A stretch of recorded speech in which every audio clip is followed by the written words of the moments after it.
So for years, I've been telling you guys to never take no for an answer, right? You know, to keep mug clubbing, to never put down that mug till we get the kind of media company that we want. Because we all deserve it.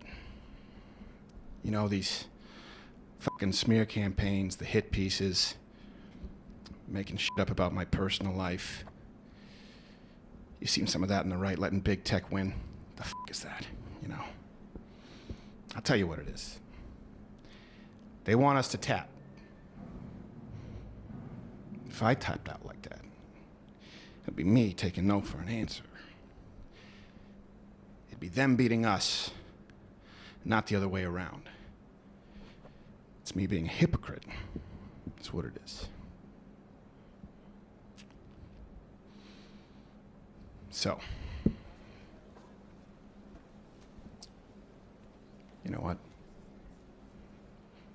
We're growing Mug Club.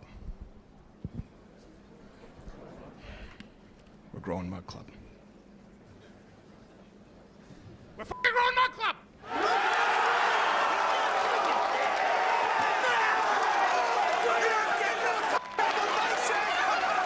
The show goes on!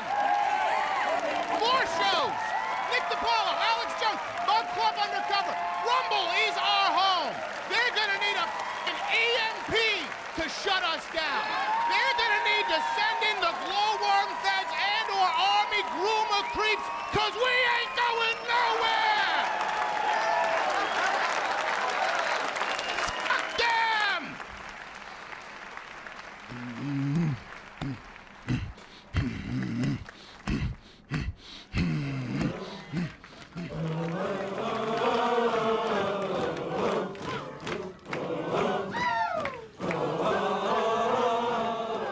Remember, none of this is possible without you. Join the fight and sign up for Mug Club today at louderwithkreider.com/mugclub. Gain access to an unrivaled catalog of unapologetic and entertaining creators, including the Hodge Twins, Nick DiPaolo, Brian Callen, and of course, Alex Jones. All that and everything you see today is entirely funded by viewers like you. For $89 annually, join the fight at louderwithkreider.com/mugclub today.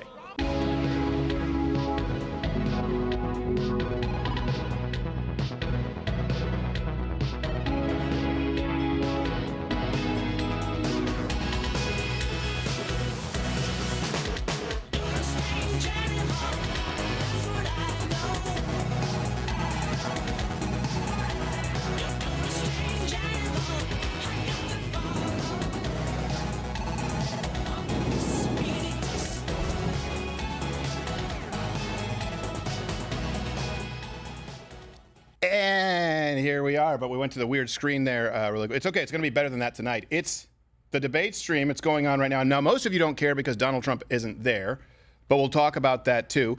You can use a promo code right now, Crowder GOP Debate. You get $10 off right at Mug Club, louderwithkreider.com/mugclub, or use the hashtag Crowder GOP Debate. Remember people used to say hashtag? Not anymore. Right. Yeah, but we don't say anymore. Pound sign. I don't necessarily know what people use, but we'll be live streaming this debate here from Rumble. We actually have a seat, a booth right down there in Milwaukee, where Gerald was, which of course means Indian burial ground, Milwaukee, in our native tongue. Nice. And any candidates who have the stones to sit down, we'll have. I think we have Vivek semi-confirmed. Yeah, looks like I think Darren's just going to grab him and walk him over. His feet won't even touch the ground. Okay. Light fellow. Well, great. So if you, by the way, we have the YouTube dump button. So if you see this at any point tonight, that means head on over to Rumble, because we're live streaming on Rumble, which is where you should be anyway. And you just click that button below and you get to join up at Mug Club. So question to you right off the bat, what do you expect? Who do you think will be a front runner? We're going to give you some predictions here tonight, kind of go through what we think are the need to knows. And by that, I mean, none of it is really necessary. None of it's a need to know, and I don't know why you would want to know it, but it pays to be informed. We have G. Morgan Jr. here with me. How are you, sir? I'm doing well. Fresh off a flight from Milwaukee to get back here. It's a horrible town. I mean, I don't say it from an elitist point of view as far as it being flyover. It's just a very bad place. It has bad beer lists at a lot of places. I had to go to 4 different spots to get a good beer. You're not a fan of old Milwaukee or Grain Belt? No, it all sucked. It was all that kind of stuff, and I was like, I just thought this was Midwestern beer town. You don't like Iron City Lights? What are you, a latest ass? No, I just can I get a triple or a quad somewhere? I don't know, something. What is that? Oh, I should mention that. Well, first off, of course, you have here today, I guess not third chair, it's like a joint chair. Like he's like a Siamese twin growing out of my shoulder. A gargoyle, really. Nick, I can't imagine. I'm excited. I've almost seen it. Nick DiPaolo, who, by the way, you have his date right there. You can go to September 15th. September 15th at Rob's Comedy Playhouse. There's a name. NickDip.com, and his show is live on Mug Club Monday through Thursday, 5 p.m. And you're recovering from the vid. Yes, I'm getting over the vid. Luckily, I scored some, was it? Ivermectin. I wouldn't say that I think he's a point guard. But yeah, I scored some ivermectin and some hydroxychloroquine. Did you use it on yourself? Got it from an Asian kid in front of the subway back there. Well, that's before you pushed him on the I feel track. better already, so I want to thank whoever got that for me. Yeah, we have no idea they wouldn't be in the studio. So, hey, before we go on we'll be giving our predictions.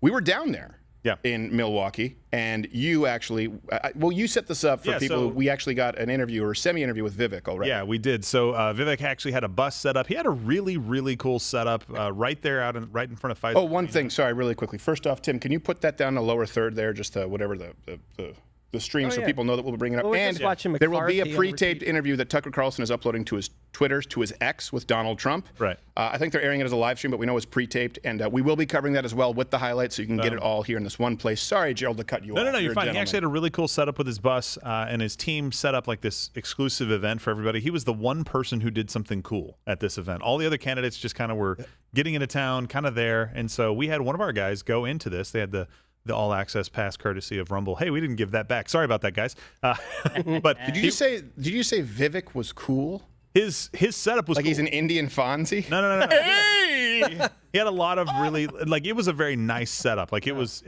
I would go to it and be like, oh, this is cool. They had a beer garden there. Maybe that's why all the other places had crappy beer. All the good beer was at that place. But we asked him some questions because, you guys want to know what these guys actually think about some of the stuff that Alex Jones was reporting on with COVID and mass elections. And we got up close and personal with him, and he had some good answers. Okay, all right. Well, let's go. Well, by the way, I guess before that, we should let you know the drinking game rules as we have for every single live debate stream. Bring them up. Drinking game rules. Boom. Anytime, and you'll hear this ding, anytime President Trump is mentioned, you drink. Anytime 2020 January 6th is mentioned, ding, you drink. Anytime a moderator cuts off or interrupts a candidate, you drink. Any thug life moment, which I expect to probably most likely will come from Vivek, could be from Ron DeSantis. And then you finish your drink anytime a candidate mentions a Democrat other than Biden. Oh, gosh. I don't think it's going to happen a whole lot. No, yes. What are you talking You think they're going to mention other Democrats? Yeah. Like who? Like Gavin Newsom, Gretchen Whitmer. Why would they mention Gavin Newsom? Because that's who they're going to be running against. Yeah, but they're going to be infighting tonight. It's going to be hillbilly. They're going to be infighting, but the 2020 and Trump's going to just. Are we really going to do that every time they mention Trump or drinking? Yes. Oh, Lord. How about every time somebody mentions Chris Christie's lobster bib? How about that? Huh? What is he going to Gallagher? Heavy cream dripping out of his mouth. I don't think he needs a bib anymore. They just have an IV drip of heavy cream. It is heavy cream, and it was. It rises to the top.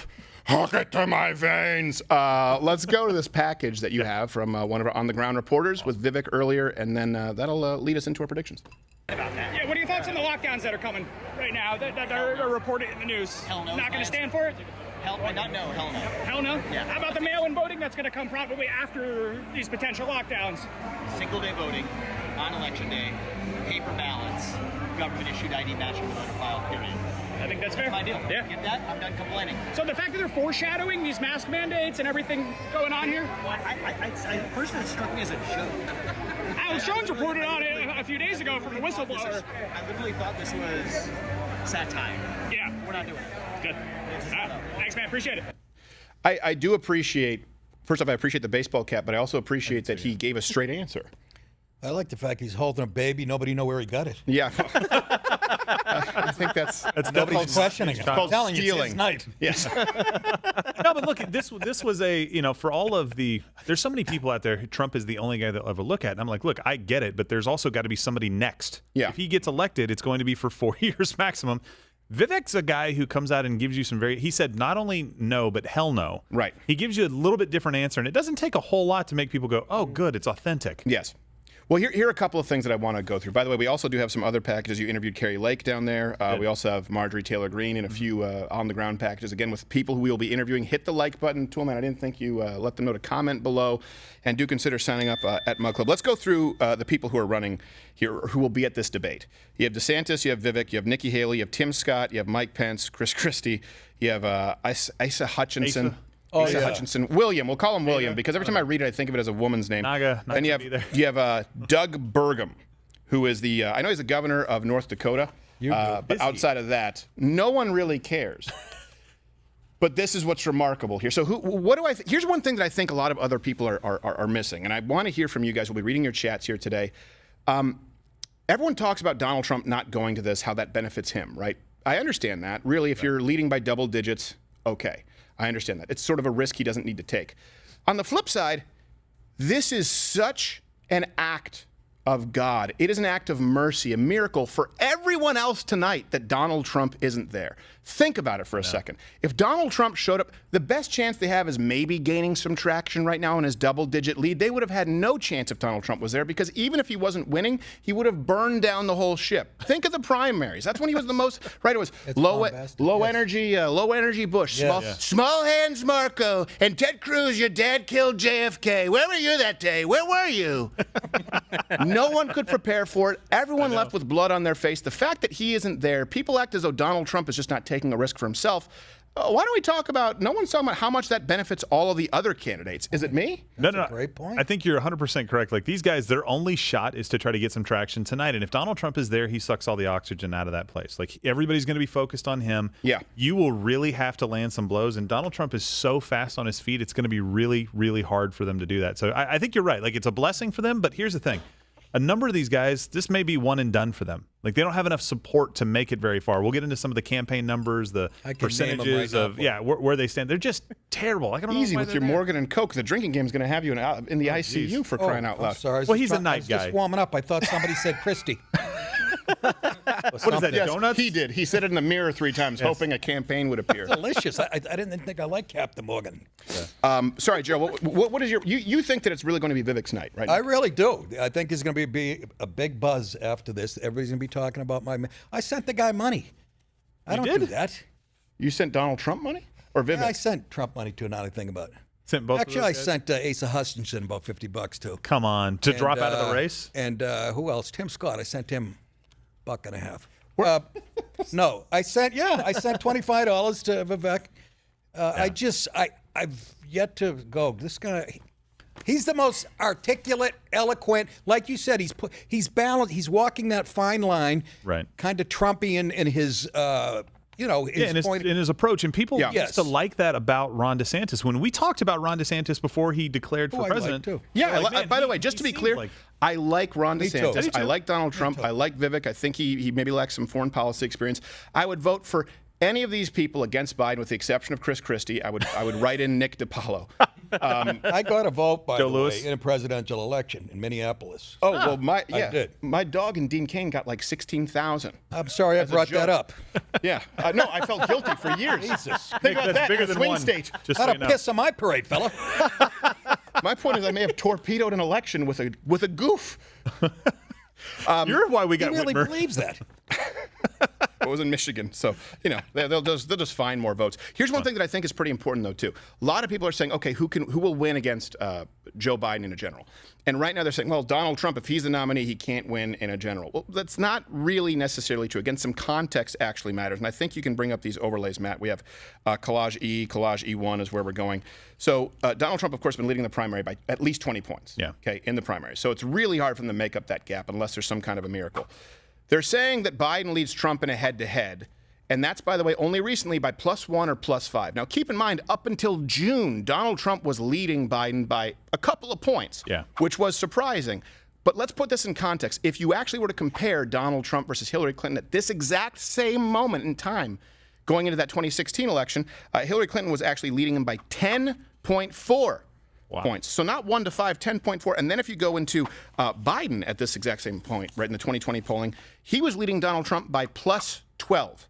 So a +1 to 5, which is pretty new as a development since June, just don't let your primary vote be determined by someone telling you what the polls are saying. Because anyone who would be ahead in the polls, I guarantee you the average would have them behind Biden. And it may or may not be true, but it's not by anywhere near of a margin as the last elections. It's the best margin that you've seen at this point in time in a campaign in any of Donald Trump's. Yeah, and it's going to fluctuate a lot based on what's going on in the world, right? So if there seems to be economic progress, which I don't know where they would get that from, but right now Bidenomics is the term. It should be Biden crime family was the term that everybody was throwing around up there.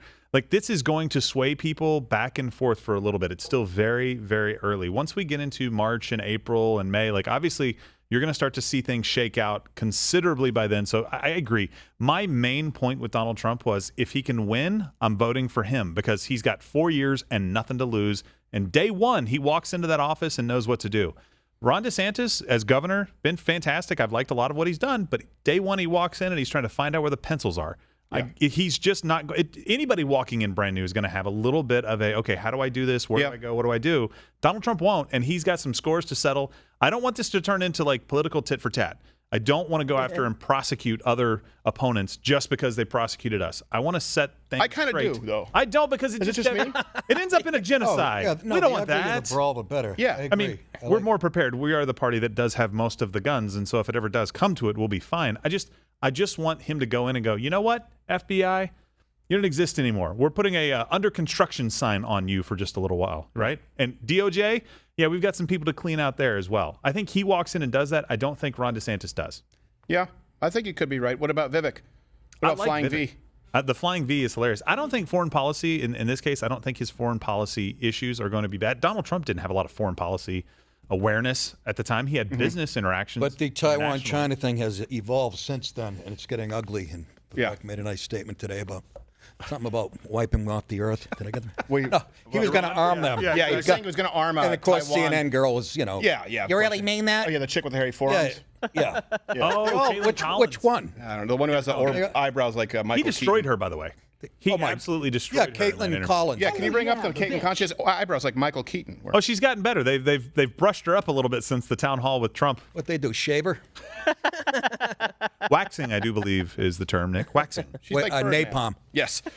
No, so Vivek, too, he's gotten some flack for posting, oh, he's a 9/11 truther. Again, if you look at his answers to the questions, he never said that 9/11 was an inside job. He said that we were lied to by the commission report. He said that we were lied to in the sense that we were told that the Saudis weren't involved with it at all. Isn't it kind of crazy? Because I don't know if you remember this, but there was a man, I believe his name, Michael Moore, and he did a whole film about that, and it was a badge of honor to not believe the George W. Bush government narrative of 9/11. And now they're the ones attacking any Republican nominee as though they're a crazy conspiracy theorist. This is why I say when they say, oh, Donald Trump is so bombastic, they're going to make any candidate out who's the nominee to be dumb or evil. Period. It doesn't matter what you do. Now they're flopping on the 9/11 issue. It was the biggest, I think, the highest-grossing documentary of all time up until that point, Fahrenheit 9/11. Someone can fact-check me on it. And Michael Moore's a dick. He looks like Walter White transitioning. No one likes him. But he was the guy championing their cause. And now Vivek just saying, hey, you know what? We were lied to about the Saudis, and so I'm saying that this is a reason to distrust the government. They want you to believe he's a crazy conspiracy theorist. Also a crazy conspiracy theorist, Alex Jones, who was right about more rollbacks and masks. He should be up there in the debates tonight. I know. Yeah, I would. Boy, would I pay money. Or even a moderator. Yeah, moderator. We've got about 3 minutes until Trump and Tucker. Tucker, thank you very much. I lost his name for some reason. You're tired. Trump and You've been Tucker up since, so do you maybe get to some reasons why Mr. Donald? Yes, that's right. Again, Donald the promo Trump code is Crowder GOP Debate. The hashtag is Crowder GOP Debate. We'll be taking your chat. Smash the rumble button. Hit the like. And we actually we have some exclusive here. You know, we always get some exclusives here at Louder with Crowder. Absolutely. We have the inside lane. Yeah. Some people refer to it as inside baseball. Yeah. I don't, though, because it's a sports reference. We actually were sent from the Trump campaign the top 7+1 reasons that Donald Trump is not at the debate tonight.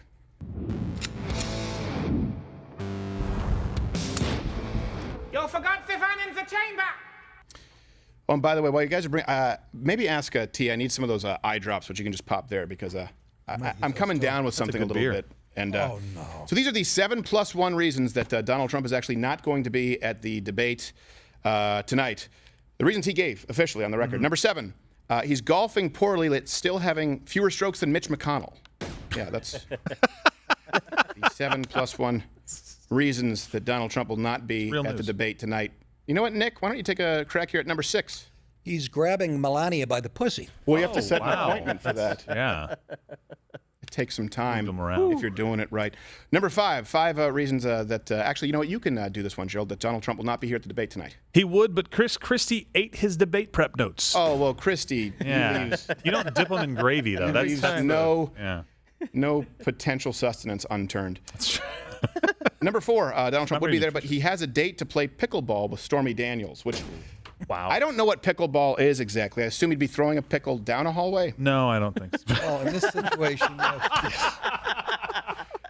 Stephen Crowder. Top reasons that Donald Trump, again, that he officially gave our production managers here who've done a fantastic job, will not be at the debate. Number three, he would, but he has a private lesson with Dr. Ben Carson on, quote, how to keep his pimp hand strong. You have to brush up on that. Yeah. I'm black and I don't even know what that means. Well, you know, I was raised in a generation of Enter the Wu-Tang. Number two, Nick, I think this one's up your alley. He'll be in Fulton County, Georgia tonight looking for those 11,000 votes. Oh, yeah. There you You'll go. find And him. there he There he is. Wait a minute, that's the Bud Light warehouse. He looks like a It's backing up. Ghostbuster. It's him. The only person there is Kid Rock. You saw he got caught with one? I did. Oof, that was What, rough. with a Bud Light? Yeah, he got They caught with a did. Bud Light at a concert. Kid Rock. I'd rather get caught with a tranny. I know. I'd rather get caught with Dylan Mulvaney than the actual beer. Is that right? Yeah, someone could bring it up. Kid Rock Wait, with the did Bud Light. somebody set him up or Yeah, something? no, the paparazzi had. He was just drinking a Bud Light. He and set suddenly, like, himself up. There's no reason Oh, for that. come on. know. That's almost like taking it back. I know. Come on, just have some courage here to your convictions. Oh, It's that just, really hurts me. it He doesn't needed to it? get drunk. Do you know what he was listening to? It was bad music, okay? Well, you said if any band, dead or alive, you could see would be Motley Crue. So you're one to talk. That's not true at all. What are you talking about? I don't understand. That's true. There it is. upsetting. Right That was There it is. Look, you see that? Look at that Bud Oh, Light right that's there. photoshopped. Yeah. You are one pathetic. You want to believe. Some lesbian. You're like put that in his tween hand. who still believes in Santa, but you know that it's not really true. By the way, we're keeping That's an him. eye on the Twitter, the thing that used to be called Twitter to make sure. So X. just so you guys know, You've been when that X'd. comes on, we will. Seven make sure we plus jump one to it. reasons that Donald Trump has not made the debate stream tonight. Number one, he's sick. His best friend's sister's boyfriend's brother's girlfriend heard from this guy who knows this dude who's going with the girl who saw Trump pass out at 31 Flavors last night. I guess it's pretty serious. I guess it's pretty serious. And the plus one reason that Donald Trump will not be at the debates tonight, grand jury duty. That has been this week's 7 plus 1.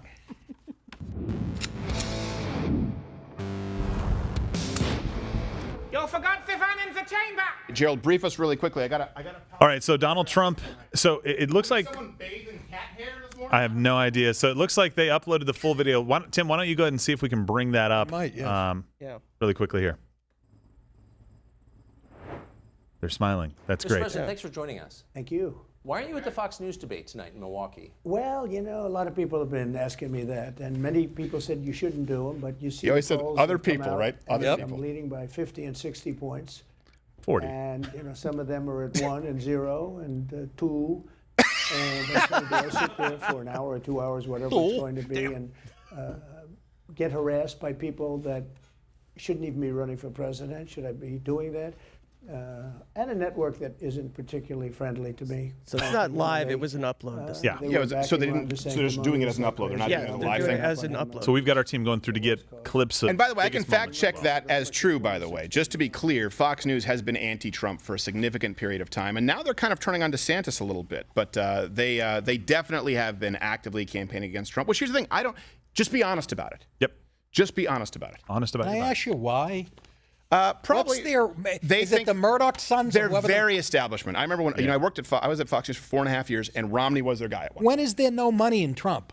Isn't Yeah. that the bottom line? The bottom line's the bottom line in news on TV.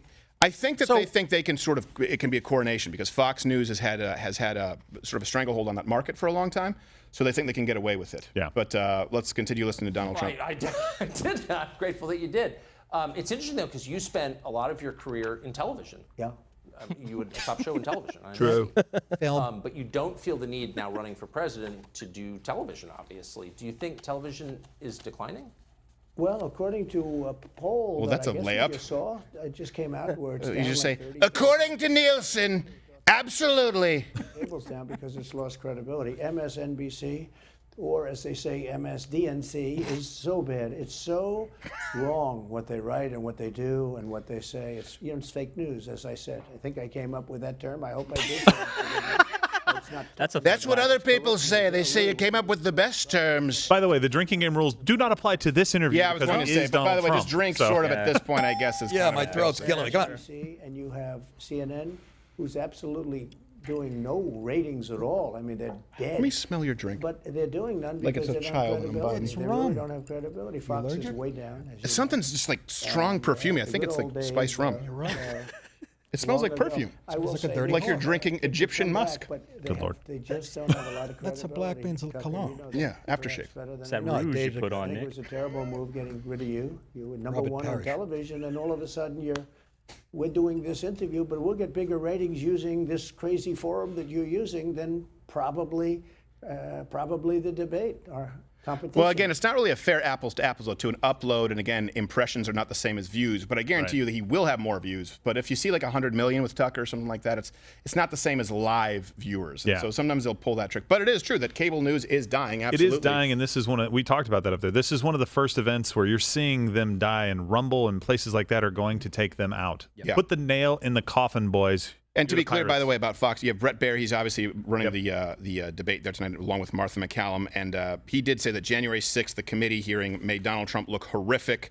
Apparently, there have been a lot of reports that there's a soft ban on Donald Trump at Fox News. Yeah, we'll get into They were really going hard on him because they were being sued by Dominion. They were all in on DeSantis. But now that he's not doing so well, they're sort of backing off a little bit. Yeah. So there is a very strong bias at Fox News. I saw it when I was there for Mitt Romney as well, which was just, in my opinion, quite dumb. That he was the guy. They're not doing that well because also Tucker's not there. Yeah, well, that's a big component. Yeah, Well, they're going to try to put somebody else in that slot, obviously, and see if they can like move people around. But it's dying media. Like I people know they're are looking watching, at Willie Nelson. They're watching our show. They're watching this right now. They'll be watching the stream on Rumble. Like that is taking over media. So here, I don't want to talk over Trump too much. Oh, here we go. It is now is this live? That's live, yeah. All right, well, let's switch from Tucker to the we're on debates it. right now. Coming in from Fox News, this is being live streamed from Rumble. Bring up the volume. Here, there is one battleground that may be harder to win than ever. Wisconsin. Can you turn it up a little bit, Yakuza? We can't hear that. Got it. A state known for its beer and cheese, gridiron and grit, and also its razor-thin elections. In 2016, Republicans narrowly flipped the Badger State red for the first time since Ronald Reagan. Yeah, who did that, by the way? But it was back to blue. It's not razor thin, Wisconsin. Wisconsin was, in fact, a blue state until Donald Trump flipped it. I lived it that night. I think he won was it the surprised. second time around. Just saying. In the suburbs of Milwaukee, the division seemed deeper than ever. But that was just the beginning. 2 years later, the U.S. Supreme Court struck down Roe versus Wade, leaving the legality of abortion up to the states. In Wisconsin, that meant a nearly total ban. While they do the intros, do you want to go over? And obviously, the opening statements will be back there. But do you want to go back to Trump for a minute while they're? Yeah, let's go back to Donald Trump. I think there's perfume in my beer. Jeez. Does that not smell like perfume? Bring up Trump. It's the new PA. The death of Well, you're drinking one of those fruity, Epstein. Investigation on the election fraud either. Okay, he said he did, and he pretended he did, but he didn't. McSwain, the U.S. attorney in Pennsylvania, Philadelphia, said Barr just wouldn't let him do it. It was crazy. Barr became so petrified, so frightened of being impeached. They were going to impeach him. I don't know if you remember it. Yeah. It's not a big moment in history. But they said, we're going to impeach. You know, they play a much rougher game to the left, the lunatics. And they were going to impeach Bill Barr, and he was petrified. Now, how do you not get impeached? Don't do any of this stuff.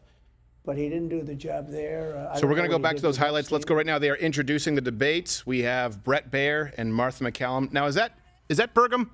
No. I can't see.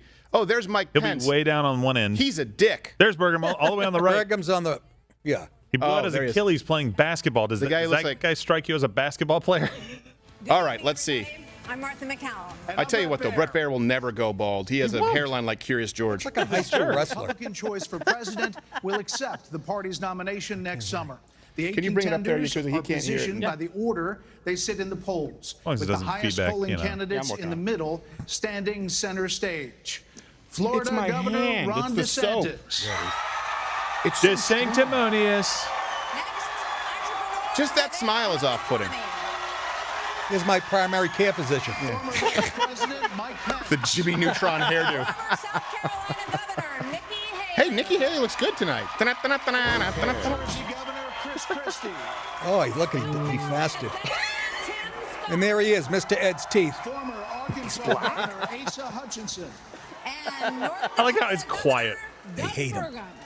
He looks a little bit like a skinnier Muppet like Scorsese. That's right. Rules for tonight. We'll ask the questions, and then candidates get 1 All right, why they minute say to this, just so you answer. know, for the Trump thing, you're not missing anything. Our team is actually going through right now and pulling some of the best moments Yeah, from we are that pulling interview. all So the moments as we with get Donald those, Trump. we'll pull them in. You don't have to go anywhere to see all of it. We will make sure you see. Yes, absolutely. We'll make sure you see that and cover this live. So tonight, these candidates have Again, a you can big use the hashtag Crowder GOP debate or that promo code to get $10 off Mug Club right now as long as this is live. ahead. Let's hear the stupid questions. president at a time when the likely Democrat nominee, President Joe Biden, is working to convince the country that with Bidenomics, things are looking up. Go straight to inflation and the spending. I'm not sure they meant it in a totally complimentary way at the time. This is new. But guess what? It's working. Wow. What a But is it? The More American than Rescue Plan is what, 65% $1.9 trillion. The Inflation Reduction Act, $500 billion. The Bipartisan Infrastructure Law, $1.2 trillion. Chips and Science Act, $278 billion. And we've had the worst inflation since, actually surpassing Jimmy Carter. This is an easy layup. I hope they get into specifics. Let's go to the guy in the Michael Jordan hat. A lot of people's out here homeless because they can't buy food. They always play video It's tough when you got mortgage rates at 70% versus 2 to 3. It's just you can't afford the house anymore. This inflation is ridiculous. It's killing us out. That's not your biggest problem. As we sit here tonight, the #1 song on the Billboard chart is called Bring it up Rich a little bit because Men North of Richmond. It is by a singer from Farmville, This is a weird way to lead a Virginia, debate. very weird named way. Robert Anthony. His lyrics speak of alienation. As Tupac once of said in his deep album All Eyes on Me, with the state of government Vivek, your floor. and of this country.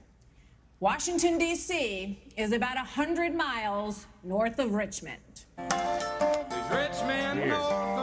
What are we doing? Is this like an award show? Yeah. What the hell? Yeah, exactly. And now up for Song of Chris the Year. Christie looks hungry. I'm not even joking. Yeah. He looks like he's looking. They don't feed him for He's 8 literally hours looking at this before. country singer like a guy in a stranded island when you turn Yeah. into like a roast chicken. Yeah. He's a drumstick. These guys are probably hearing the song for the first time. Yeah, they're like, Richmond, north of Richmond, that's us. Yeah, exactly. Somebody get this. He's singing about us. Striking such a nerve in this country right now. What do you think it means? Oh, Lord. Our country is in decline. This decline is not inevitable, it's a choice. That's We so need to rigid, it send almost Joe seems Biden pre-taped. back to his basement and reverse American decline.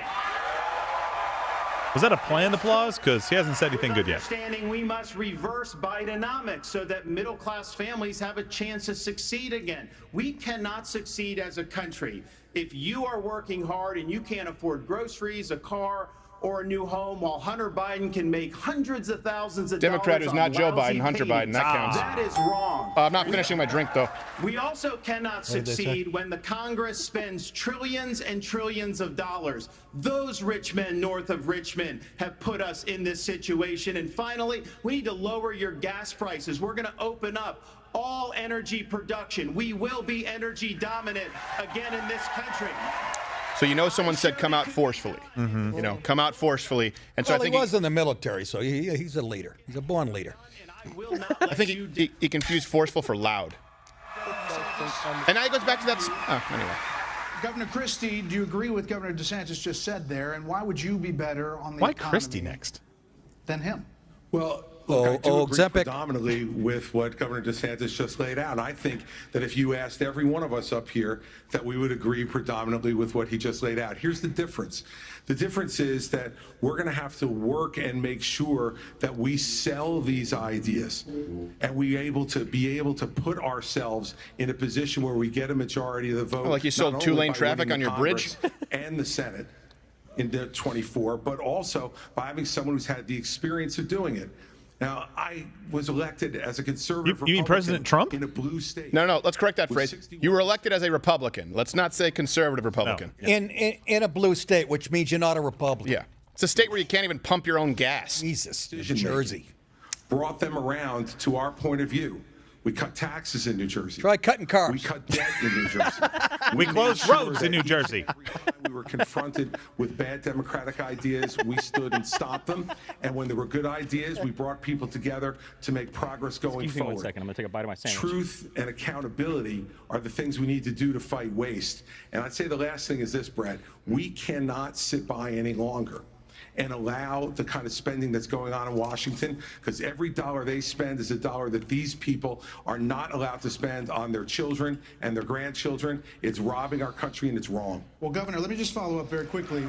New Jersey, was very tepid. when you were governor, had the second lowest credit rating in the nation after Illinois, and it was Well, that's not downgraded his 11 fault. times. I mean, The he is highest BMI. Yes. And that's what happens when you inherit a blue state that has done that. But when you look at what we did on debt, Brett, in that state, we cut debt in that state, debt that had been left to us by three cut the crust off your sandwiches. predecessors of mine who ran up that debt tremendously. I don't think we're going to get him for the post debate. Is that a tomato? You can get that off there. Was to cut the unemployment rate in half. It was over 10% when I became governor in 2010. What we also did was cut pension payments to public employees to make sure that taxpayers were not being so. Well, apparently none of that worked because you're still second to last, Tubby. That was killing the taxpayer. How's that for a follow-up? But when it comes to being second to last, we're tops. Yeah, that's exactly what I just said. Yeah. After welfare programs.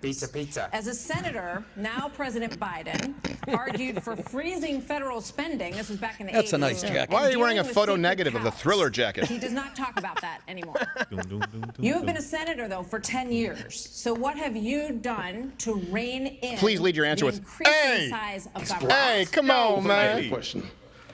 Over the last several years, I've had an opportunity to vote against spending package after spending package after spending package. What we also need to understand is that Joe Biden's Bidenomics has led to the loss of $10,000 of spending power for the average family. When you see 16% inflation, your gas is up 40%, your food is I actually up 20%, have the numbers right your here electricity is on the Bidenomics as far as how much more you're spending. Which page is Bidenomics here? I have in my prep. I always do this 11. prep and then Almost 11 at the very back. Second All right, last keep page. the volume there up there, Tim. Let me just say this. Chris Christie had the lowest approval rating ever for a New Jersey governor at 15%. I'm sure that's going to come I wouldn't up. talk about Well, that's your because record. of the Democrats, as Oh, he of would tell you. course, yes. So you were spending $202 more in July, by the way, in just 1 year than you would have to buy goods or services 1 year ago. $709 more than 2 years ago. It has crippled Americans, the inflation. Just so you know, that's one thing. It's not a talking point, but everyone has that arrow in their quiver. Let's go back to That's good Mr. news Scott. for the American people. Okay, but just to follow up, you did, during the Trump administration, you approved Trump's mentioned. 4.4 trillion, Oh, 4.1 trillion, drink. 1.7 trillion over the course of that administration. That's a lot of money. There's no doubt that during the doubt. Trump For COVID, administration, right? when we were dealing with the COVID Tax virus, cuts? we spent more money. But here's what happened at the end of our time in the majority. We had low unemployment, record low unemployment, 3.5% for the majority of the population, 70-year low for women. African Americans, Hispanics, and Asians had an all-time low. But our inflation But where are the white women was at 2%. Under Joe Biden, we've seen the exact opposite. We've seen inflation explode, which led to 12 Federal Reserve increases that's devastating home buyers today. Mr. Ramaswamy, you're listening to these answers. If I may, Oh, hold on one second. Was there a buzzer? So I don't know if I get a He chance didn't- to That wasn't us. That was them. That's Mike I'll Pence. be with you in a second, Mr. Vice President. Mr. Ramaswamy. Oh, we just shut down Pence. Can I talk? It's like he just rolled up a newspaper and spanked Mike Pence's dog in front of him. drink. Does that count as a moderator? Moderator cutoff? interrupted. I can't believe Yeah, that's a moderator cutoff You're drink. 38 years old. You've said that you Told only you wanna voted pace in yourself. 2 presidential elections before this moment, this political race. So first, let me just address a question that is on everybody's mind at home tonight. Yes, my hair is real. Who the heck is this skinny guy with a funny last name, and what the heck is he doing in the middle of this debate stage? I'll tell you, I'm not a I politician. think Brett. people You're thought, right why is about tech that. support here? I'm an entrepreneur. My parents came to this country with no money 40 years ago. I have gone on Talked to to him on the found phone last night, trying to get how to get cum out of a mouse I pad. did it while marrying my wife, Apoorva, raising our 2 sons, Gerald didn't following our like that. faith in God. I didn't hear it, sorry. That is the American dream. Good. And I am genuinely worried that that American dream will not exist for our two sons and their generation. He's not answering the question, though. That's the issue. It. This is kind of like an opening speech, which is fine. He needs to do that, but then he needs to pivot into answering the question. Who have been running from something? Now is our moment to start running to something. To our vision of what it means to be an American today. He's got a lot of fans. If you have a broken Telling you, car, man, don't he's turn the guy. over the keys to the people who broke it again. You hand it over to a new generation to actually fix the problem. That's why I'm in this race, and we're just getting warmed up. All right, to you, Governor Haley. So why are you better positioned to turn around this economy that we've heard all of these voters talking about tonight than Mr. Ramaswamy, who is a successful entrepreneur nationally right now? He's beating you in the polls. Well, I don't care about polls. What I care about the fact is that no one is telling the American people the truth.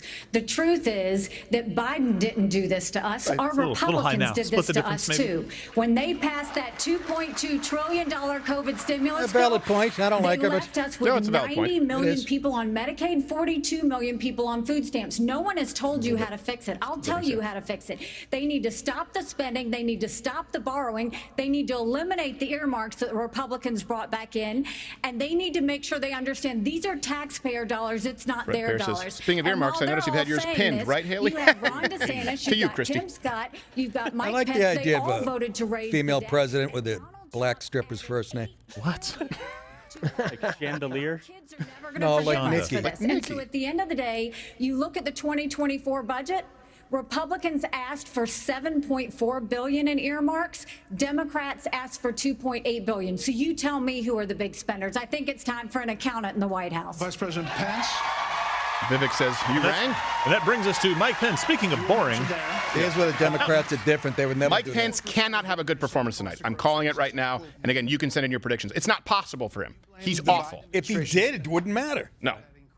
But as vice president, your administration spent more than any prior, $7.8 trillion added to the national debt, $3.5 trillion of that before COVID. I'm proud of that. So does that mean that you're part of the spending? So that does mean half was in first of 1 all, year. thanks for the That's a question. pretty big number. Thanks for letting me respond. Let me ask you a question, Mike. Could you find a dipstick? Record. I'm incredibly proud of the record of the Trump-Pence administration. Trump. I mean, in 4 short years, we rebuilt our military. We revived our economy. We unleashed American energy. This and guy, we appointed you 3 cast him as a conservatives to the president in a Supreme movie. Court Yeah. that gave the American people He's a Where the walking parody. president is the villain. Martha, you asked earlier who's the most best prepared. Can't for say this that. job. Most best. And I must say, with all due respect to all of my friends on the Donald stage, Trump. and even to one that's probably looking on, I think unquestionably I am the best prepared, the most tested, Sorry, the Biden, most what'd you say? qualified and proven conservative in this race. You're a traitor. As a leader in the Congress of the United States, I led Indiana where we balanced budgets and had a AAA bond rating. When I But was he certainly governor. would make a great Judas. President of the United States. We spent People funding flooding to Indiana might to live I there. know, right? Iscariot, to be clear, because I know there's a talking about there's two Judas. Yes, the bad Judai, Yeah. if you will. in 100 years. All that being said, I was the first person in this race to say that we've got to deal with the long-term national debt issues.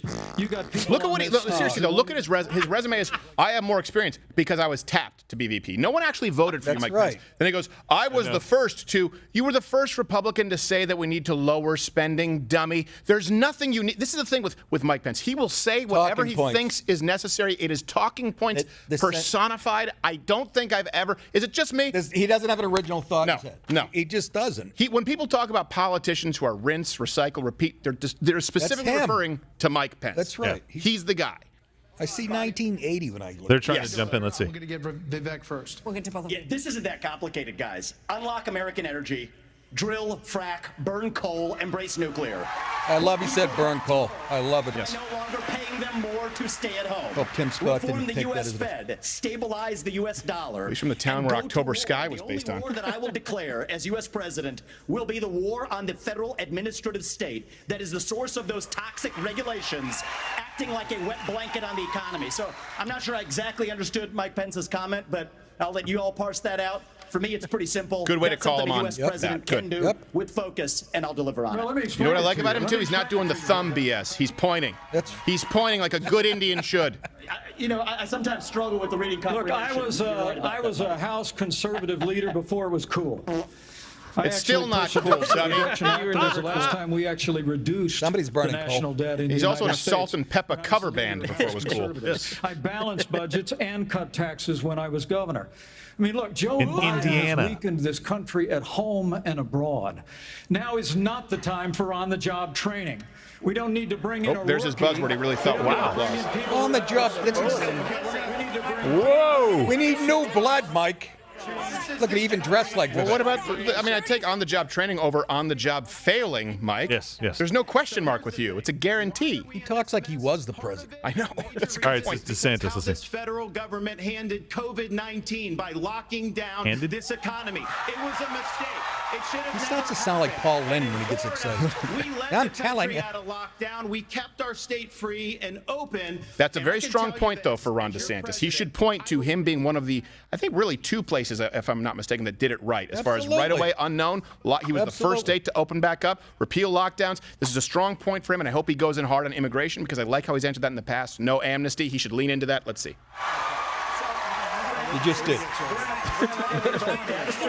He's pointing also.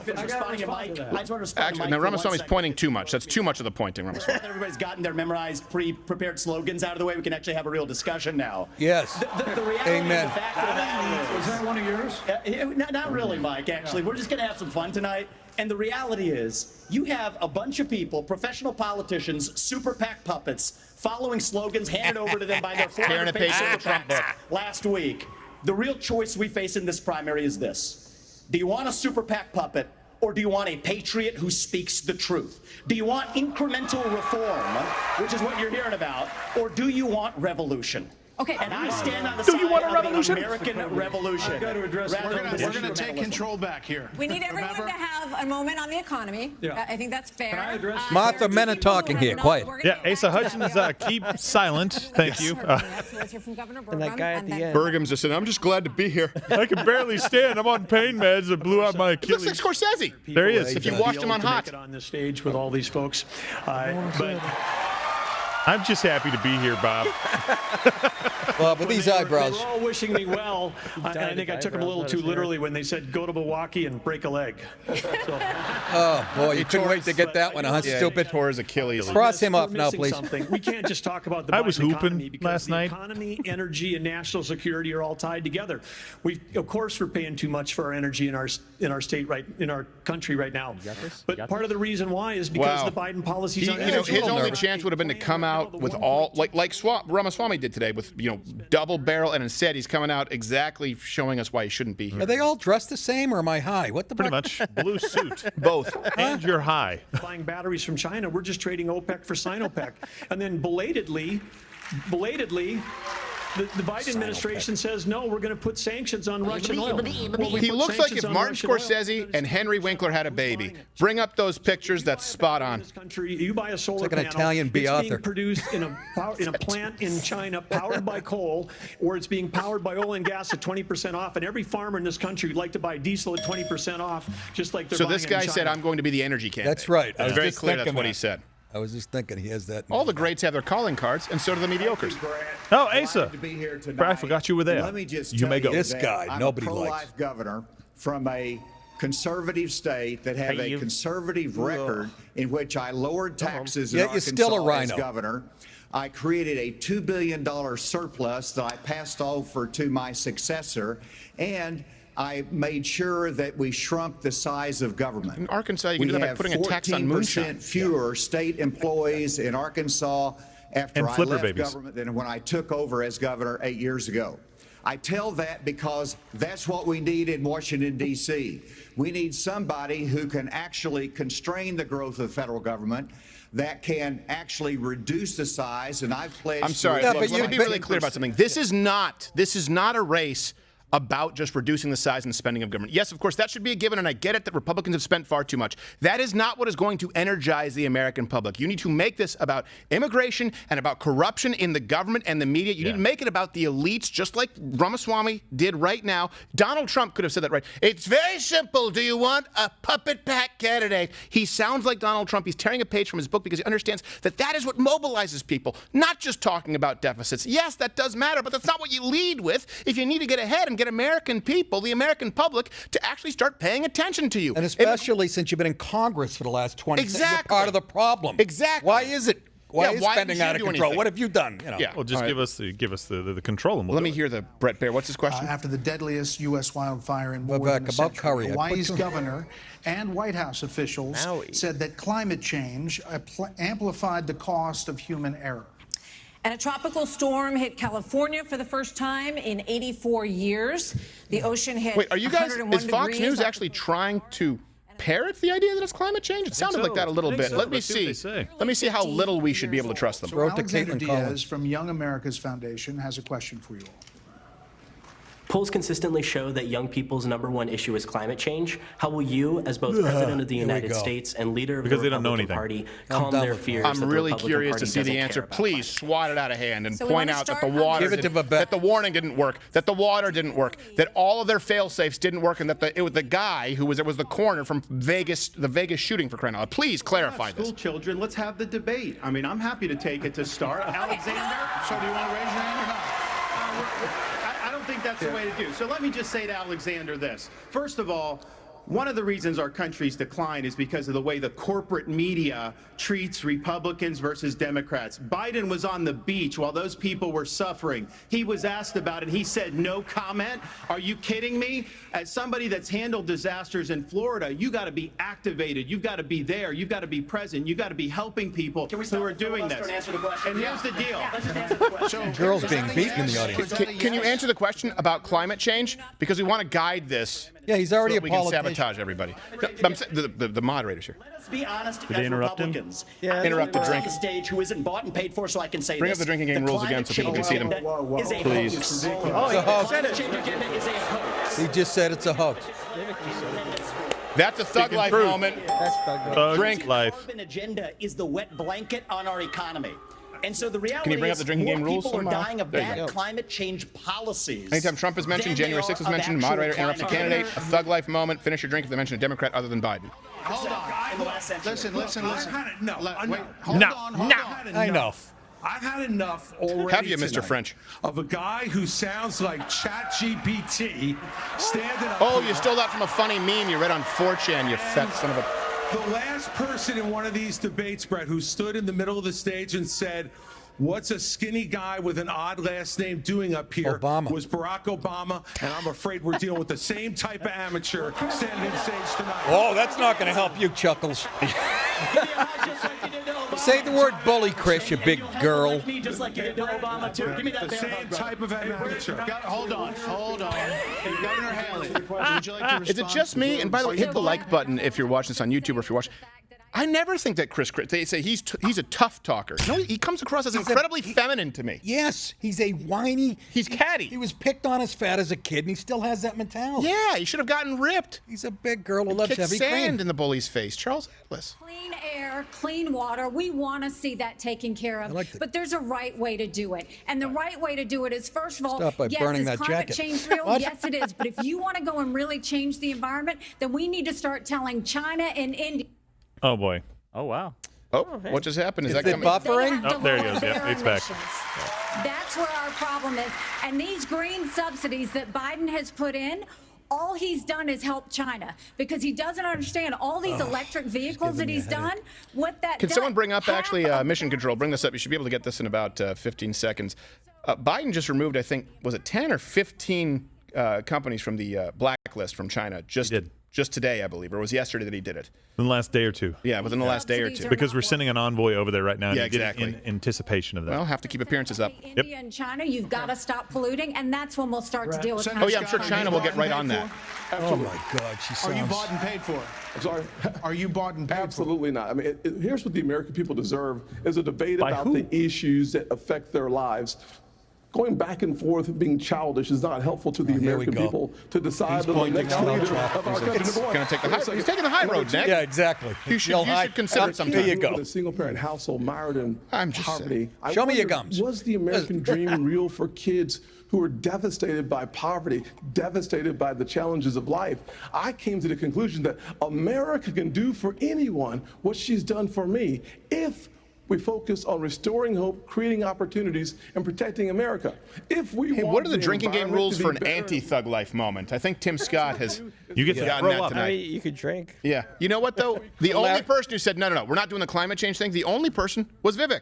So good for him. Yeah. Maybe he's saying what people want to hear, but at least he's willing to speak out. Everyone else is going, we shouldn't be childish. China and India. What are you going to do about that, Nikki? Yeah. Because you were ambassador to the UN, who, by the way, they ignored? Yeah. All right, sorry. That was He was having a Larry Elder moment. Has cut our carbon footprint in half in the last 25 years. The places where they are continuing to increase, Africa, 950 The million thumb people. point. India, over 1 billion. Please count. China, over 1 billion. Why would we put ourselves at a disadvantage? Devastating our own economy. Let's bring our jobs home. Look, here's what you do. Finish the line of questioning, Why would we put our... Here's what you do. You say, why does the Biden administration want to put us at a disadvantage to these countries that want to see us fail? Places like China, right? These great polluters out there who have no intention of honoring these international agreements whatsoever, but will cripple the American economy. That's right, because they're not looking out for you. They're not looking out for the American people. They're looking out for international interests because they're bought and paid for. We can talk about Joe Biden's connections with the Chinese government. He's talked about it quite a bit. We can talk about their connections with Ukraine if you want to understand why we've dedicated $135 billion. I know we haven't spent it all yet, but the question needs to be asked, and then all of us here need to have the balls, if I may, to answer.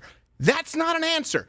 Give an answer. That's the guy who's going to win this. That's the guy who's going to make up some ground. I don't know who you guys are hiring, but aside from Vivek tonight, fire them. Is it just me? Please send in your comments. It feels very dated, their approach. Yeah. We've seen this show 1,000 times. Well, and I think we're tired of it, right? Except for we're Vivek. absolutely tired of hearing these canned responses. And Nikki Haley's like, does climate change exist? Absolutely. Well, it depends on what you mean by that. Right. Does man-made climate change exist? I don't know. Do we have an impact on it? Yeah, I'm sure to some degree. But if you look at a lot of the science that's coming out right now, that's too much. I'll tell you what you say. You say, no, man-made climate change. What they need to say is man-made climate change. Look, maybe there's some debate about that, but about which there can be no debate is Joe Biden can't fix it. There you go.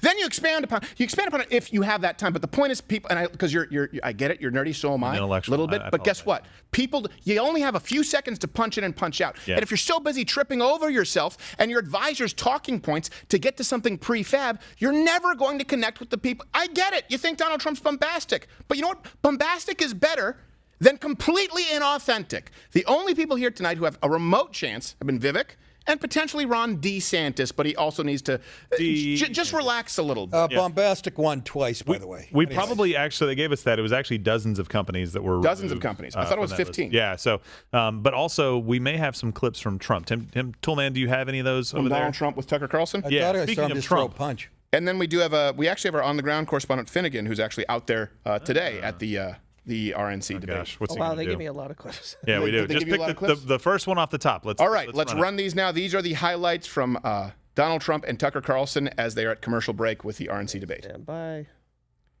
There we go. That's a war that should end immediately, not because of one side or the other, because hundreds of thousands of people are being killed.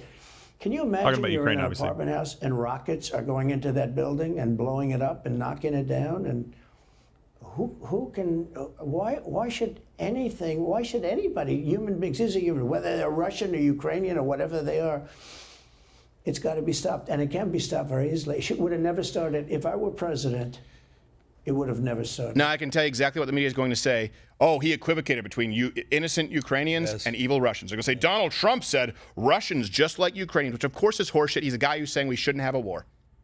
I can tell you exactly what the media is going to do. Come back tomorrow. Tell me if I'm wrong on that clip. Do we have context for the next clip that we can run?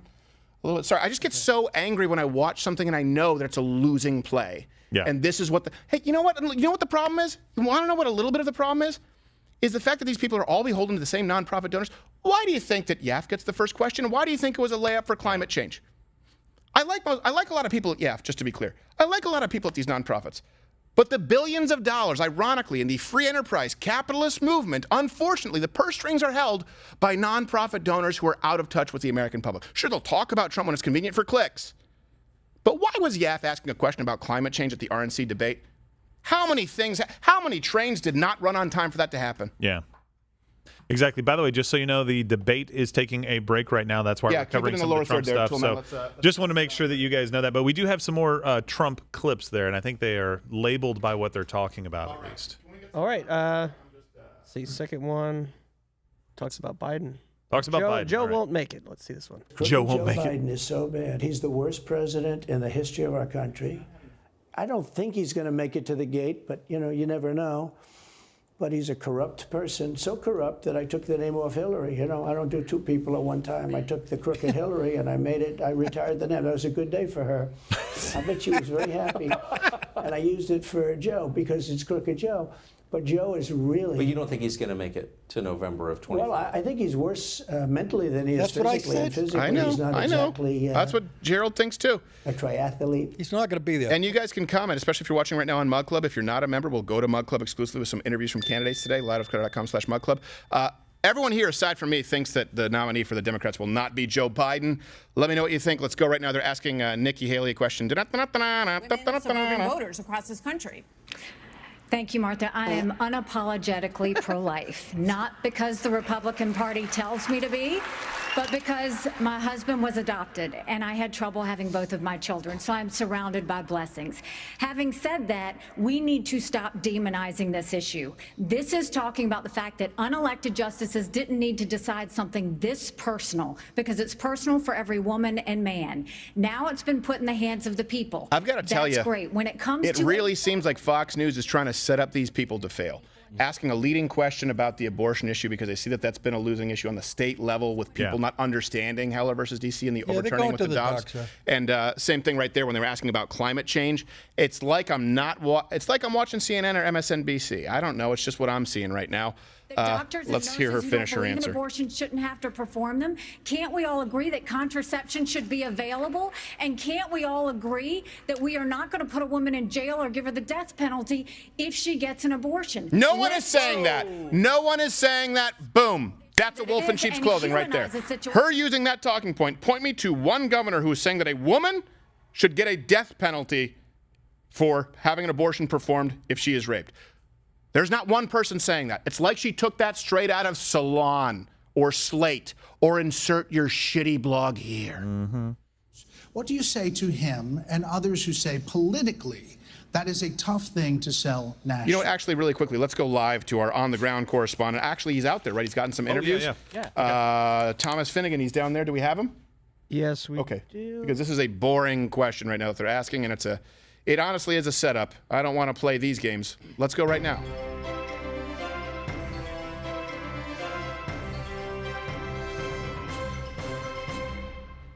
All right, Mr. Finnegan, big night. What do you got for us? Hi, Stephen. I'm ready to go. Yeah. Wait, where I'm in Mike Pence's bathroom. Why? I'm hiding out. I'm going to get you a candid exclusive interview. Are you out of your mind? How did he get past security? To jail. I just walked in. I don't think they like him very much. Wait, I gotta go. I hear someone coming.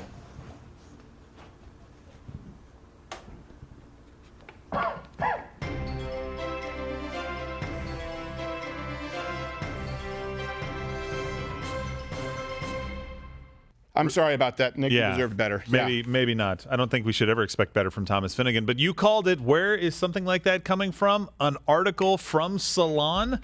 SC GOP bill would subject those obtaining abortions to the death penalty. How did you know? There you go. Yeah, how did I know? It's almost like I've done this for a while, and Nikki Haley's a crooked hack. Yes. All right, let's go back to Ron DeSantis. Hey, Mike Pence is talking. Let's all hurry so we can not care. Well, look, I'm not new to this cause. I tell you what you are new to. After I gave my life to Jesus Christ as my Lord and Savior, I opened up the book and I read, before I formed you in the womb, I knew you. And by the way, I agree with all but this is not, the first debate should not be about the abortion issue for these candidates. And the way they framed the question was obviously one trying to get people to slip up. I get that Mike Pence is trying to position himself as a social conservative, which I am through and through. I'm as pro-life as you get. But the line of questioning tonight, do not be fooled. Climate change is the most discussed issue in our generation. And then the next question after that, or 2 questions later, is the abortion issue that's being misrepresented. This is going to tell you who your friends are when you look at people like Nikki Haley and how they answer. I guarantee you that Mike Pence has a good answer, but this is a no-win situation for these people this early in a campaign. You know what they won't ask? They won't ask a single Democrat to put a limit on abortion. Not one. That'll never happen. Hey, let's say it's not 9 months. When is it? Is it 8? Is it 7? Is it 6? And you'll find out really quickly who has a more reasonable policy. I'm just really disappointed that Fox News is doing this, but I guess I shouldn't be surprised. Nobody's talking about abortion. I read the headlines every day for the last 2 months. Well, one person other than Salon. Fox News. Well, that's what I'm saying. I'm validating your point. No, it's I haven't remarkable. heard anybody mention abortion. I know. How about I'm the sorry, illegals? I was distracted looking for a fly on Mike Pence's hair. Yeah. To see if that. Oh yeah, that's. No, his hair is actually just a bunch of deceased flies. It's like Really? Madame Tussauds wax. Oh, he's gagging at that. He got him. Any more than a Democrat president could ban all those state laws. Don't make women feel like they have to decide on this issue when you know we don't have 60 Senate votes in the House. Oh, here we Nobody go. gives a Female shit. victim. You don't have a vagina, no opinion. Really? She All right, well, sucks. you know what? There's never been a male president, so you can't run. Leadership. Hold on. You can't have those. Sorry, female president. You have to be honest with the We have American to have people. a 15-week All right, limit. let's get Governor Bergman for one minute here. For anything. He goes, So do you but really the think you have a Supreme Court shot? did Yes. overturn Yeah, what are you doing here, Roe v. Wade. stupid? And the result of that decision was that it went She looks back good. to the states. So that's where it is right now. So Look at that. as I Dracula. understand it, you are not in favor. Oh, there you go, Henry Winkler. There it is. Yeah, he's the What do you Italian say Transylvania. about the states? There's about 5 of them, including New Jersey, I think a few others, that allow abortion up until the time of birth, though. If you were president, would you Should be able third to grade. abide that? What? Well, Cut. first of all, I'm a kidding, pro-life folks. governor of a very pro-life state. And this issue is, of course, very important. But I am on the record, and I stand behind that we should not have a federal abortion ban. We should not. And the reason why we shouldn't is very simple. There is It's no the 10th federal Amendment abortion ban, though. in the Constitution. There is no In the federal abortion Constitution. ban. No, he's saying that they're basically pushing for it. That's what the argument was with Nikki Haley and Mike Pence. Right. Pushing for a federal abortion ban, and he's saying, look, that's a states' rights issue. Right. He just pulled out a little Constitution. It was He actually a did. flask. Oh, geez. To the people. We need tough to get drink back from with his freedom cleft and liberty palate. for the people in this country. That man owns no upper lip. We can't have Republicans who fight for 50 years for this great cause And win. to return it back to the states, and then the next day they turn around and go, no, the feds should do that, because the feds are stepping into people's lives, they're stepping agree. into people's businesses over and over. If And as we someone say who that the feds does should be in on this one, where view do it we as a stop? termination of a life, I also understand. This is the middle ground that people talked about, that Republicans need to take. It goes to the states. And I understand people making the argument, yeah, but murder is illegal on a federal level. I understand. But as far as what you can accomplish politically, this is about as good as you're going to get, and states can enact their laws. And then you do a better job of doing that within their states.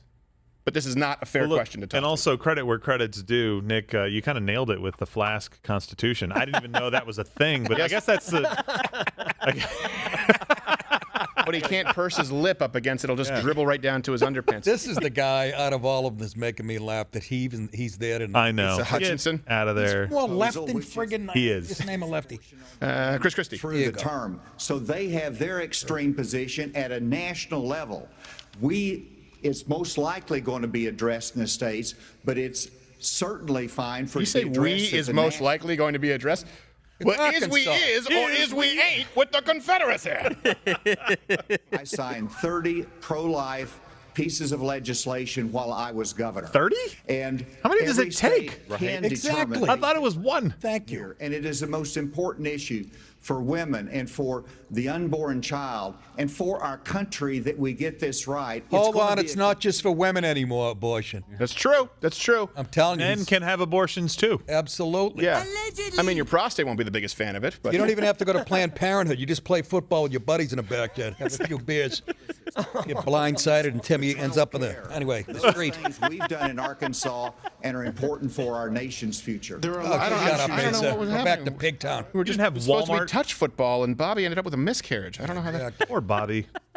like California, New York, and Illinois have abortions on I liked him, demand. Scott. He just didn't come to play. Black people aren't boring. How do we pick a boring black guy? It is wrong. They're not boring. One thing you can say about black people, they're interesting people. Yes. Where do we find this fucking man? Ben Carson was already taken. Yeah. Jesus. He makes Ben Carson look like Malcolm X. Pro-life record. I got to tell you, though. I got to tell you, Popeye's got the best shit. For life. What? Our It's live, Nick. We can't cut. Says our Creator gave us inalienable rights that include life.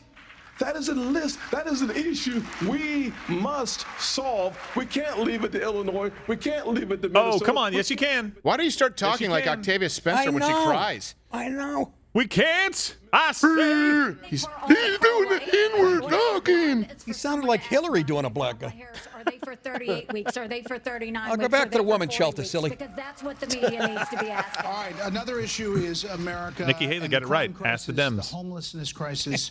Where's your American limit? cities are in decline. People are moving out as So are homelessness, your ratings. drugs, crime move in. There are problems accelerated. As drugs and crime They move in, did Mr. Scott, you know all about that. I'm just joshing you.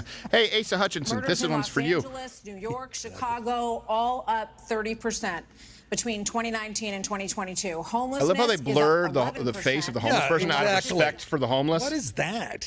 Vice President Wouldn't sign Pence, the- a lot of this began in Sir, the if you wouldn't COVID mind era. showing your ass crack next to the big gulp, don't worry, I'll blow your face. happening around this country is a result of those COVID lockdowns, and is your administration in part to blame for how we got here? Well, I think what's in part to blame is the Democrats have been talking about defunding the police for the last 5 years. And we ought to be funding law enforcement, particularly in our major cities, at unprecedented levels. I mean, it's extraordinary to think about the violence that's claiming innocent lives literally every week in every major city in this country. And yet Democrats and liberal prosecutors in major metropolitan areas continue to work out their fanciful agendas, to do bail reform and go easy. What we need is strong commitment. It's bigger than that, to law Mike. It's a enforcement. cultural We need revolution. leadership in Washington, D.C. Honestly. That'll marshal the resources of the states, marshal the resources of the American He's like people. Jiminy Cricket if I could stomp him. Opportunity. I mean, a lot of people don't know that those Trump Well, he's Pence talking. We want to tax bring up cuts- some of the Trump with Tucker interview. Can someone just give Yeah, me some so the- context? the Because I'm next- flying blind. I have no The idea next- what's coming up. So I've got plenty of Trump stuff, just kind of feathering it in. So here's him talking about Gavin Newsom. Oh, wonderful. There That we should go. be fun. Bye, Mike. Newsom. There. Cool. We're switching. It says Newsom. 3. It says 2. Give me Newsom. more time. A 1. Keep cutting them. We have like 20. Newsom, guys, just give us the highlights. We don't need 20 clips. Don't cut all of it. Okay, They Newsom. cut everything. Newsom.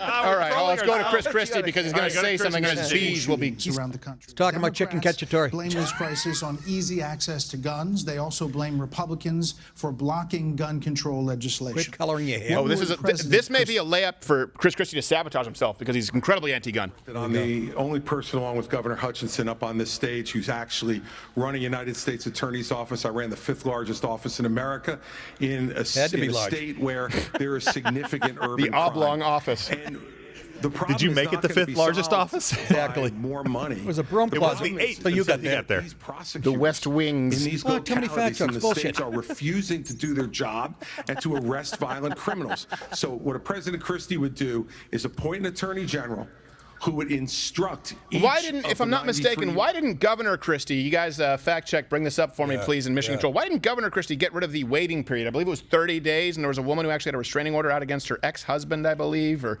maybe it was her current fiance, who ended up being killed because she needed a gun immediately. So when people say, why do you need a gun right away? Why can't you have a cooling down period? I don't know. Sometimes people need to purchase a firearm to defend themselves for a specific situation. Governor Christie was probably the most left, if I'm not mistaken, if there's a rating system, probably the worst Republican governor in the history of the Second Amendment. That's why he wants to talk about who he appointed. which was mandated by legislation sponsored by his father. And then you have a Justice Department that walks away from those charges. In your case, Waddle. People that the law doesn't apply to everybody. In a Christie administration, he would go to jail for 10 years. What about a President Ramaswamy? What does a Let's see what he has. All right, good. Going back to do Ramaswamy. about guns? So the reality is we have a crime wave in this country and we know how to fix it. The question is, do we actually have the spine to do it? More cops in the streets who are on the streets able to do their jobs without looking over their shoulder for getting sued. And we also have a mental health epidemic in this country. Yes. Just over the same period that we have called closed suburban mental women. health institutions, we have seen a spike in violent crime. Do we have the spine to bring them back? I think we should. As president, I will. But it's not just drugging up people in those psychiatric institutions with Zoloft and Seroquel. It's a deeper issue. I think faith-based approaches can play a role You really here reached too. for old. We're in the middle of a national identity crisis. And I say this as a member of my generation. The problem in our country right now, the reason we have that mental health epidemic, is that people are so hungry for purpose and meaning at a time when family, faith, patriotism, hard work have all disappeared. What we really need is a tonal reset from the top, saying that this is what it means to be an American. Yes, we will stand for the rule of law. Yes, we will close the southern border where criminals are coming in. Boom! Fit it in there. Good. Thug life moment. First guy to fit in immigration. Because we remember who we really are. And that's also how we address that mental health epidemic in the next generation that is directly leading to violent crime Can I across speak this on behalf country. of the Governor American DeSantis, people really here? quickly. Governor DeSantis. Let's see what he says. Hold on. We don't have an identity crisis with that. We're not looking for a new national identity. The American people are the most faith-filled, freedom-loving, idealistic, hardworking people the world has ever known. We just need government as good as our people. We don't need government, The period, difference is stupid. You might have, some others like you may have on the stage, it's Morning in America speech. It is not Morning in America. We live in a dark moment, and we have to confront the fact that we're Good. in an internal Good. And sort by of the way, cold if you go back to Ronald Reagan, everyone acts like Ronald Reagan was just shining city on a hill. No, at the beginning of his campaigns, he talked about where they were in that country. When he smoked Carter, he talked about the dark days of America and then transitioned into a plan. Mike Pence is delusional. That does not resonate with the American public, and certainly not people who will vote for a Republican. Let me hear Ramaswamy. Florida, Governor DeSantis. How do you stop? Follow that act, Well, actually, DeSantis. crime's at a 50-year low Not in Florida. not in Miami. We're happy with that. Well, the statewide, it's a 50-year low.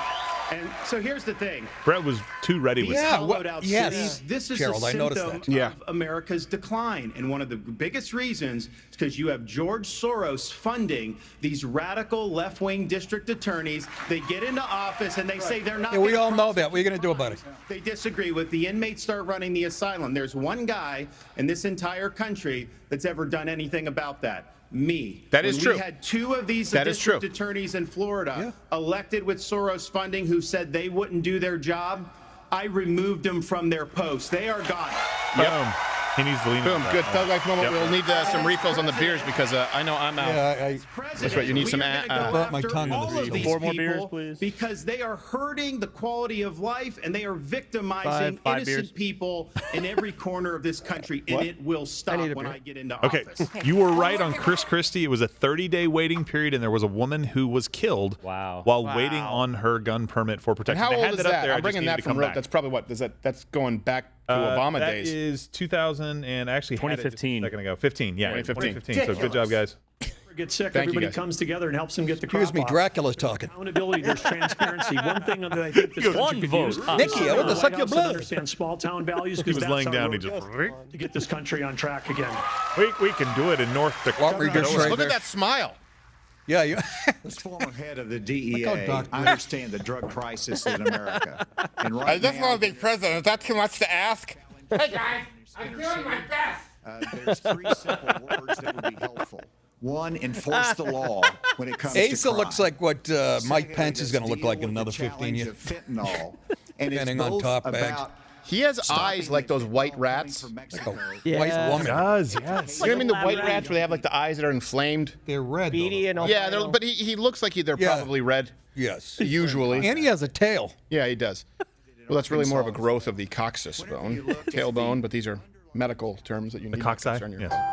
To He's see saying right now, America I can with move my left smash and hand thanks to grab balance of in our nature. inner cities. As president of the United States, that Look at will me. stop. I couldn't do this It Wednesday. starts at the top with I the rubbed one respect out for today our in the justice fucking, system apple that former steps. See, he has president eyes like who's that rat. under indictment has undermined by attacking judges, by attacking prosecutors, by attacking the This is system, weak. I'm and sorry. saying Yeah, like, he's it's creepy. aggrieved. And so we have to have respect for Now, our seriously, justice we're not like he isn't actually paralyzed on his right side, right? Like we're not just joking about something. No, I or don't think so. He's just a bit of an asshat who refuses to remove To move his right arm at all? No, he's like a hip hop guy. He's grabbing his balls. Where former President I'm Donald saying? Trump Ow, will be drink. processed tomorrow. The big So Cypress next, Hill the fan. candidates will have an opportunity to talk about the All right, coming they're going to a trials. break. It looks like. That's Fulton County, that So- street? Well, really quick, what were you about to say there, I was Joe? about to say we can go to another Trump clip if you want to, or if you want to provide something of commentary there. He was basically saying at the federal level, we're going to stop these smash and grabs. I'm like, really? How? Because that's a state issue that you have to deal with, and really it's a city issue that you have to deal with, and you have to get these stupid Democrats to have better policies in these cities where these things are occurring. That's not a federal send in the police thing because you don't have a police that you should be sending in. I think you're right, but really quickly, we should probably go to, since we have a break here, some of your content where you were down there in Milwaukee. What we're about to see here first is you spent some time, this is, if I'm not mistaken, exclusive on the ground with footage. Carrie Lake and other candidates? Yep. Yeah, catcher for the Brewers. Okay, let's... we got the Chris Christie ad. Yeah, well, actually, there's a new behind-the-scenes campaign one. ad from Chris Christie that's right before that, if you want to hit that. So it's right before his original... Yeah. Okay, let's do that. We have a new Chris Christie ad. We have the exclusive here at Louder with Crowder. Of course, you can join Mug Club, louderwithcrowder.com/Mug Club. And then Gerald was there on location in Milwaukee, and you can see the answers that we got from some of these candidates. Chris Christie. I can't guarantee you success in what I'm about to do. For the working man. You're going to get some straight talk from New Jersey. For the truth. Bag of M&M's. Right? Donald Trump doesn't even have this at games. Because the truth matters. If you are in search of the perfect candidate, it is time to leave. I am not it. We're going to be small, or are we going to be big? And that's why I came back to tell all of you that I intend to seek the Republican nomination for President of the United States in 2024, and I want your support. Chris Christie. You make good cookies.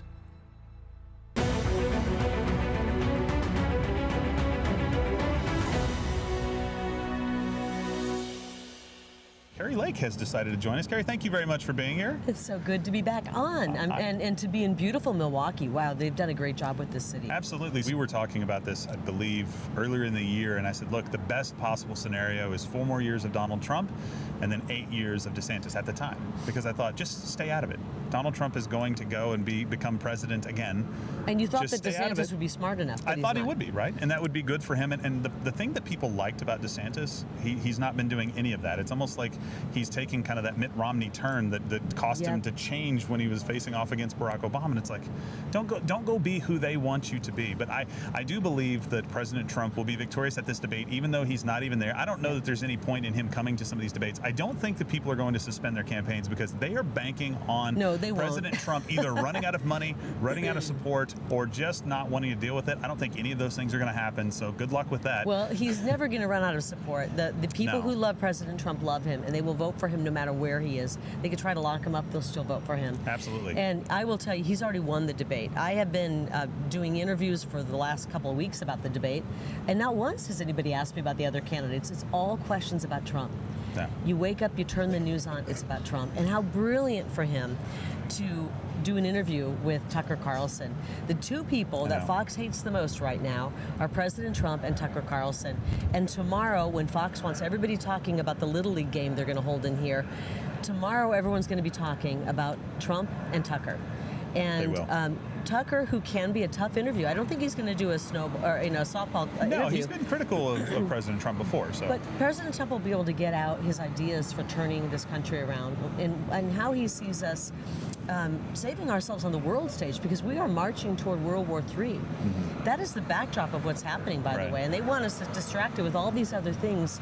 Meanwhile, the world has been destabilized, and we're heading toward World War III.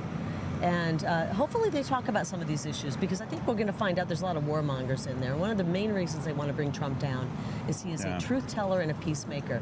He didn't start any wars, and that makes the military-industrial complex, which has a lot of control in this world, that makes them very upset. Very upset. And less rich. There's no money in peace, but there's trillions to be made in war. And Absolutely. President Trump is about peace. Absolutely. Well, really quickly, final question.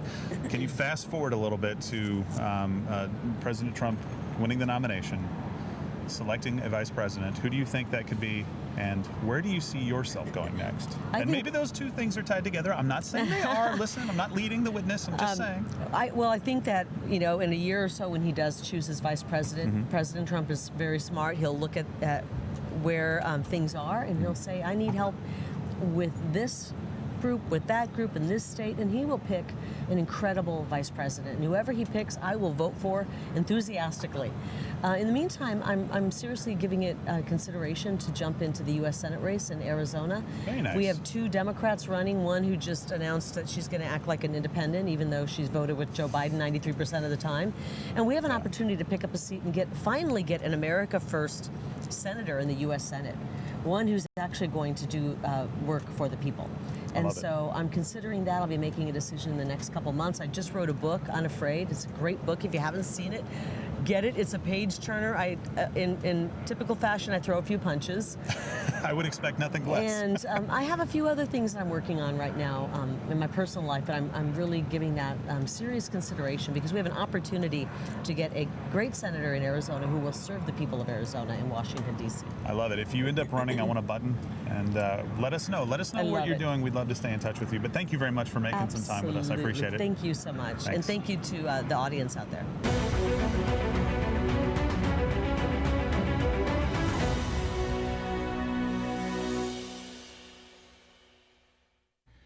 Okay, we are back to the debate. Bring it up there in the lower quadrant. Toolman and Nick DiPaolo is with me. His show is on Mug Club, LightOfCrowder.com/Mug Club. Yeah. You get $10 off with the promo code Crowder GOP Debate. Hey, what do you get? You get Nick DiPaolo. You get Alex Jones. You get the Hodge Twins coming soon. You get Brian Callen. You get Guns and Gear. You get our Friday show. You get double the show every single day. You get the investigative unit. It does not exist without your support at Mug Club. No corporate donors. Like these pack puppets. Nick DiPaolo is going to be also Rob's Comedy Playhouse. I'm sorry, what a terrible name. But it's a very good venue, September 16th, nickdip.com. They have their hands up like they're kindergartners. 15th. It's September 15th. I'm sorry, Nick. It has nothing to do with a Sicilian. Don't worry, it's going to be packed no matter what you say, Steve. Booing is allowed. I think it's 11 rooms, But it 11 doesn't seats. change the truth. It doesn't change the truth. He's talking about cholesterol. I'd like to get in and respond. Let's just speak the truth, okay?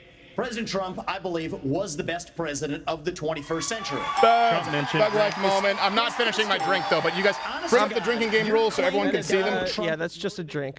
That's just a drink. I can't finish my drink. It was just filled. You understand how much good he just did for himself? Trump is mentioned January 28th. Hold on. January 6th. All right. Okay. We need this. He's continuing with Him or Carrie Lake is the VP pick for Trump. Yeah, that's my call. A vision for this country. They could just change the channel to MSNBC right now. But I'm not running for president of MSNBC. I am running for president of the United States. Point. We're skating Point on that thin dark ice, brown and finger. We cannot set a precedent where Like the party guy in in power Seinfeld. uses police force. To Chris indict Christie, its you are political very, very bad man. in this country. 30 seconds, Governor Zach. You tell me to go to debate on Fox, but nobody come. Do you see people? Where are people? There are no people. What did he just say, this fat fuck? That he's not paying for his buffet. You sit here and answer. You sit everywhere. No, don't bail him out, Martha. You let him wallow. Exactly. Let him deal with those boos. Let it reverberate into his sloppy soul. Brett's lecturing the crowd. Oh my! Talk about. All right, this you should drink. It's done, man. Fox is hurting himself. Yeah, moderator interrupted. You sit here talking Drink. about how you want to stand up for the rule of law. Yes. And law and order. And the fact is that it can't be selective. In your book, you had much different things to say about Donald Trump than you're saying here tonight. That's not true. Well, it is very true. That is not It's true. very true. I read it, and I know. You ate it. Behavior Quote it, and you're a lawyer, bitch. Chris, and you as a By the way, prosecutor should know better. You know what? I Quote know it, a lot Dom of- DeLuise. Look at, he's not taking any of it. better than you do. You've never done it like you've never done anything to try to advance Paul the Lynn interests of reference. I this felt like I was being government left out. except to put yourself forward as a candidate tonight. And here's the thing. We've stood up for law and He's in order. his 30s, Chris. U.S. attorney. You I didn't did it as- stand up to a waiting period and people got killed in your state. You stand up to no one, Chris Christie. If nothing else tonight, please let his giant bubble be burst as far as the tough talk and straight from the hip. Everything about that man That's is not true. phony. I saw him stand up to the managers at Arby's. They showed him. You said you have the beef. The Constitution. Why go? Now, That's why they advertise that now. I know. To preserve, protect. He's going to hang himself right here. Watch. Well, you need to Show me the rope. Yeah, I was going to say you need to reinforce It's a cable. rope. It's got to be cable. Political pressure. We have another Gotta be an question old for you. bike I rack. want to get everyone in on this issue, but I I'll have have to another stand question. up and spin I have around. another question. Hold on, you will. All right. So God damn it, got an ass like a President nectarine. Trump's Let's see it. former vice president is on this stage tonight. He has faced hecklers on the campaign trail over his actions Look at on this January wooden the puppet. 6th. January 6th. On that day, the vice president How do you feel about termites, moved Mike? forward with the certification January of the 6th. election. I think So Geppetto do you- had a weekend with Pinocchio and Mike Pence happened. Oh, God. Did the right thing On Temptation Senator Scott, Island. Do you believe he did the right thing? Absolutely. He did the right thing. Number one. Oh, you sucked him. We should be asking ourselves a bigger question about the weaponization of the Department of Justice. When I'm president, the first thing I'll That's a do good thing. is fire Good. Merrick Garland. Secondly, Defund the FBI. Whoever here Christopher- tonight says disband the FBI, our intelligence agencies, and build anew is the guy who should win this debate. I've said that's a close-handed issue for me. You cannot save this country without disbanding our intelligence agencies who are political propaganda and hit artist wings. Yeah. Justice. Well, how can you Here's say Mike why. Pence did the We right keep thing and then seeing say go not after only the Department of weaponization Justice? of the It's kind of Department of Justice contradictory. against political opponents, but also against parents who show up at school board meetings.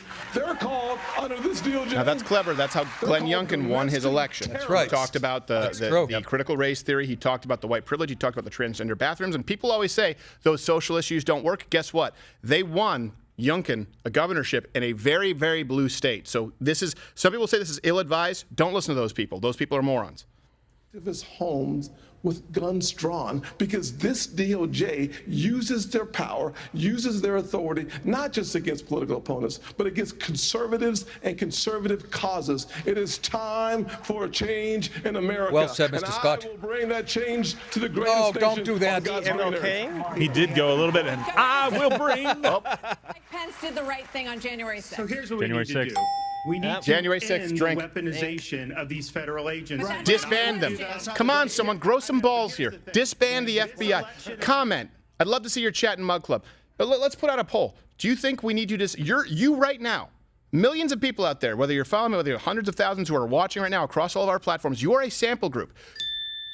Do you want your candidate, the Republican candidate, to run on the platform of disbanding our intelligence agencies? They want you to think that you're an extremist.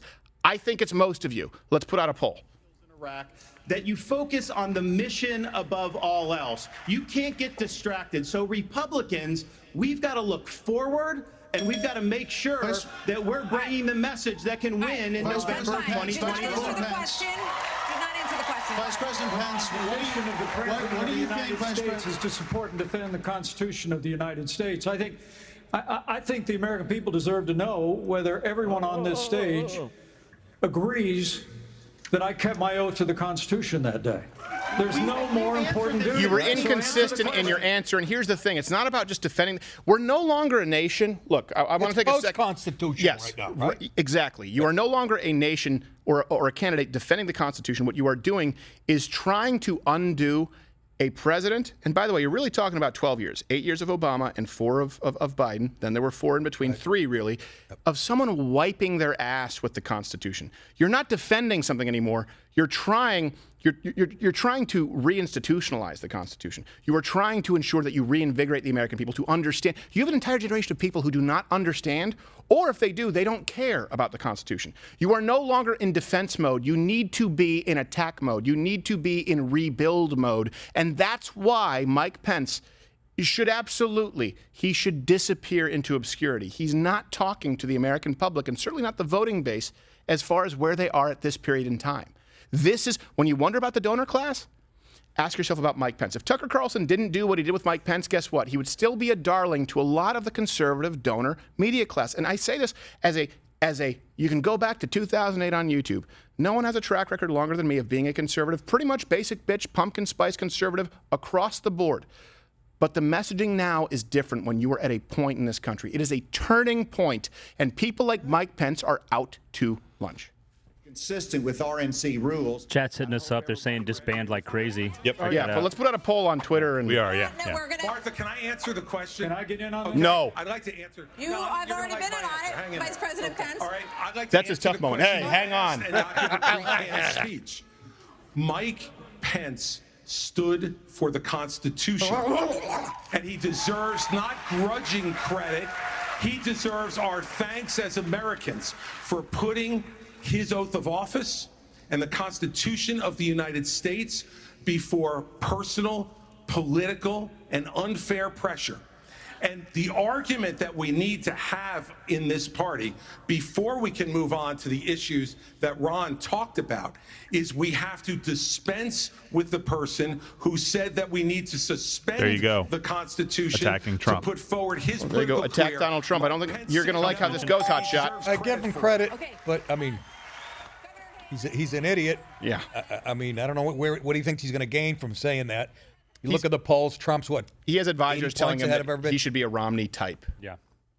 Yeah, he And I is. do think that we need to give him credit for that. But what I will also tell you is, look, I mean, No, what he needs are some lifts when in it his comes shoes. to whether President Trump should serve or not, I trust the American people. Let them vote. Let them decide. The American What I will people tell you don't is trust their vote. that it We is have that time for poll. a new- It's a significant portion of Americans, including, by the way, Democrats who don't believe that their vote is secure or that it's counted properly. They're speaking to people who aren't there. This is the problem with the donor class. This is where Vivek is going to pick up some steam. The GOP, do you want a puppet candidate saying the American people have to trust their vote? They already don't. Talk to those people. They're tuning in right now. They're looking for a reason to give you their vote. Are you man enough or woman enough, Nikki Haley, to take it? She's Do you have the balls to On take it? January 6th. But I would say you started off the top of this hour saying we're going to talk about China, Ukraine, education. I We lowered are. the crime China in is the Transylvania by 40%. And every minute that these eight Go candidates smack a spend- jukebox. Impalings were up 75%, but Hey, Groucho wants his eyebrows back. Listen. the garlic harvest is raped. Promised we were going to spend a few questions these on it. suits let are people say what they unoriginal. wanted I to know. say. And now, indeed, we are moving on That to the looks subject. The U.S. has committed nearly Can 77. I speak on this issue?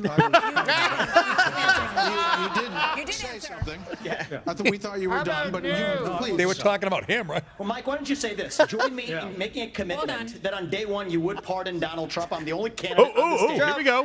Here we go. Let's see what they say. Listen. How we move our nation forward I don't know and why turn the you page assume forward. that That's Donald exactly Trump right. will be convicted of these crimes. You should be able to make a commitment. The same justice system that was this Vivek, here's corrupt. the difference between you and me. Yeah, I'm not a professional politician. That's the difference. Who can answer a question? I've actually given pardons. When I was governor of the state of Indiana. It usually follows a finding of guilt and contrition by the individual that's been convicted. So, look, if I'm president of the United States, we'll give fair consideration to any pardon request. But if I'm That's political talk. Yeah. You suck. You know, it's not about looking back at That was our man on the ground up there. 2021. It's about January 20th, 2017.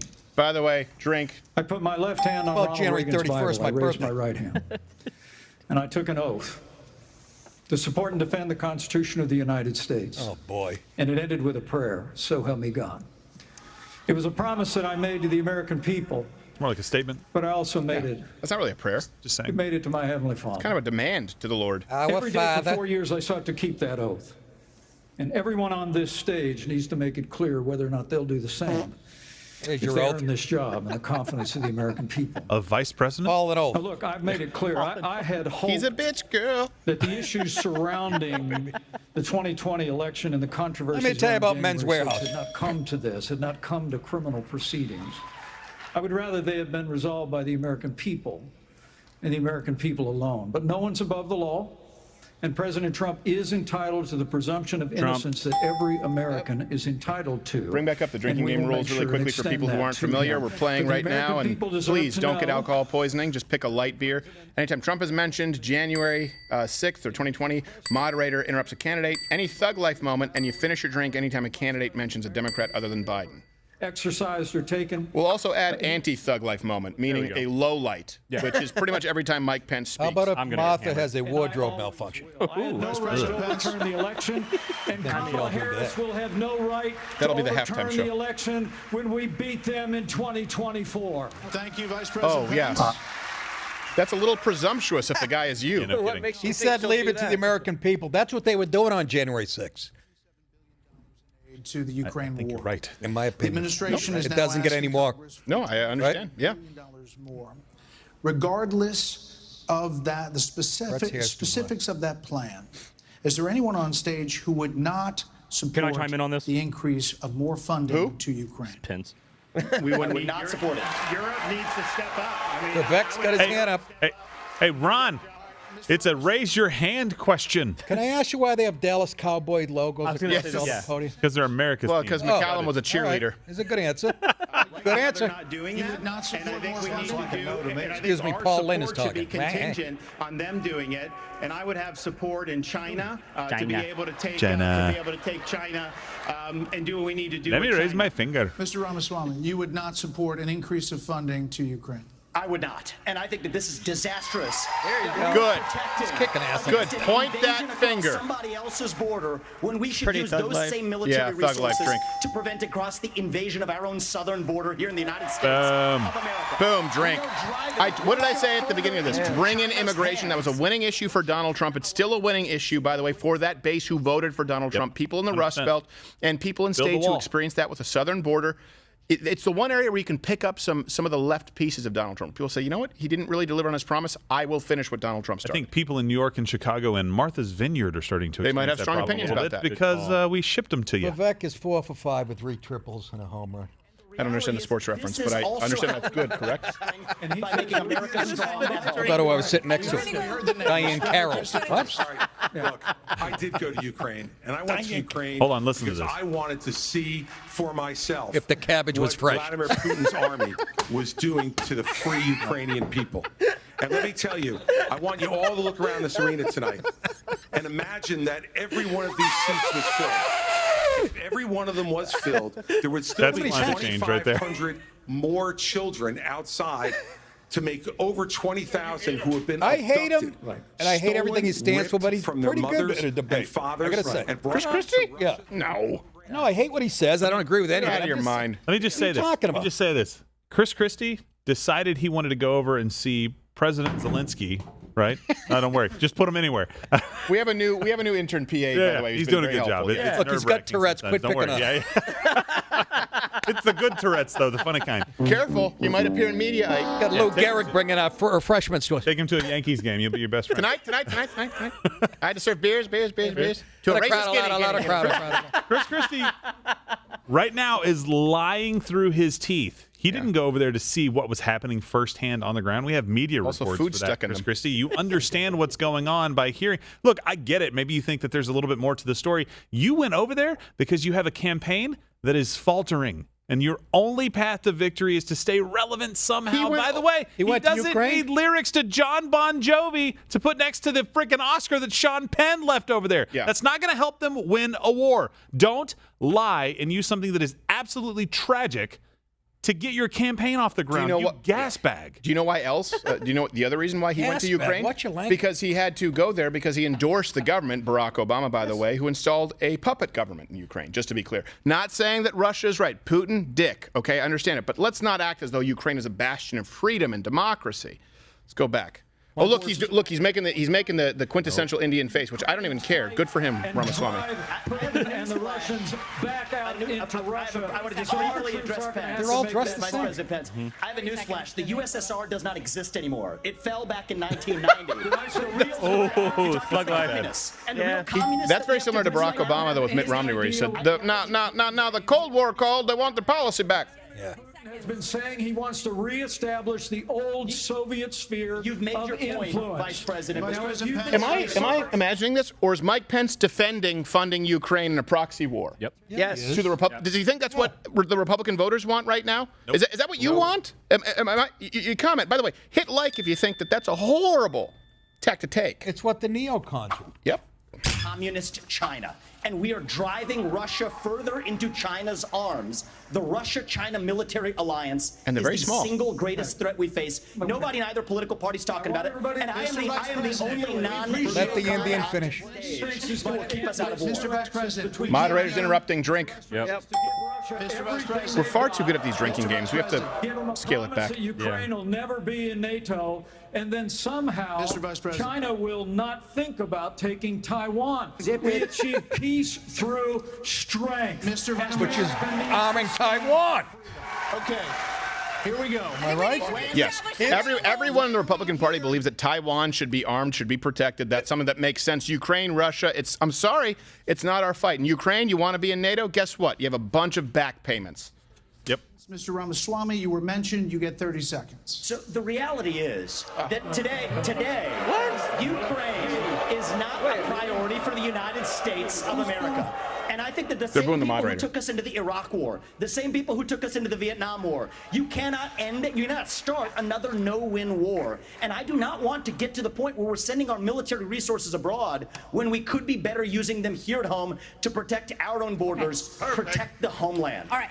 So I'll just someone play the theme from Homeland every time he appears. China and Russia do not have a military alliance. That's a very unlikely alliance to have. Right now, they have somewhat of an economic China and Russia. Yeah. Right. They don't have a military. I think he said that either misspoke or he says that often. Maybe he's assuming that will happen. He means to say that they have a vested interest in each other at this point. It's like a friendship agreement. Friendship. That's right here. That's a little Mortal Kombat for you. Territorial dispute. Why? First of all, the American president needs to have moral clarity. They need to know the difference between right and wrong. They need to know the difference between good and evil. Right.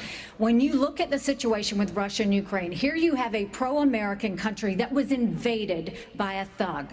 So when you want to talk about what has been given to Ukraine, less than 3.5%. A pro-American country? You mean the only other country in that sector of the world that hosts drag shows? If you look at the percentages per GDP, 11 of the European countries have given more than the U.S. But what's really important is go back to when China and Russia held hands, shook hands before the Olympics, and named themselves unlimited partners.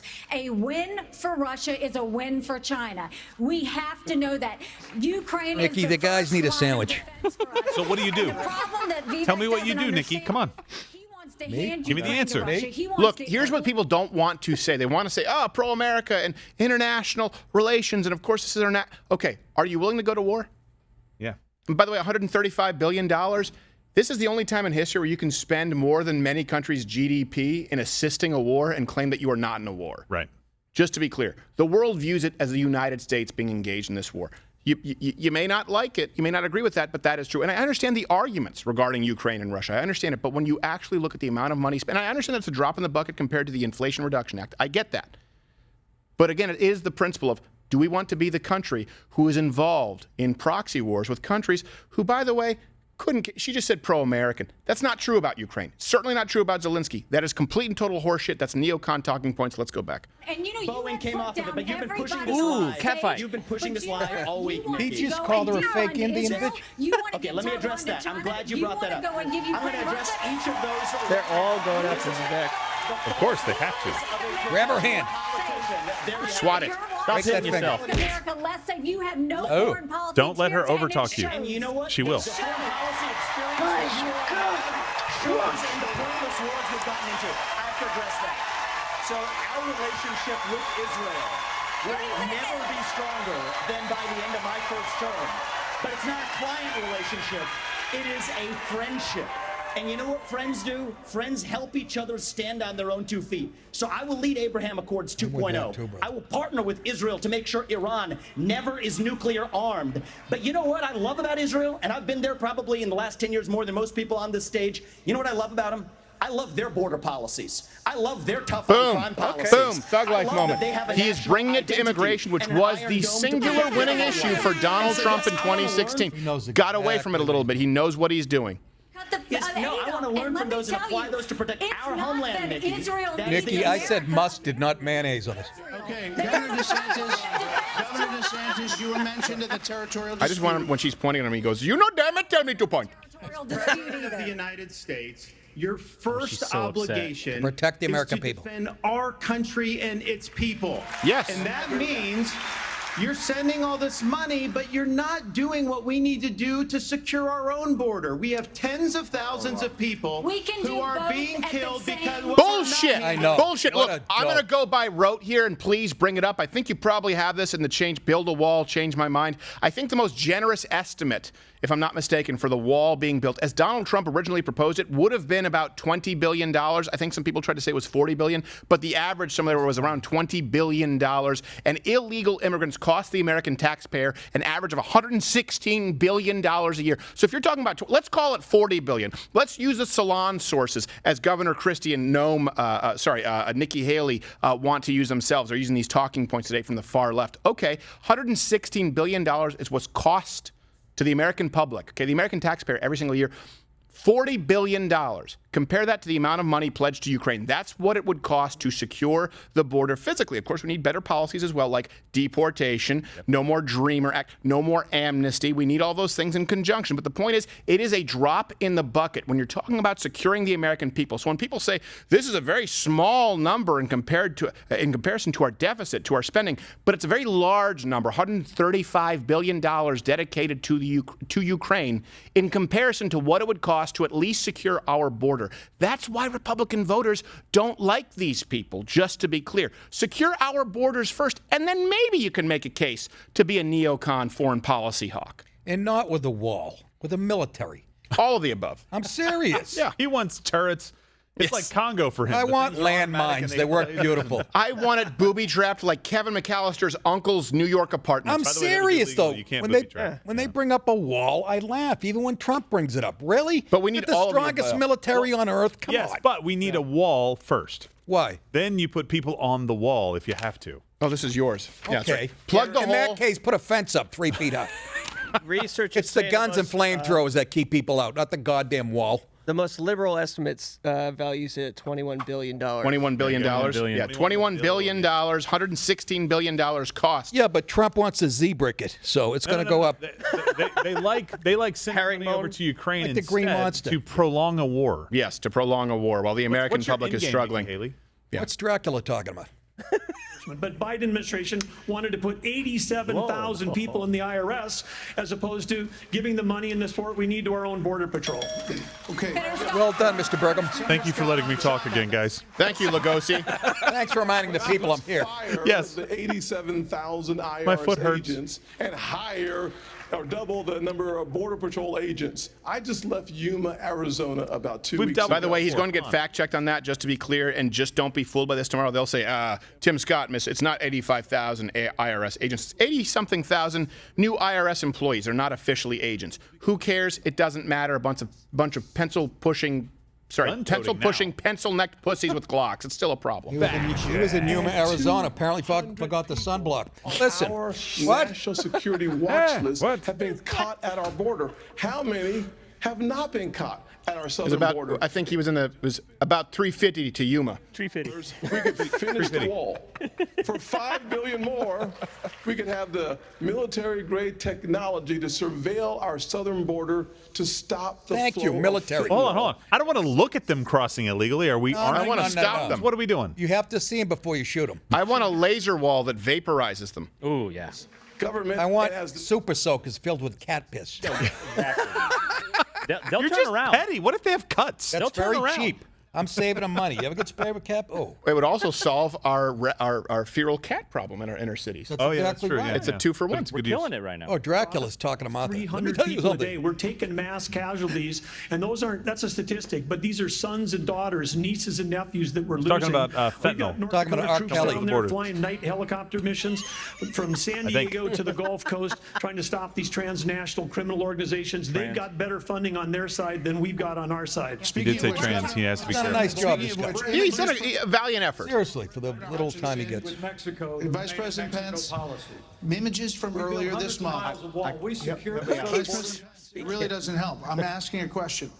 Earlier this month, But all he does is smirk. Like, Mike. is it just me, or does Mike Cartel Pence, members- is he acting like he has this in the bag? He does. He's is. delusional. He really is. Okay. What's Richard Pryor doing in the invasion. paper? would you Man, I was authorize- starting to cross the border. This shit crazy. Ain't there some shit? Cocaine. Force used by the Border Patrol, Bill Cosby. law enforcement as needed to I was protect crossing the the border. border, and then fentanyl had me lost my goddamn mind, man. military has to be used for intelligence gathering purposes. This is What not would unusual. you know about that? Whenever I was in the Bush administration, we went down there. And Oh, that's a ringing endorsement. He looks like he's in a hockey rink right now. Yeah. Help and going Hey after guys, the you remember when I didn't do a dang thing to stop the problem because it's terrible today? That's true. Add the mustache. What's the name of that actor? Was the owner in Slapshot? Yes. They came out here to see the RNC, not this bunch of pussies. The toughest candidates in the Federal League. Oh my God, it's perfect. We bring in Mexico as a partner. We have to use economic pressure to accomplish that. President Obrador has not been helpful, and we have to use economic pressure that this administration is not using. The rule of law has to matter on both sides. How we dealt with this in Arkansas was we didn't have it. Yeah, we didn't. Yeah, exactly. Let's talk about Mexico like he lives in Texas. Limited in its We use. dealt with it for you. Yeah, Asa. You know, in Little Rock, We had there was the two global Mexicans war on starting terror. some shit. You know what I did with that? I put a stop to that in a hurry. I took away the I said, don't start nothing. Any idea the Won't be. damage they can do with a toothbrush and a bent back paperclip? Exactly. Sending U.S. Silverado. Special forces over Martha, the you look border terrific. Did I mention that 12 into times? Mexico to take out fentanyl labs, Take to off your take top. out drug cartel operations. Yes. Do you support that kind of American Yes. military? Look at him, use? like somebody Yes. smelled the And I fart. will do it on day one. 100%. Here's the thing. Special forces to take out fentanyl labs. I will say Ron DeSantis has answered very clearly Yes, on he this has. question before where he said, no, I will not support amnesty whatsoever. He's been very clear about that. He just needs to be clear in this debate. Not a part of your southern border. We have to reestablish I'll give you the the rule order. of law, and we have to defend our people. The President of the United States has got to use all available powers as Commander-in-Chief to protect our country and to protect the people. So when they're coming Against across, the globalists. yes, we're gonna use Finish the lethal force. sentence. Yes, we reserve the right to operate. How many more tens of thousands are we going to let to die? I am sick. I've met angel moms throughout this country. I met a Nice lady tits. in Texas named Tracy, and her son took one Sally's Percocet Angels. that was laced with fentanyl, immediately died. That is happening all across this country because of the poison that they are bringing in. So as president, would I use force? Would I treat them as foreign terrorist organizations? You're darn right I would. Does that mean bombing them? Would have been great if not for the "you're darn right I would." I'm sorry, that's just not a good way to frame it. No, you're darn tootin'. You're darn tootin'. El Chapo? Yeah. El Chapo, I have a little something for you. And guess what? It's not snack time. Right, that should have been a Thug Life. I'm not- moment, It's but an Apache. I'm not. Fentanyl, could it be Satan? I'm not talking malarkey. Yes. I don't want any more of your tomfoolery. Okay? This isn't the local town hall hootenanny. You know, Jill had some fentanyl in the kitchen. This is awesome. Humanity, She was the wave cooking of it, and there was a fentanyl fire.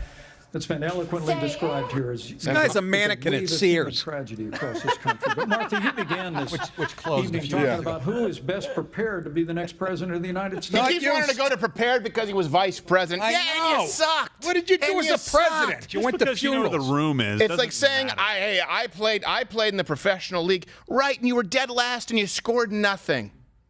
Around the clock. I negotiated the Remain in Mexico policy on behalf of the President say of the he United rocked States. around the and clock? Asa, you're so right. It's because we used Oh my God, he's economic agreeing with pressure Asa. Here's how to bring the back yourself. Mexicans to the table, and they allowed us to have people wait in Mexico while they applied for asylum and ended asylum abuse overnight. We got the Mexicans to deploy their National Guard to their southern border and to It's their our northern southern border. Trump as did, never stupid. Before, and I want to promise you, as President of the United States of America, I will engage Mexico the exact same way, and we will partner with the With force. Mexican military, and we will hunt down and destroy the cartels. This guy, here's the that are problem with claiming Mike Pence. No. He wants to claim credit for Donald Trump's presidency, and we all and then turn on him when That's it's right. convenient. That's exactly Yes. right. Pivot when it And by the way, he's like, we will hunt down and destroy the car. No, you won't. The cartel will always come back. You know why? Because they have a product and there is demand. It may be somebody else. It may look a little bit different, but that is what history has taught us. That means you don't know what the hell you're talking about. Mike. Also, I have to get cheap ass fillers in Mexico. That's true. Yeah. Tijuana. Great Ass market. is starting to sag. You know what I mean? I look like Michael Douglas. do with the folks that are here is to, You mean his throat? again, as we've talked about all night tonight, Christie's still here. we have to have law and Somebody order throw in him a this country. salmon. We have to enforce the law. And what that means is to make sure that catches people it with who his claw. come here illegally are Have not we hit every fat rewarded joke there? for being here illegally. No, there's still more. We have so many wonderful people from around the world who are waiting in line, following the law to try to come here and pursue the American dream. And those people are waiting and waiting and waiting. Yeah, as you're in line at we haven't Wendy's. dealt with the problem of the folks who are here. We have to have them detained. We have to make sure that they are not rewarded for having broken the law. And one last thing on this fentanyl issue. With China, we can't take our eye off of that ball. Yes, it's important that we secure the border. Very important, as I just said. But China is sending these chemicals to these drug cartels for them to create the fentanyl That's that a is good killing point. hundreds of thousands of our citizens. Let's bomb the China. Chinese are engaging in an act of war against us. Let's take them killing both our out. citizens. Just drop him. That'd be a Moab they wouldn't be There you expecting. go. Exactly. And to try to straighten Oh, that no! relationship out. Give him 20 minutes in a porta potty and fucking drop that. All that Christie's will block out of the sun. We have to fight in the shade. Martha's looking fine. We have a lot of He's issues. going to roll that him at the Americans Mexican care He about. cartel. doesn't like do the bad Lost for a Boys. fat guy I hate. As millions What did of he say, American Gerald? children are not Gerald? proficient in reading or math after this. What did he say? I don't know. What did you say? No, it was what Nick was said a to make Hook me laugh. reference, I I think. get He it. I doesn't get do it. bad. Doesn't do bad for a fat guy I hate. Oh, All right, so really quickly, I just want to go back through a few things that happened while we were doing that. We're going to go to a Trump a Trump clip? A Trump clip. Yeah, here in from just with 1 Tucker minute. Carlson. But one of my people that I love to hate, Robert Reich, said there's no such thing as abortion all the way up to the moment of birth. Governor DeSantis is telling a dangerous lie. Yeah. That is not true Well, at all. ask Governor Northam that, but he might be too busy exactly. doing blackface in his retirement phase. glad I had so much Northern material. So I'm trying to go to the next Trump clip here. Gosh, it's like 50 pages back up here. It's I gotta find it. you mean President Donald Trump with Tucker Yeah, Carlson? with Tucker So Carlson. we are covering, and keep this in the lower third here, just so people can see that they're advertising Birch Gold. Oh, I guess they don't have the. I guess they don't have Devane doing it anymore. So look, they're really upgrading. No, they get Pence's nephew. Yes. Fucking Phil Pence. There were a couple of them that they gave me. They gave me one really quick. So I don't know. Let's go to the So Gavin Newsom and one. you can use the hashtag Crowder GOP debate, $10 off Mug Club at Crowder GOP debate. It's a promo code you use, louderwithcrowder.com/Mug Club. We are covering both the debate as well as the Tucker Carlson interview that just dropped with Donald Trump. Which is this next clip, Gerald? So this one is him talking about Gavin Newsom. Oh, okay, And good. There's another one they want us to get to, but we'll have to get that. Okay, Gavin Yeah, they Newsom. gotta give me the names if they want them. All right, Gavin Newsom. let's go. Newsom, right? I mean, Could be. I mean, you know, I always got along well with him, believe it or not. But could be him, could be somebody else. He's got a big load on his shoulders because you look at California, what's happened. You know, I Paul don't know if the Pelosi dropped it. people really, the people that vote for him, I don't even know if they care. You know, you look at so many of the things that are going on, and people don't seem to be. In the old days, if you had a bad record, it meant a lot. Today, if you have a bad record, it doesn't really mean anything. Yeah. Well, I actually, I don't care what he has to say about Gavin Newsom. We'll see if he ends up running against that guy. But it's civil war, like it's actually open conflict that he's talking about. Oh, I think maybe we have that clip. Yeah, we have that one. Great. Let's hear this. We This gotta, is President Donald Trump talking about 8 seconds. Civil war, or as Mike Pence refers to it, something he will never touch. do you think it's possible that there's open conflict? We seem to be moving towards something. I don't know because I don't know what it. You know, I can say this. There's a level of passion that I've never seen. There's a level of hatred that I've never seen, and that's probably a bad combination. Donald Trump, thank you. Thank you very much. Very much. Thank you. Why is he interviewing him in the slave galley? Billy, of a Donald ship. Trump, do you see any? 12 years there's a Tucker's level of den. passion. I would say peacefully go, but last time that didn't work. Yeah, exactly. I don't know. Look, I don't know. I would think there shouldn't be any type of civil unrest, but if I don't win, I can't answer that question. I can't speak for them. A lot of people say if I don't win, they might try and take out the government. I hope it doesn't happen. I say, no, that's the worst thing. They say, that's what people tell me. There's nothing I can do. I love his style of pawning it off on someone else. It's just someone else always. I've is been the talking about that originator since of the idea. 2015 I in know. the Trump talks. Yeah, he's very A lot good of at that. people tell me. A lot of people. Like, who's saying that? A lot of people say that. A lot of people. You wouldn't know. I know these people. He's a great salesman. It really is. Like, here's the thing. When people say Donald Trump is a liar, no. Look, Joe Biden is a compulsive liar. Yeah, Donald Trump's he's like he's a bit of a bullshit artist, and he exaggerates. There's a big difference. There's a huge difference. I mean, and friggin' Biden's lying about shit that, affects everyday Americans. everybody. Yeah. Trump might have been exaggerated about how many people's at the inauguration. Right, like Joe Biden will say, difference. Joe Biden will say, Bidenomics has helped every single American when they are struggling more than ever before. Yeah. Donald Trump will Right. say, my wall will be the prettiest wall. Like, all right, it might be okay. Do you like Z-Brick? Prettiest wall. My wall will be like the Bo Derek of walls, a perfect 10. That's what people say. I say, maybe it's more like a Kathy Ireland wall. They say it's Bo Derek and 10. Well, so we've got the debate coming back up here, but a lot of people are saying that the Trump interview, it wasn't like, it's not Donald Trump being Donald Trump. It's Donald Trump Seems being like a he little has some advisors in his ear. Yeah, exactly. He's Well, not, he's not punching back at stuff. Like, it's not the funny, When was comical- this recorded? Do we know? I think a couple of days ago. Okay, he's got a lot hanging over So, him. yeah. That's true. 4 indictments. I mean, maybe 5. Yeah, coming, who look, knows? that would get to anybody, I think. About 93 charges. Even Mr. DeSantis. We are back. Hashtag Crowder GOP debate, and we will see who has the balls after this to sit down at the Rumble booth. Onto the debate. States lock their kids out of school for a year and a half. That was wrong. We stood up. I took a lot of fire for that. Yeah, you did. I was pilloried by the media, but I stood for our kids. And as president, I'll stand for you and your kids as well. But we have to make sure that what our schools are doing is focusing on solid academics. In Florida, we eliminated critical race theory from our K-12. I love him for all this. Yep. Yeah, he's He's strong without a here. doubt the I'm best fine with governor him in the too. country. There's no Yeah. doubt. And that's we a have pretty good. Yeah. importance Credit to have of him. American He's the guy with the civics. best record and the worst rhetorical skills, I would say. That's the thing. He's not great at speaking right now. He's not great at invigorating people, but he has a fantastic record. Yes. Yeah, he'll learn that. Like Pence. Look at Pence. He's a master. Big ears. Any foundation in what it means to be an American. Mr. Ramaswamy, Mr. Ramaswamy. No, I agree. Ramaswamy.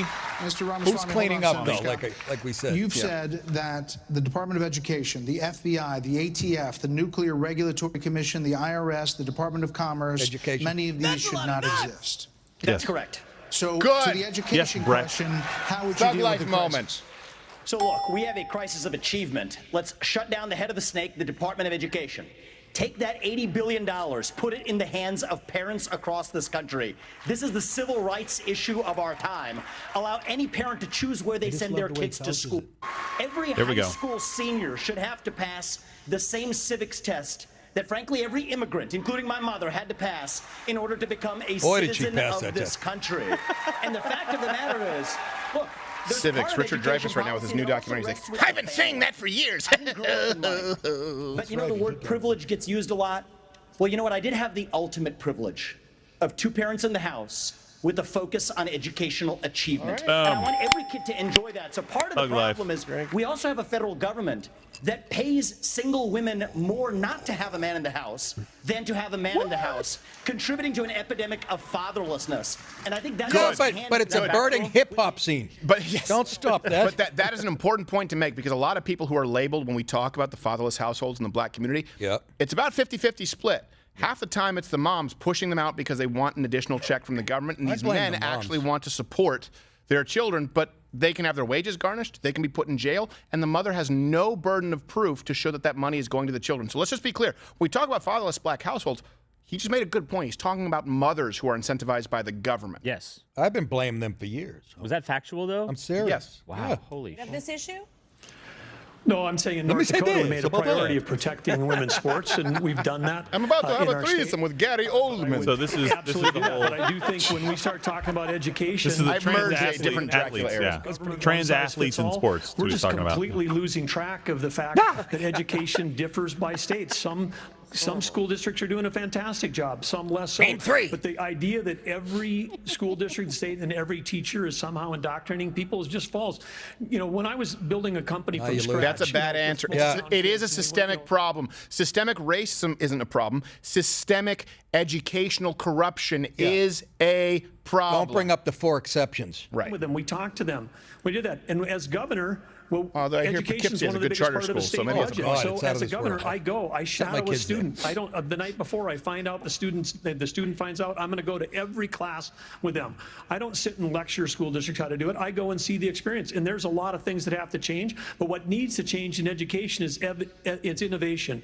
We're doing it the same way we did it 50 years ago with innovation, not regulation. I would get rid of the Department of Education. That's not true. We're not doing it the same way we did it 50 years ago. As a matter of fact, we're doing it worse than before there was a federal Department of Education, just to be clear. When you hear this, by the way, Gen Z and a lot of millennials, you go, what would we do without a federal Department of Education? Ask your parents, the boomers who you mock all the time because it's a cool meme. They likely went to school before there was a federal Department of Education, and they actually tested higher in standardized testing scores because it was state-run and run by municipalities. So this idea that you need a federal Department of Education, no, it has failed, and actually the objective measurements that we have, the metrics, shows that it has gotten worse. That's where a guy like, I always forget his last name, Dugam, whatever, lost me. Let's hear Nikki Haley. Burgum.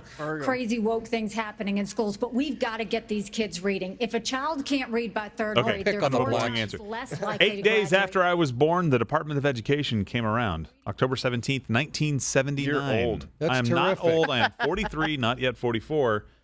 I agree 100%. So we blame you. Old. Yeah, but so Carrie Lake had this right? So we talked about, we did an interview with Carrie Lake up there. still have ice She cream? said that the money should follow the student. You want to change public education? You start incentivizing schools by letting children and parents, obviously parents make the decision, but the children, the dollars follow them. They get to pick where they go. If you have a good school and you're desirable, more people go By the there. way, the black and white and the gray issues coming up, it's the one that was controversial. It's the one that went on for an hour and a half with, of course, a black woman and a daughter who went to private school from a wealthy suburban area. Guess what? They attacked me. You'll see this. All of them were very good conversations. They were furious. They demanded that I not air it. And after that, I said, hold on a second. Let's see if we can find common ground on one thing. I'm sorry. It was a segment that I did that's going to be yeah. uploaded as a video. But who's they? It was a black woman and her daughter saying, we don't want you to air this. We don't think this is productive. And then at the end of it, they agreed. They said, well, yeah, school choice, a school voucher program. They said, how can anyone be against that? I said, hold on a second. Hold on. What if I were to tell you that the only reason the Democrats oppose it is because they claim it's racist? They said, well, that's bullshit. I said, that's my point exactly. That'll be coming out next week or the week after. Let's hear Mike Pence. Did you say that, or did you say, what if I offer you a carton of Cools? I both. Let me say, I hedged I'm my running bets. for president of the Stop United it. States because I saw we you. don't need a president. I who's saw too you. old. You don't need to dump that. I saw you. What? He What? said dump it. No, he didn't say No, I dump. said pop it. I'm kidding. Drop it like it's hot. I We don't need know. a president who knows how Congress he's getting works, booed again. how the White House works. What did I miss? What were people laughing at him for? He just undid his fly. I was fighting against No Child Left Behind when Republicans were doubling the Department of Education. I'll also shut down the get Federal rid of it. Department of Education. And when I Well, was good. governor, There's one we answer that's doubled good. Every the time size they of put the camera on him, it's 1988 for some reason. Exactly. and Isn't we'll it? give school choice to every family in America. So When Stop I- with the boys regulate. Hold on. You were in the White House. You didn't get it That's done. Claims right. credit for Thank everything you. else, and then he wants to pass the buck. We're gonna do this. You didn't do it. He didn't do it. But you know what I'd Why say, should I believe Gerald? you I'd go, now? Gerald. I was the vice president, for Christ's sake. Okay, I went to fine, funerals. They fine, wouldn't let me yes. do The difference between somebody who's an automaton and somebody who's actually a thinking agent in the White House, which we don't have in there today. This guy's so much And I will brighter than tell you, I anybody wanna else. address Vice Except President for, like I Pence's say, comment. I like to say I it. think we do need somebody of a different generation to lead this nation Yes, we forward. do. Look at the way I've run this campaign. Yes. Going to the south side of Chicago, to telling you he's Kensington, gonna blow up in the after middle this. of Philadelphia, where traditional Yeah, but the clause will Republican come out candidates for sure. don't go. Oh, yeah. So what? We have an opportunity to That's when build a you know you're doing multi-ethnic, Right, no, exactly. working-class majority to deliver a landslide, and I think I'm the only candidate in this race, young or old, black or is it a white, hockey to rink? bring all of those voters along to deliver a Reagan 1980 revolution. We're going to do it in 2020. Is he saying that because he's between black and white? Yeah.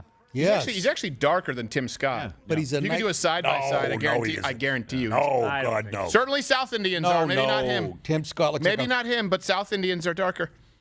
I'm all for him. I like him. I love him. I love him. I love his food. I love his culture. Hutchinson, you have 30 seconds on the same question.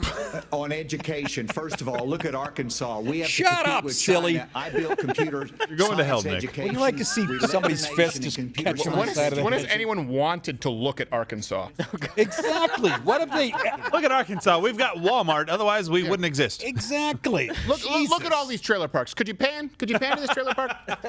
You saw that Computer series, science Ozarks? To every school in rural This areas guy and urban is a areas, zi- offering computer He science. makes a for the Christie look like benefit of our Elvis with kids, his stage and we can presence. Compete with China. Well, Christie in kind of terms does look like technology. late Elvis. He does. Yeah. This is gonna go- He this- ate this On a Elvis. toilet. is coming to you. Fucking. I really feel like this is a Asa, you ignorant slut. Yes.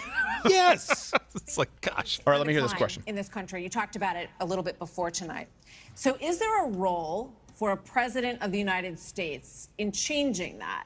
What would you do to change that?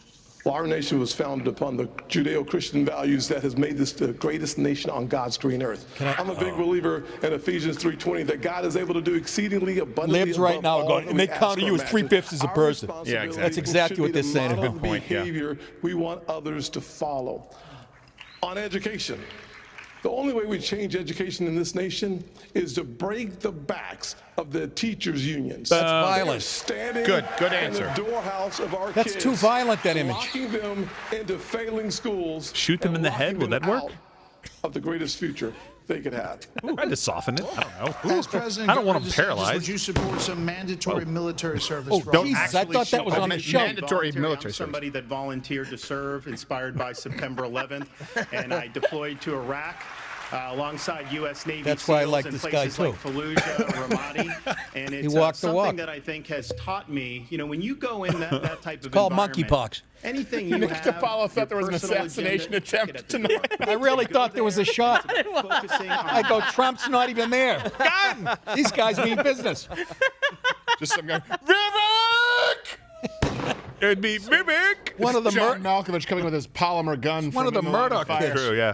You killed that duck, asshole. Good movie. Okay, now for something. Now for something completely different. She lifts her shirt. This is for you, Governor Christie. Do you believe that the recent spike in UFO encounters? Oh gosh. I get the UFO question. And you wonder why legacy media is I know. dying. Who just said that? I get the UFO question. The Chris. one who looks like a UFO. I think it was Christy. It was. And people are taking this a lot more seriously. And we're hearing that, there are things going on that people aren't aware of. So, if We you take were this about as president, seriously as you Governor do. Christie, would you level Although he with likes the flying American tea people saucers. Could a, about what yeah, the could a government flying saucer knows get off the about planet these if you're in it? possible- They bring donuts. And especially coming from a woman from New Jersey, I think it's horrible that just because I'm from New Jersey, you asked me about unidentified flying objects and Martians. Thank you for telling us what We're UFO different, but stands we're for. not that different. Look, Answer the question, of bro. course, the job of the President of the United States is to level with the American people about everything. The job of the President of the United States is Well, you to need a stand level up to find for your belt truth. buckle. That's not entirely The job of the President of the United States is to be a role model for our children Yeah, not a and role. our grandchildren. And so whether it was UFOs or this problem of So we need to pick an education, overweight man to be a role model? Yeah, not the and guy. I started 12-inch, this in You could be the male Lizzo. 12-inch after the whole teachers wheat. unions in New Jersey. He's not and funny. drove No, he them down can't. to an all-time low popularity rating because they were putting themselves before our kids.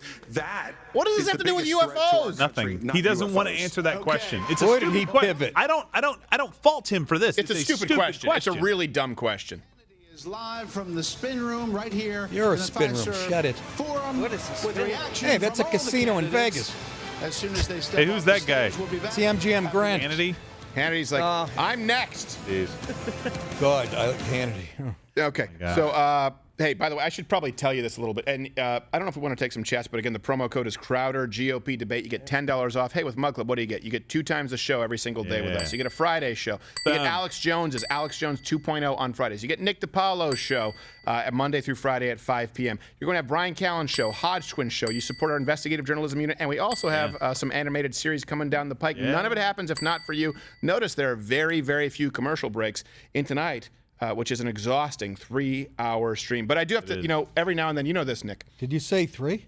We like to have a little. His contract ends at Wow, I've been someone going hit a the little. gunshot again. Let's. Wake up, Nick. Say, home. Did you really think that was happening in this? I thought I heard a shot in the studio. I was waiting for Walter Cronkite. Come on, Vivek Ramaswamy is dead at 9:30 Eastern Time. Yes. I hate to interrupt this program. So we like to have a little. We like to have a laugh sometimes in the studio, and yeah. sometimes we pull some pranks on each other. You know this. How Nick. long have we been on? And about over 2 hours. Oh, good. And you know that Gerald is obviously a very devout Christian. Oh, jeez. Here we go. I do, because every time I say something off color, he cringes. I know. do And a there's, little look, bit. it's a mix. There's I'm an wearing a intersective shirt that audience. says And by the way, Jesus is risen. yes. So by the way, we all agree on So these my things. Hit the Pop-Tarts. like button if you like this eclectic mix that is going on. But we like to have a laugh. I love here. you, Nick. And I sometimes we want- pull some pranks in the office. And because Gerald has often talked about, Really? Well, yeah, you remember. So we pulled Yeah, a little we bit of a did film prank it, on Gerald. Gerald What this did weekend. you do to the poor And guy? I think we all had a good time with it. What did they do, Gerald? What did they Gerald do? to you? didn't.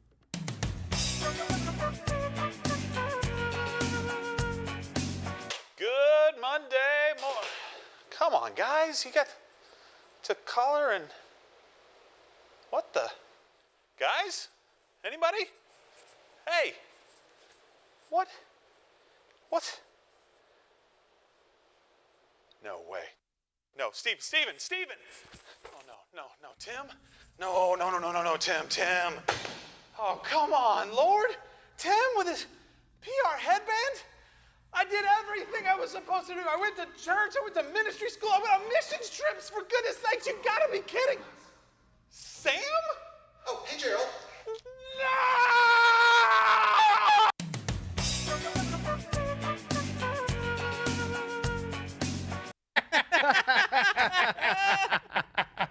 He thought he was left behind. So drunk. What an idiot. Sorry, you got a good sense of humor. No.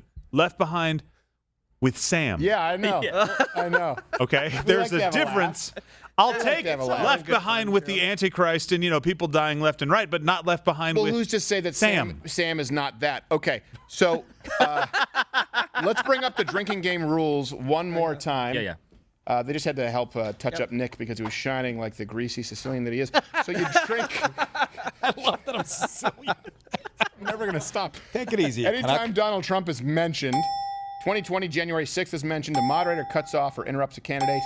Anytime we have a thug life moment, and then you finish your drink anytime a candidate mentions a Democrat other than Joseph Biden. Well, McAllen shows some There we nip. go. Been pretty effective so far. Yeah, I'm feeling it. Do we have the answer actually on that poll regarding disbanding the intelligence agency? Yeah, it was. I know it was overwhelmingly yes. Overwhelmingly Disbanding, disband the FBI. Well, I'd be disappointed if it wasn't. An hour intel. This is a long commercial break. Should we go to do you want to go to really quickly one of This looks like one of your sketches. your remaining interviews? I know. Sure. Yeah. Okay, so we actually have poll. Yeah, there's the poll. and it's gotten worse. God, you Several guys did a good thousand job of votes. If you could be worse than 91% agreeing with you that those agents. Is that what it is? Yeah, it's gotten worse. Okay, so I'm going to go. By the way, can I just actually ask a question in chat? Why does anyone use that hands? Like my hands smell like my grandmother's funeral. I hate dead that. The people, yes. perfume. It's just Yes. so overpowering. Sometimes my wife puts his shit on, comes in the living room. I get nauseous. Yeah, I know it really does. I'm hypersensitive to it. It makes maybe me it's nauseous. just We're going to have a little But therapy listen. session for Nick. But I had a lady sit next to me on a plane with that. Yeah, And it's like going into a candle shop for 3 hours. it's like someone So I farted punched her. lavender pellets Yeah, all just over my barf on hands. her. So I don't know how long is this. We have Gerald again. Bring it up in the lower third so people can see that Birch Gold is still going on right now. There's a commercial break. No, I think they're coming back now. Are they No, coming? this is the no, next that's the Reagan Library. Let's see what we've raised so far. Oh, Ed? yeah, bump They're it. doing this in September. Timpani. Oh, they're doing, yeah, that's in September. You sat down with Marjorie Taylor Greene, or spent I some did. time with Marjorie Taylor and some other candidates in Milwaukee. So let's roll that really quickly as we come back to the debates with people outside of DeSantis and Vivek who no one cares about. But here's Gerald in Milwaukee.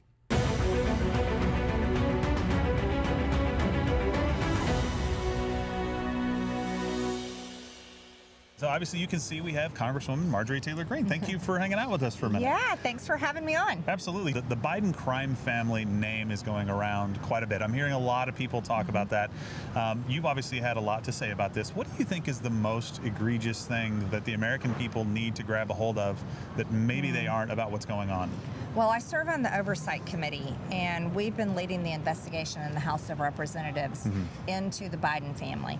And our investigation is not into Hunter Biden, it's into Joe Biden directly himself. The most damning evidence, shocking to me, was when we went in the Treasury Department. I've been there several times, and there's these reports called suspicious activity reports, SARS. Right. This is a report you don't have on you. There's not one on me. There's not one on most people watching this show. I would doubt hardly anyone. But there's thousands of pages on Hunter Biden, all kinds of Biden family members, but it outlined very devastating things.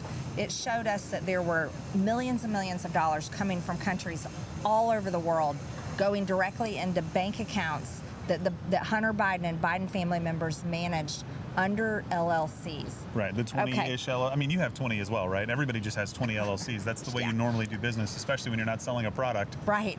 Right? Working on the inside and really seeing how utterly bad it really is, I've changed my mindset to the point where I'm like, we only have one choice, and it is to vote. If you don't vote, you're really voting for the other side. Not voting is truly helping the Democrats. Yeah. Congresswoman, thank you very much. I appreciate that you're in the fight. Continue to do it. And we look forward to seeing what happens tomorrow. Hopefully some people start throwing some heat. We'll see what happens. I hope they drop out, because we can just They move on probably and should. There's a fight number the of them that Democrats. should. Yes, we should focus our efforts. That's not a bad point. I like that. Carrie, thank you very much for being here. It's so good to be back on. What's your take on big tech? I know you've been mistreated. I know we've talked about that before in the past, and that's an understatement, I know. But tell me what you think about kind of big tech and Rumble's place relative to YouTube, to Fox, and all those other guys. I'm a huge fan of Rumble. When the first time I ever streamed a video and put a video out, I chose to do Rumble rather than YouTube, because YouTube has been behind censoring Americans on talking about the most important issues of our time. Right. What's happening, I think if there are good ratings on this, because I think with missing President Trump, I don't think people really are going to watch that much. But I predict that Rumble may have more viewers than Fox News. Absolutely. And so I think we are seeing the beginning of the end of old school legacy media, and we're seeing it being replaced with outlets where we can put the truth out, where people can get to it without having to pay a huge cable bill, without having to buy up a bunch of stations that they're not interested in watching on cable news. And frankly, I think Fox is going to struggle with their ratings tomorrow. I do too. Thank you very much for making some time with us. I appreciate it. Thank you so much. All right, guys, thanks for joining us. We ran into somebody. All right, we're going to cut into that. They're doing closing statements really quickly, so we want to go to that. And then we'll see who actually sits down at the Rumble booth here for the Crowder GOP debate. Tim Scott, closing statements. Let's against hear. men. He's getting laughs. I'm Tim Scott. I'm asking you for your vote, and if you're in Iowa, I'm asking you to turn up a caucus little for me. You can go to votetimscott.com for more information or to make a contribution. Give me money. You did a good job. Thank you, Brett. Thank you, Martha. Look, everybody on this I stage love funnel wants to cake. be the next president of the United States. He's a homer. And the only way that's going to That's why I happen spent 3 is if weeks we in beat Iowa. Joe Biden. I'm the only one on this stage who's ever beaten a Democratic incumbent in an election. Did you say beaten or eaten? I did it in a deep blue state, being outspent 3-1. Beating a Democratic incumbent is not easy. The last Democratic incumbent president who was defeated was Jimmy Carter. Weight Watchers isn't easy. And he was defeated by Bragging that conservative you governor beat a from Democrat blue as a state. Republican in New Jersey Show me is you can- not a plus. Yeah. Show me you can defeat your weight, and then I'll put you. Hey, we're piling on And this bad stood fuck. strong and hard push-up. against waste. I Those beat are a the very Democrat things- and No, high I will say cholesterol. he does fight hard against waste. He licks his plate clean. Yeah. What I'll do as president of the United States. You know, there's governors all over the world starving to death. Democrats want because of you. Some other nominee who's never beaten a Democratic incumbent. fat fuck, look at I'm the you. one who can win this race. And if you give me the You chance, can't. Chris Christie, I will you're restore our cracking up. country by winning it. You couldn't win a Governor fucking Haley. race. Nikki Haley. Couldn't win any race. All right, Nikki Haley, Several let's hear weeks this. ago, You're not gonna be here I next dropped week. Go. my husband, Michael, a combat veteran from Afghanistan, Ah. off at 4 a.m. for another year-long deployment. I watched couldn't him have and been happier. 230 soldiers pick up their 2 duffel bags of belongings to go to a country they had never been, all in the name of protecting America. Yeah, not you. If they are willing to protect us from there, we should be willing to fight for America here. I will beat Joe Biden, and he knows that. You're a globalist. I will strengthen our economy, and we'll bring this inflation down. We will put transparency in the classroom. We will secure our borders. We will have the backs of our law enforcement, and we will make sure we have a strong national security. And once again, we will make sure we have an America that is strong and proud. We have a country to save. Join us. Go to NikkiHaley.com, and let's get it done. And I'll stop shopping at Marshall's. Let's go over to TJ Maxx. Oh, no. Look good. Here he All right. comes. Martha, for this evening. It's an honor to be here. Shut your face. Joe Biden has weakened America at home and abroad. Still funny. The disastrous withdrawal from Afghanistan, their war on energy, runaway spending that launched the worst inflation in 40 years, a crisis at our southern border, an assault on our values and liberties. And the American people have had enough. But I know we can bring it back. But different times call for different leadership. Jesus. The Republican Party owes the American people the It's choice. out of a movie. Proven None of this is leadership at the authentic. national level. that He's knows a how guy to move playing a conservative Republican in a agenda movie forward. written by We proved libs. in the Trump Pence years, you can turn this country around faster than you can imagine. You couldn't turn around a pickup truck, you dink. Because I have faith in the American people. You do? The good, decent, hard-working, faith-filled, idealistic people of this country. And I have faith that God is not done with America yet. And if we will renew our faith in one another and renew our faith in Him who has ever guided this nation since we arrived on these wilderness shores. Where's he been the last 2 The years? greatest nation on There, earth. no. are We yet don't come. need to renew our faith in each other if it includes corrupt members of the government. That is not the people. That is not the American populace you are speaking to. Vivek, let's hear him. To celebrate our diversity and our differences so much that we forgot all of the ways we are really just the same as Americans, bound by a common set of ideals that set this nation into motion in 1776. And this is our moment to revive those common ideals. God is real. There are two genders. Fossil fuels Hey, who are said a that first? requirement for Here we human go. prosperity. Reverse racism is racism. An open border is not a border. Parents determine the education of their children. The nuclear family is the greatest form of governance known to man. Capitalism lifts us up from poverty. There are 3 branches of government, not 4. And the U.S. Constitution is the strongest guarantor of freedom in human history. That is what won us the American Revolution. That is what will win us the revolution of 2024. Thanks for letting me introduce myself. And finally, the Mets suck. Pretty good. Game, set, match. Let's see Governor DeSantis. Hi, guys. Where's the Coke? I'm Ron DeSantis. I got no strings to hold me down. This is our time for choosing. We will send My Joe ears are really Biden big. back to his basement, You and don't we want will an Indian. reverse the decline of this country. I'm a blue-collar kid. I work minimum wage jobs to be able to A vote make for me ends is a vote meet. for- I understand Okay, the let's hear it, importance let's hear of it, the let's hear it. American dream, and I know how that's slipped away from so many millions of Americans. We'll restore it. I'm a veteran who served in Iraq. I know what it means to put service above self. I'm also a dad and a husband to 6'5" and 3-year-old. I understand the importance of protecting parents' rights and the well-being of our Good. children. In Good. Florida, 6'5", 3-year-old? we showed it could be done. I made promises, and I delivered on all of those promises. 2024 is make or break. We're not getting a mulligan, no excuses. I will get the job done, and as your president, I will not let you down. God bless you all. Okay. No, that was bad. I'm sorry. He rushed through that. We don't get a mulligan. I'm thinking of every slogan I can possibly think of. They gave him the red light, you know. They didn't give everyone closing statements? No. Oh, they did. I guess we skipped some. I missed Bergham's. Yeah. What will I do with myself? Dracula. They Does get it? the worst first. He goes, I gotta get back to Kinko's, but I had a great time. But first, I have to find the last remaining Kinkos. That's a task. I had a great time. All right. So look, again, the promo code is, if you go to louderscrowder.com/mugclub, it's Crowder GOP debate. You get $10 off if you join up now. None of this happens without you. We're going to see right now. We have someone on the ground there in Milwaukee to see who's going to sit down at our booth. We have Rumble has a booth going on there. If you're watching on YouTube, head on over to Rumble. We're going to go to Mug Club exclusive after. I don't know the timeline here tonight because we're waiting to see the candidates who sit down. I do know that we have we're at going to least see one or who two. we can get. It's basically the Wild West out there after this, right? Well, it's the Wild West, and of course they have some stops they have to make first with Fox. people who who've actively either contributed to their campaign or provided press as, pro bono. Or cover. But anyone who wants to sit down and look, what questions would you have for these candidates? Send them in.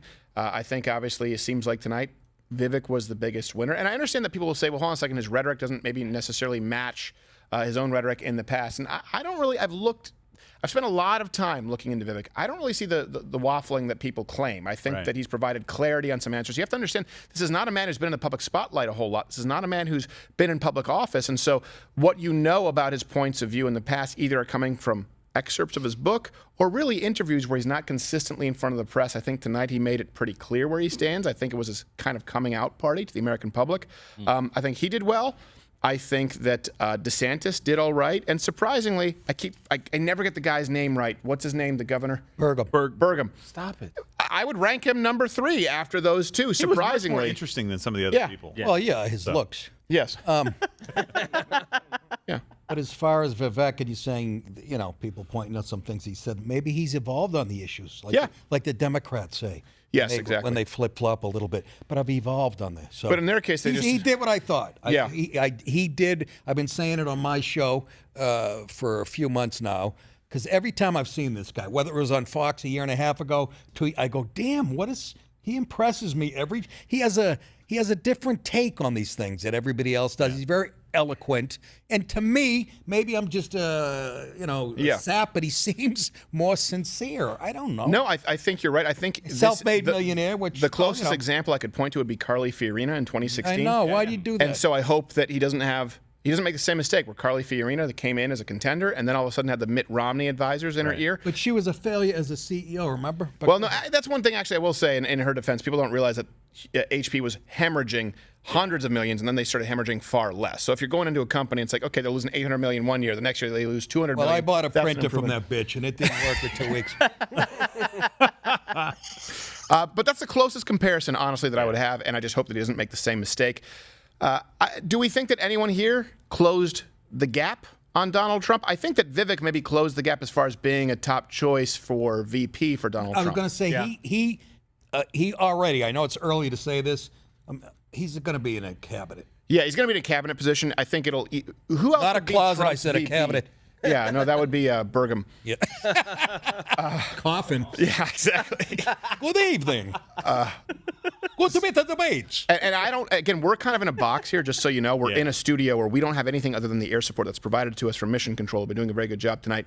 Awesome. I would be willing to bet that people on Twitter, on social media, are outraged, let me guess, over Vivek saying that man-made climate change was a hoax, over the idea of defunding the Federal Department of Education. I'm just going on what they think are going to be their winning issues. And, of course, they'll go in on Pence on the federal abortion ban. But that's talking about lefties on the? Yeah, I'm talking about lefties. I'm willing to bet that's what's going on Twitter right now. How about abandoning the internet, folks? They're going to try and go after Vivek for saying that he would, that man-made climate change is a hoax. So I think what we're seeing right now is that the Vegas odds makers are saying that DeSantis did better than Vivek.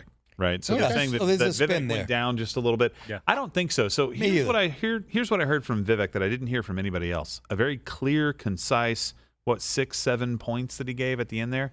Every single time he came back to this, he went head on into these issues. Yeah. Mm-hmm. The other guys gave very canned responses. I think DeSantis did give some pretty clear answers, and I do think that he had the strength of being able to point to his record as governor. He does. So I think he's a guy whose his rhetoric doesn't match up with the strength of his record, and I like DeSantis a lot. Right. So put him Which next is to good. You Vivek. want actions, not talk. Right, exactly. But you put him next to Vivek, right? And you go, DeSantis all of a sudden seems very kind of like stodgy and kind of tight, and he doesn't really put him next to Donald Trump now in your mind. Yes, and that's what I was thinking. To Ron DeSantis, he will look like Mike Pence before you know it if he doesn't change what he's doing. DeSantis tonight would not fare well against Donald Trump in a debate. Not at all. Vivek probably would if he didn't have to balance kind of trying to court the pro-Trump audience. But I do think that DeSantis really would have a tough time going up directly against Donald Trump. Yeah, and so according to our website poll, actually this just in from Brodigan, 74% of you think that Vivek Ramaswamy won the debate. The flying V! I think he did the best. What poll was that, Gerald? On our website. Was our own website poll. Yeah. Oh, check on my website. I don't know. We had Ralph Nader in the landslide. I was saying, can tumbleweeds vote? Why you? In Michigan, maybe. Yeah, I feel like Tim Scott kind of hangs around a little bit in some of He these. does. He's, I like he's Tim a Scott. likable guy. He's got clean. good He's answers. articulate. He doesn't like. He's I've well heard that spoken. What are you, before. Barack? No, not Barack. He didn't Joe show Biden. his Yeah, giant there we go. gums Yeah. tonight. That's a Yeah, plus. Exactly. No, I think I mean I'm not surprised by Asa Hutchinson. Like he just seemed like he was a fish out of water. He What was a- one of the first to go. I think he was polling at 0.8%. That's on the a real 0.8 real too much. clear Yes. politics. Like, By the way, it should be Larry noted that there's Elder a would've plus did it. minus Larry rounding error Elder of would have wiped 0.8. the he would floor. have done better than freaking this guy, right? Abso-friggin-lutely. And so then Bergram just he was a novelty because I didn't know that the vampires were running. Can we go? Yeah, CNN's talking about it right now. Yeah, let's Do you go to wanna CNN right now and see if they're making the attacks that I thought they probably would. To know the difference between good and evil. When you look at the situation with Russia and Ukraine, here you have a pro-American country that was invaded by a thug. So when you want to talk about what has been given to Ukraine, less than 3.5% of our defense budget has been given to Ukraine.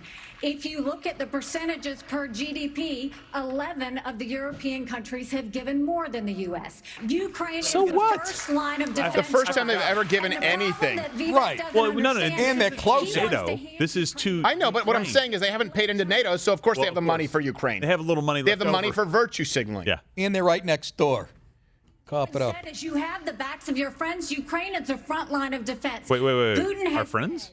If Ukraine is not our friend, just to be clear. Neither is Russia, but Ukraine is not our friend. The Baltics are next. That's a world war. We're trying to prevent war. Look at what Putin did today. He killed Prigozhin. When I Maybe. was at the UN, the Russian Yeah, by the way, I was going to say, that ambassador was a pretty bold claim to make out there, emphatically, that Putin killed Prigozhin because of the plane crash. No, that was definitely a faulty muffler. Yeah. Happens all the time. He also went down with the brother of Scott Brown, so it's really strange. Yeah. Well, in your future career on the boards of Lockheed and Raytheon. I'm not Whoa, wait, what did he say? You've been pushing this live. Uh-oh, Indian fight. defund Israel. I'm going to address each of those right now. What happened? What did he say, Gerald? I didn't hear it either. I think he said something about like you'll enjoy your new position on the board of Raytheon. like Lockheed. Yes, I heard She's some. a war hawk. She's like, the Balkans are next. That's right. Like we've talked about the potential for that, but okay. Let's hear what Anderson. Slept with Bill Crystal. Yeah. Nikki Haley's whole mantra is, I don't back down to bullies. And she had to show that. 'Cause she's a strong woman. That Yeah, she exactly. could come back So at tired of Vivek that. and frankly talk louder than him, which, you know, And sometimes fluster- I and can say that actually fluster him. as a woman, Oh, sometimes that's not always the Jesus. easiest thing Fluster. to do. As a woman. Nick, shut up. She said as a woman. Yeah, she's so oppressed. About the policy here that is really an issue for Ramaswamy. I'll which is take it that at Red he is Lobster on putting the Thursday. Just table shut your mouth right now. that even in this sort of America First Republican hot Party, white there chick? is It's not Scampy a lot season. of support for. This idea that she raised about kind of pulling back from support for Israel is not popular among Republican voters. And sometimes it seems like he puts those things on the table just to say, well, I'm going to throw out the idea that no one's going to talk about. But on the debate stage, that's when you get called out for things like that. Trump did this in 2016. Yeah. I mean, we watched him How'd time that and work? again throw out things that were not party orthodoxy. And we all said, I tie he's my tie saying like an things that no ascot. Republican could support. But what we learned later was it wasn't about the policy as much as it was about the attention. You know, Well, I mean, for Ramaswamy saying What, he's what gonna were your eliminate- talking points, Ian? And be as boring as possible tonight in the post-debate analysis? Nailed it. Like, were those handed out? Stephen, on the Ukraine yes. question. Nikki Haley is arguing Ronald Reagan's position. She's arguing Why are we John McCain's focusing on Nikki Haley on CNN? Of course. Because she's a woman. Marco No, Rubio's that's what I was position, rhetorical. But she is No, losing. that's- That sorry, is I not the ruined it. winning position with the base of the party right now. When I was out in Iowa, I was struck by so Oh, many pot Republicans. you here on the other side. Not so much about Putin. It's not about ideology. It's not even about America's leadership in the world. It's that they feel that they are getting screwed by Washington, and yet Washington keeps sending money to other places, not them. Good point. And that's more what it's about. It's like we have been ignored. and we keep sending our money in other places. So she's trying to have an American leadership in the world against the communists, against a murderer, against a thug. On the facts, she's right. But it rings hollow with a lot of Republican voters who just think you're another politician. What about my community? Absolutely. The song that I referenced at the beginning of this, I said. Please tell us, Mike Chicklets. Yeah, really. The first reference to rich men north of Richmond is going to take place, and I didn't realize that Fox was going to raise it. But to the point John's making.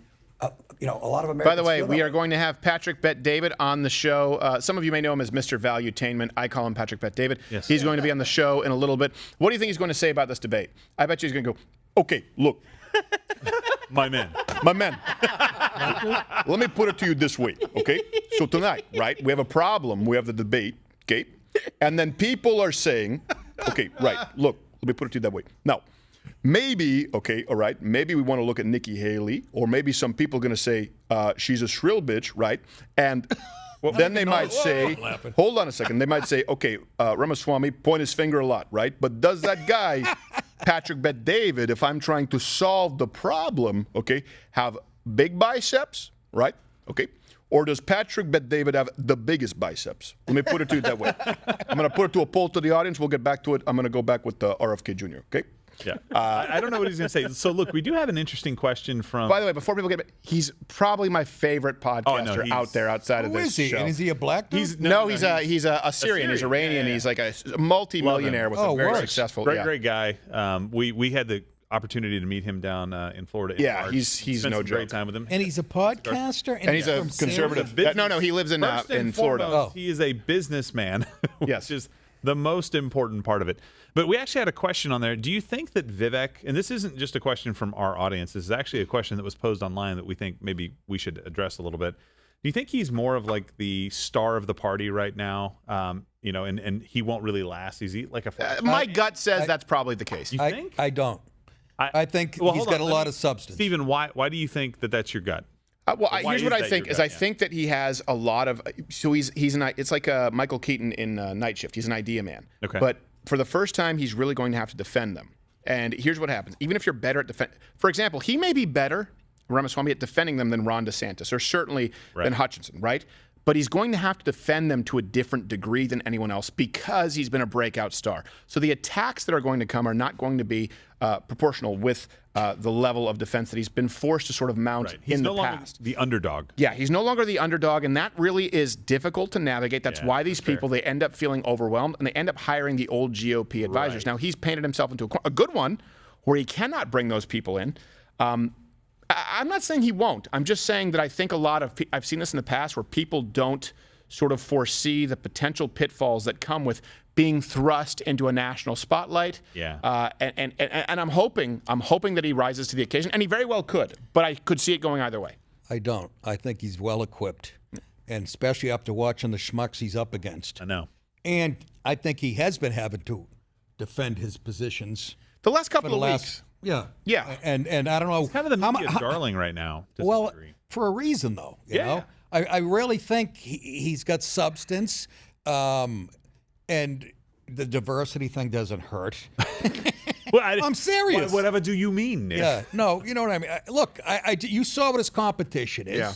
And the fact, if we lived in a perfect world, even a normal world, the fact that everybody in this country can't look at what we've been watching in the White House for the last 3.5 years and go, you know what? Not only does Biden suck, the Democrat Party fucking suck. I know that'll never happen. They're evil. They're It's evil. an evil party. And I got to believe there's a lot more people that are feeling that way than we know. I'm hoping. Maybe I'm having a dream here. No. I think that... And we need a young guy like Vivek. I was about to say. So I think what he brings to the table is a very Trump quality in that he is a very clear communicator. He can answer off the cuff.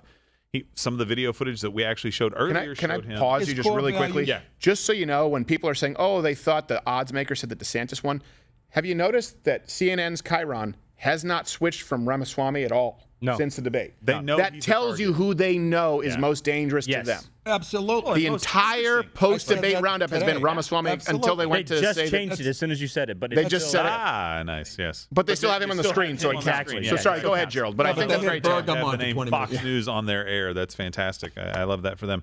No, I do think that there is something to what you're saying, Stephen, though, that he is no longer kind of the underdog. He's no longer the guy that's just kind of the outsider coming in. All of a sudden, all of the attention will be focused on him.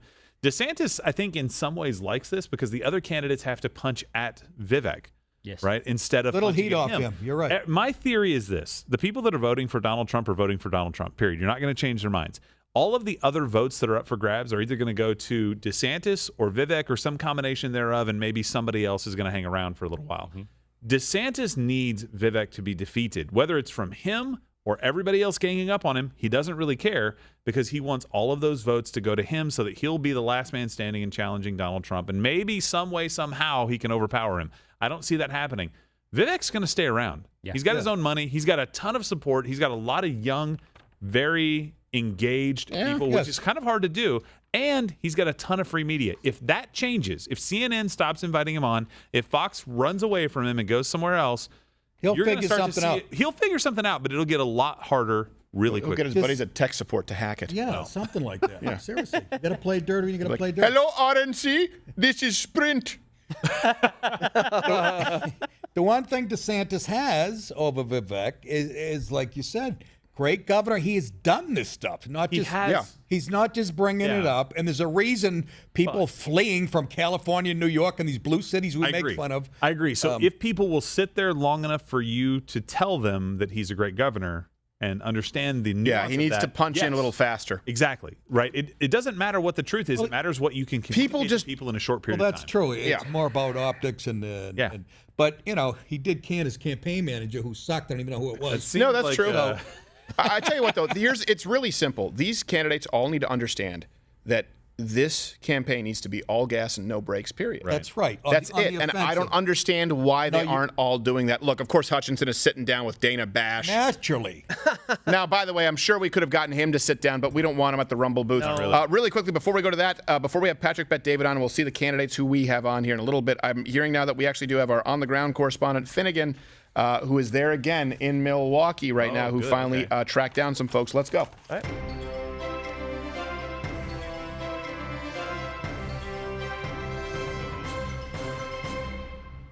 All right, Finnegan, you took some chances. Let's see how it paid off, brother. Not well, Stephen. Not well. Apparently security's pretty tight. So you have nothing going on? Well, I got this lapel pin of the American flag. Now they took it, and my microphone. Oh boy. It's kind of par for the course for you, isn't it? Basically.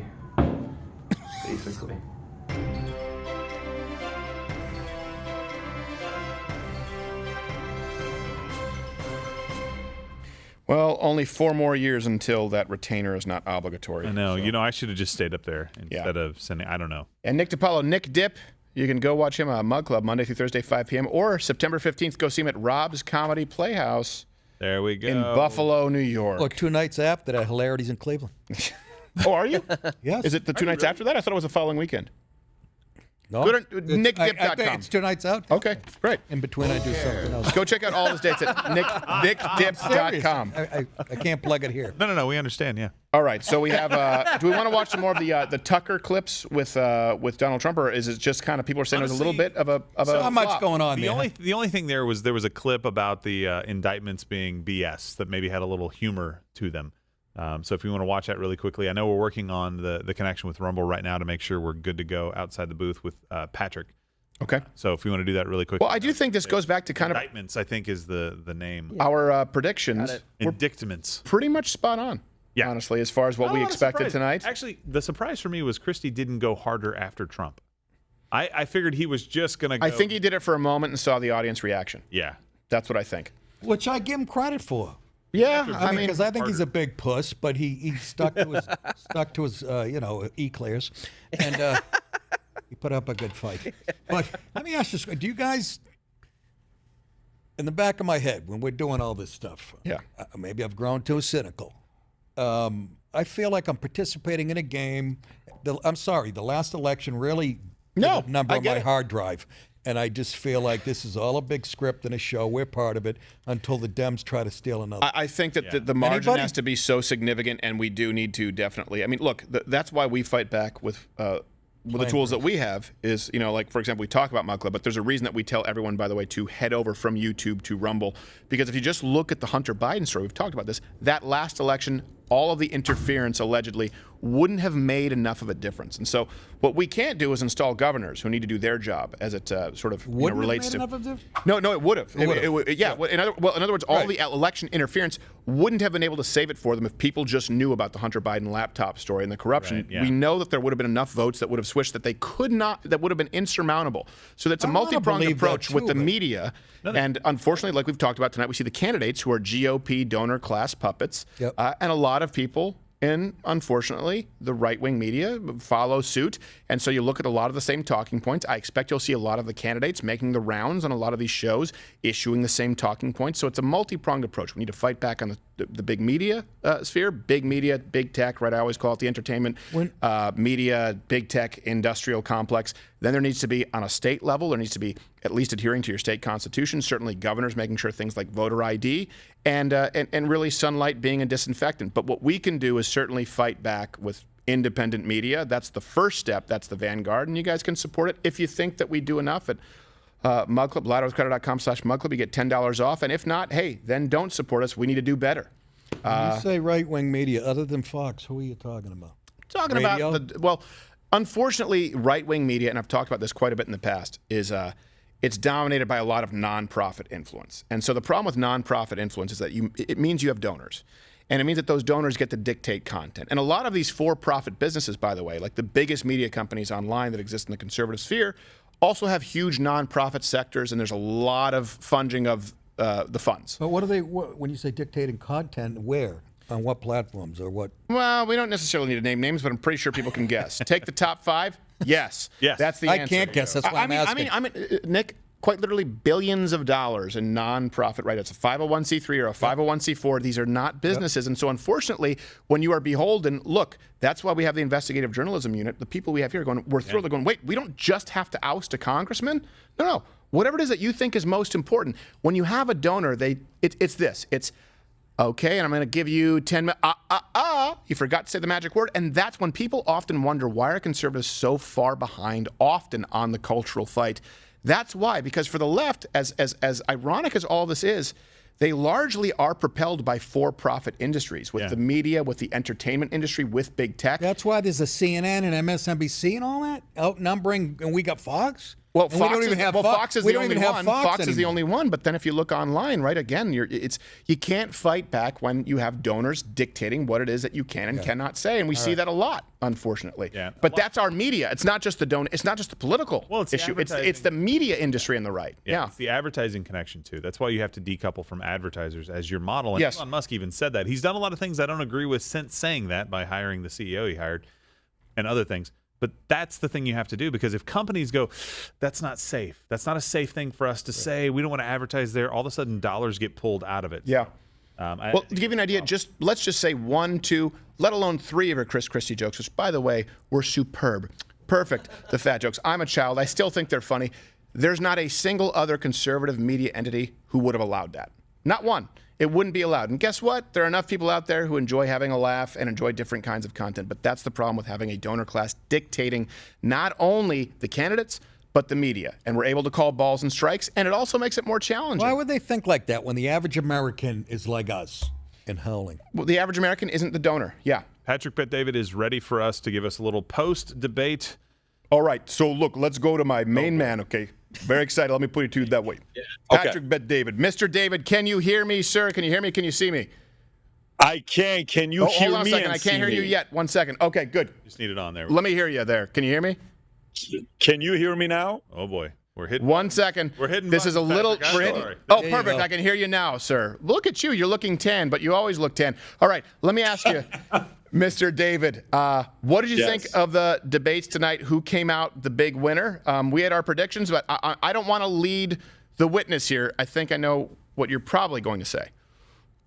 Yes, and by the way, I don't know what the media is saying, so whatever I say to you is purely fresh out of being in there watching what happened, how the audience was reacting, I thought Vivek had a great turnout in multiple areas. I think I give him an 8.5 is what I give him. He could have had a higher score, but I think Nikki Haley, when it came down to foreign policy, had a bit of an edge. Now, remember, guys, this is not about who you like or who we like and who's your guy and who's that person's who you're rooting for. I thought Nikki had multiple good moments. And quite frankly, a lot of people in the audience were reacting to her very well. Oh, And come on now.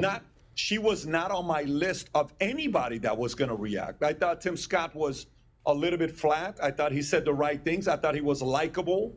I thought he looked like somebody that would make a good VP. I didn't see that as a person that would be a good number one. I thought Mike Pence was very aggressive. That doesn't mean it was good aggressive, but I thought he was aggressive and he was trying to impose himself out there. And you kind of have to see a couple times he had to be stopped. Who else? DeSantis, I thought he hit his scripts very well. If there was 6 scripts and 8 lines that DeSantis had to hit, I think he hit 100% of them. And I was watching very closely when the breaks would happen, who would talk to who. During the breaks, DeSantis and Christie would speak a lot. And if you notice, DeSantis, if we were to count how many shots he took at Trump, I don't know how many times he took shots at Trump, maybe even 0, but you heard Christie do it. So Christie was a mouthpiece to say the things that maybe DeSantis wanted to say about Trump, but he didn't have to say it. So strategically, I thought it was a very good strategy. Well, And by the way, and I would say, frankly, I don't have an opinion on them. Well, Pat, no one does either. You're the Bela Lugosi lookalike, Burgum. But you're so congenial, by the way. And this is why I think you get all of these guests who come on and don't realize and I mean this in a good way, like what a sniper you are and how surgical you are. You just said, I think that if he had 6 scripts, he hit all of them. That is a way to say a little bit in a friendly way, in a respectful way, that DeSantis obviously has to go with talking points a little more. And I do think that's an interesting dynamic that only you could provide insight, here for the audience. If he was talking a lot with Christie, that does seem like there's a little bit of a double cross maybe, right? I get to be good cop, you get to play bad cop. You think that's what was going on a little bit with DeSantis and Christie? I think we're naive to think people are not doing that. I think we're naive to think Nikki Haley and Mike Pence don't have a partnership going on where they had a moment to show that they disagree, but it was something they disagreed on that wasn't really important, but they agreed on the bigger issues. So I saw some kind of a connection between them two.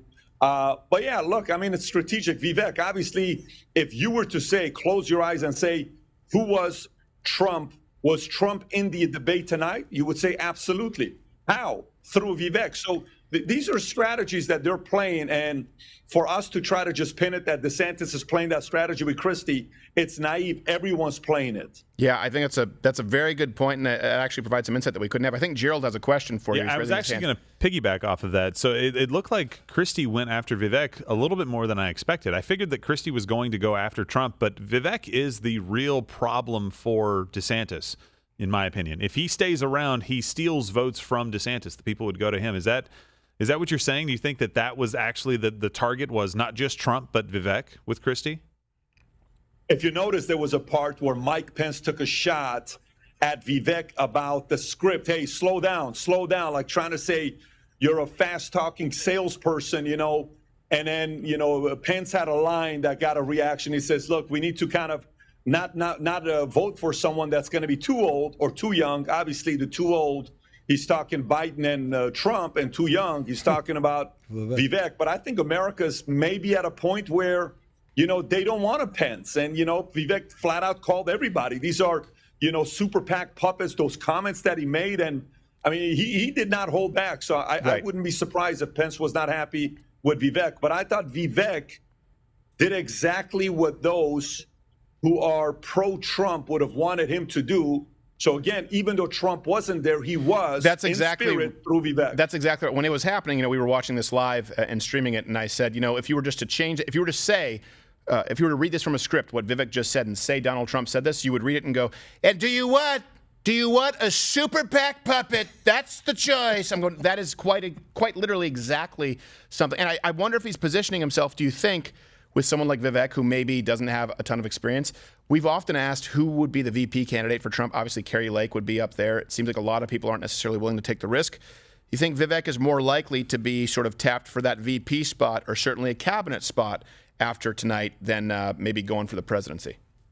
I have a very hard time with that, because when you have an alpha personality like Trump, you cannot have an alpha as a VP. You just can't. It's just not going to work out. When you're running a company, typically, if the CEO is alpha, the number 2 has to be a little bit of a guy that knows how to privately call you out, but publicly hold you up. And I don't know if Vivek, as a founder, CEO, driver, who's built multi-billion-dollar companies, in his mind, he probably sees himself as an equal to Trump, because he thinks he did it on his own. So even on the inside, Vivek's a pretty confident guy. Here's a guy that came from a mom and dad that came here 2 years before he was born. So, yeah, I don't know. I don't know if I see him as a VP. I think the types of people that Trump would want as a VP, if you want to look at everybody on that stage, 100% loyalty is important to him. We were just with Kerry a few minutes ago. Kerry, somewhere around here.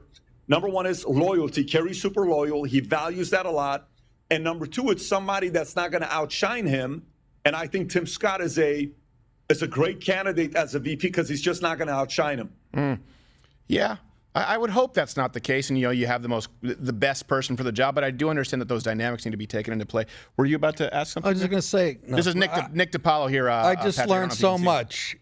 From I really didn't know about those games. Yeah, them speaking, DeSantis and Christie. Oh, Patrick Bet-David is a killer. That's brilliant observations that I'd never heard. I see, but I was thinking that Vivek was playing it. Look, I know I'm not going to be the president. I see him playing it as maybe chief of staff. Something like that. And Trump's going to be, if Trump's around, is going to be done in 4 years. Yeah. I see him taking a prominent role there, but again, he makes a great point. He makes a good point, because think about it, of all those people on stage, Mike Pence was the guy who Trump chose as his VP last time. And But he had guys like Steve Bannon in his administration who, wouldn't he be afraid of him? I know he's loyal to a fault. Wouldn't maybe he that's been a little bit different, because he kind of had to do his. But I just learned so much. I never knew games like that were being played. So. Yeah, and I do think that Mike Pence tonight absolutely sucked. I know that Patrick can't say that, because again, he gets all the people they'll go on his show, and rightfully so. Well, let me speak for him like Vivek and DeSantis did. You about to ask something there, Patrick, Joe? I have another question for you. So outside of Kerry Lake and anybody that was on that debate stage tonight, do you see another clear choice for vice president? I'm a fan of Christine Noem. I'm a fan of again. Look, you for again, think about the alpha person in your life that operates and leads a company or runs a team. Okay, whoever that alpha is, number 2 cannot be an alpha. Your ambition cannot be to outshine the alpha. It's just not going to work with. It's not going to work with a personality. Right. So you got to take the person with a lot of ambitions of one day I would like to be, etc. So that's not going to work out with a Vivek, because Vivek is very ambitious. Agreed. And he is very confident, and he is very driven, and he is very hardworking, and he believes in himself, and he knows how to sell the dream. He knows how to sell the nightmare. He knows how to relate to you. He knows how to rally and fire the audience up. Every time he got up and spoke, the people were just energized when this guy speaks. And Americans want something like that right now, because it's been a little bit of a fear, nightmare, doom and gloom type of a America we've been living in for the last 3-4 years, with way too much animosity and tension and, all of this. So I don't know. I don't see that part, but I think there's going to be, keep this in mind with President Trump. He is a very unpredictable yet predictable leader, okay? Predictable in the areas that he's very predictably values loyalty, okay? Right. He is predictable in the area of wanting someone that is, not going to want to outshine them. But he's unpredictable that he's going to probably end up picking somebody no one is thinking about, just like he picked Pence. That's also very likely of happening. Stormy Daniels. Yes. Well, he's playing pickleball with her right now. So, look, I know that you are busy. So, hey, I mean, not that you need it, but where's the best place for people to find you, support you? Because I always tell them, look, if you're going to pick the top 3 people out there doing programs right now, Patrick Bet-David is one of them. Where's the best place for people to find you, Patrick? You just type Patrick Bet-David. You can find us on all socials, Patrick Bet-David. We have a podcast called PBD Podcast that we cover a bunch of different things from politics and business. You can find us everywhere. See, that was a very, very friendly way of him saying, look, let me put it to you this way. Google me, bitch. That's what he just said to me. And I look like an idiot. Patrick Bet-David, thank you for taking time, brother. Oh, man, thank you. Thank you. Take care, guys. Thanks. Be well. By the way, Damn, Nick was laughing because you never heard him. You never heard him before, and I guess it was probably the impression once you heard him. You were dead on with that. No, it's spot on. Great guy. But did he He's say? awesome. I I'm love really Patrick. asking because he said Peabody at the Did he? PBD. Patrick. PBD. Oh, Patrick all right. Bet-David. All right. He's Which like, is PBD. That's all, folks. Yeah. That's all, folks. Okay. I was just thinking though how Pence was trying to call Vivek out for his inexperience. Look, listen. Vivek could have said, "Well, how did you know?" The thing is, it didn't hurt Trump. Let me put it to you that way, okay? Mike Pence, all right, has a very small penis. Right, that's right. Okay. But Vivek, right, is an alpha. So the two go together. One's going to be a power bottom, all right, and one's going to be a top. And what are you looking at, Gerald? You look very confused. I'm looking at something. I don't know what language something was just in on my screen. Is it Patrick Bet-David writing an old Assyrian? Actually, Rumble had 3 of the top 4 streams in the world tonight, right? We were the top stream other than the actual just clean GOP debate stream, right? So there's a lot of people for that. And that's just on Rumble, not including YouTube and Mug Club numbers. All the other metrics that we go off of. So you were a part of, obviously something very big. Other than what was you're saying other than the original stream? Yeah. Other than the original stream, like we were the largest thing out there. But there was something that looked like it was Indian, probably a cricket review. I don't know. Are you saying Rumble is this show on this show on Rumble? The 4 largest shows at the time were Rumble shows.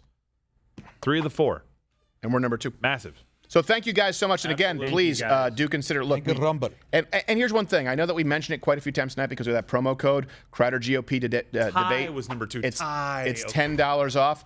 But hey, would you rather us sell Boll and Branch bed sheets and Quip toothbrushes that then start to turn into a vibrating cock with a rainbow Wait a minute. flag? Wait, what's the matter with that? I'm just saying. You see those all over the pot? No, Quip. Hey, Mission Control. Bring that up. Bring that shit up. Quip toothbrush did a rainbow toothbrush that looked like a rainbow vibrator, and every single conservative was selling that shit. Don't you condemn me. Don't you judge me. Okay, Mr. Nasty Show, and you and your stupid Boy Scout FCC sweater vest bullshit. There it is. You ever try to get blood out of a Boll and Branch sheet? Oh my God. We have it. Bring it up right out. Bring up the Quip toothbrush. Look. No. The other one. This one. Yeah, that one. No. That's much. The picture is Any on Dramamine air. The with this latest shit. picture in on air. Go there. Bring up the Quip toothbrush. Do it. Boom! That's My point is, we mentioned one thing tonight. There's been one, and it's Mug Club, and that's because of viewers like you have made this the number 2 stream. And by the way, that doesn't include all of the other numbers out there. So because of you, we're able to send investigative journalists out there. Because of you, we're able to bring the OG like Nick DiPaolo on. Because of you, we're launching shows like Brian Callen and like the Hodge Twins, and Alex Jones, of course. Predicting the future, by the way. Yeah, by the way. Cloris Right Leachman. now, he's doing the show on Friday, but he wants to do the show every single day, and we have animated shows, documentaries. That's entirely because of viewers like you. So would you rather us plug Boll and Branch and Quip and Birch Gold and I'm G. Gordon Liddy? Or, well, I guess no. Do they still run Gordon Liddy commercials? They do. Even though he's dead? They do, yeah. Is he dead? Weird. There's gold in them. Their ads. Yeah. Wow, that's too bad. Yeah. Quiet. I want to hear what Mike Axelrod has to say. In a minute, we'll have Jordan Peterson, I believe, will be available to come on. It'd be good to hear God, what you he guys has are to terrific. say. He was standing there, but Patrick was going long, so he got pulled away, but he's going to come back in just Do you think Jordan Peterson said, "Listen, Patrick, I appreciate, but could you shut the hell up for a moment?" Just one moment, please. Listen, my man, Jordan Peterson. Look, you're a doctor, okay? But here's the problem. I'm the guy. Shut the hell up. Now, by the way, isn't it great? Hey, I don't know if we'll get the candidates because a lot of them are urinating their little panties. Not Nikki Haley, of course, because I would never. say hers that are about Nikki Haley. huge. Yeah, everyone other than her. But I have to use the do that. restroom. Really, do we want to do a quick commercial break as we get Jordan Peterson on the line, or figure that out? It'll be a few minutes for Jordan Peterson, but we can do a quick break because these guys are just basically gas bags on CNN. Yes. So a quick break. Everyone here has to urinate really quickly. We'll come back. Jordan Peterson, most likely, and then we'll see which other candidates are available. And then, of course, we will take your chats, go exclusive to Mug Club, Nick DiPaolo, Gerald Morgan. Enjoy this quick commercial break while I relieve myself.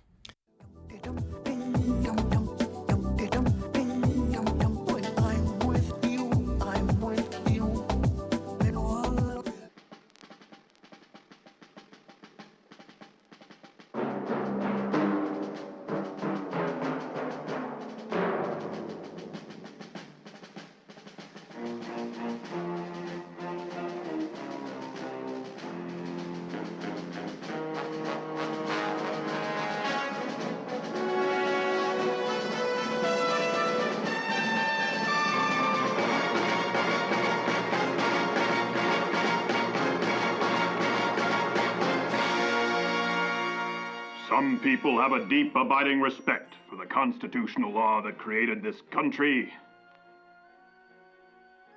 And some people don't. It started liberalism. Mug Club can stop it. And now for the adventures of the White Privilege Boy. All right there now, Timmy. I know you're a teenager, but if I've told you once, I've told you 1,000 times. You can't park your vehicle faced into oncoming traffic. Come on, let's move. Well, gee, officer, I'm sure sorry. Can I just go back to my car? No, I want you to follow my instructions. Either get down on the ground or follow me away from the vehicle. But, officer, can't I just get my PCP? No, well, usually I'd say no, but if you can make it quick, come on, get on out of here, you white rascal. Oh, boy, I'm in a freebase. Oh, those boys. What pickle will they find themselves in next? Stay tuned for next week's installment of Adventures of the White Privilege Boys. Hey, boo, Pedro, not today. You're not sending your best. I'm gonna send you right back. Looking over that. Well, let's keep building this wall. There you go, brick by brick. My wall, frankly, shoots fire, you see? And you're gonna pay for it. It's dropped! Hey, guys, in the chat, let me know what you'd like me to put in my moat. I'm thinking alligators and spikes.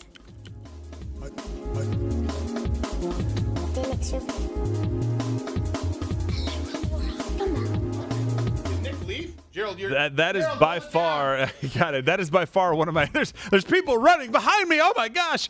It's one of my favorite sketches that we've ever done was Trump playing Minecraft building the wall. So good. Oh my God. It was fantastic. So look, I know we've got people that we're working on right now. If you see on like CNN, Fox, everybody right now, there's a spin room, right? So the spin room is basically where they go to do interviews and to talk about what just happened. Essentially what we're doing here, what CNN sucks at doing, and what obviously many, many more of you are watching us do this. They actually had a bit of an issue, and I don't know how it got resolved, but apparently Representative Matt Gaetz out of Florida said that it was resolved. They were not letting any of the Trump surrogates, basically people who are going to go in and kind of represent Donald Trump, like Carrie Lake or anybody like that. That may have been a miscommunication, though. I think it was intentionally miscommunicated if it was. I think this is Fox being petty because Fox is a little pissed off at Tucker and they're pissed off at Trump, right? And they are basically saying, hey, we're going to make this a little bit more difficult for you. Donald Trump Jr., you're not welcome. Kimberly Guilfoyle, you're not welcome, right? Things like that are happening. I think they did finally get it sorted out. Maybe they were making a big deal out of it. Maybe that was the whole story to this. But I think what we're seeing right now, bigger, I don't know how to say this the right way, bigger than the debate that we just saw, we're witnessing the death of mainstream media. Which also tells you how out of touch these candidates are that they're appearing with Dana Bash on CNN right afterward. Every single time it's like, Vivek, get out of the room. Nobody's going to be watching these people. Yeah. Right? So with Rumble being the sponsor and streaming, like you're seeing very, very large numbers of people watching this online. You're going off of YouTube, by the way. Off of YouTube, off of Facebook. YouTube and Facebook and some of the biggest players out there. You're seeing people kind of run out of this and go, you know what? You're seeing a moment in time where these people are going to look back and go, this is the death knell, right? No longer do we control the politics that people want to see. No longer do we control the questions that get asked. Because think about this. If you're somebody who's Brett Baer or Martha McCallum, you have to be careful sometimes the questions you ask because maybe they aren't going to come on your show next week.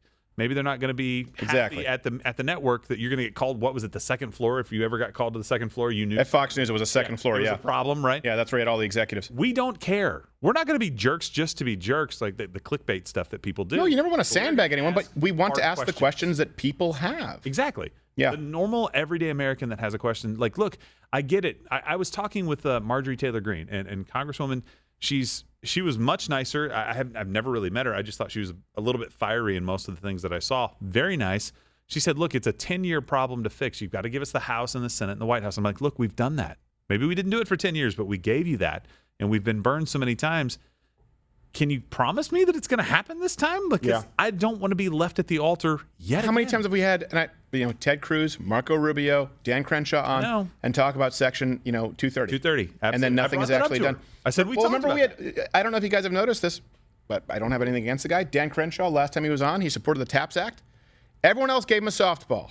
And I said, how is that not red flag laws? And I asked him, okay, let me ask you a different way. How are you going to guarantee that the TAPS Act that you're supporting does not turn into red flag type laws where a neighbor can simply, in a disgruntled state, report a neighbor who they don't like and they forfeit their Second Amendment rights? He didn't have an answer. Not saying that Dan Crenshaw is a bad guy, but we asked that question in real time where he was immensely popular. Now, a lot of people have those issues with Representative Crenshaw now, but at the time, it was a question that was important and no one else was willing to ask. We have had these questions for people. We never, by the way, we never aim to be disrespectful with people, of course. This is honestly, people are often surprised when they sit down. We go, look, we match your intensity, but we're also not going to do the bidding of the donor class. Right. That is a big difference between what we do. If we were doing the bidding of the donor class, you think Nick DiPaolo would be here? No. Who, by the way, told me he didn't have to go to the bathroom. He said, no, I'm doing all right. And then I come back, he's gone for 9 minutes. Exactly. I hope you had a hell of a piss, Arnold. Yeah. Well, I got a prostate the size of, the Statue of Liberty. The size of Chris Christie? Exactly. No, but that's right. So when we had Senator Rubio on, we basically pressed him and said, look, if you don't fix 230, you may not be around. Yeah. Because maybe they can just lock you out. You won't have a voice.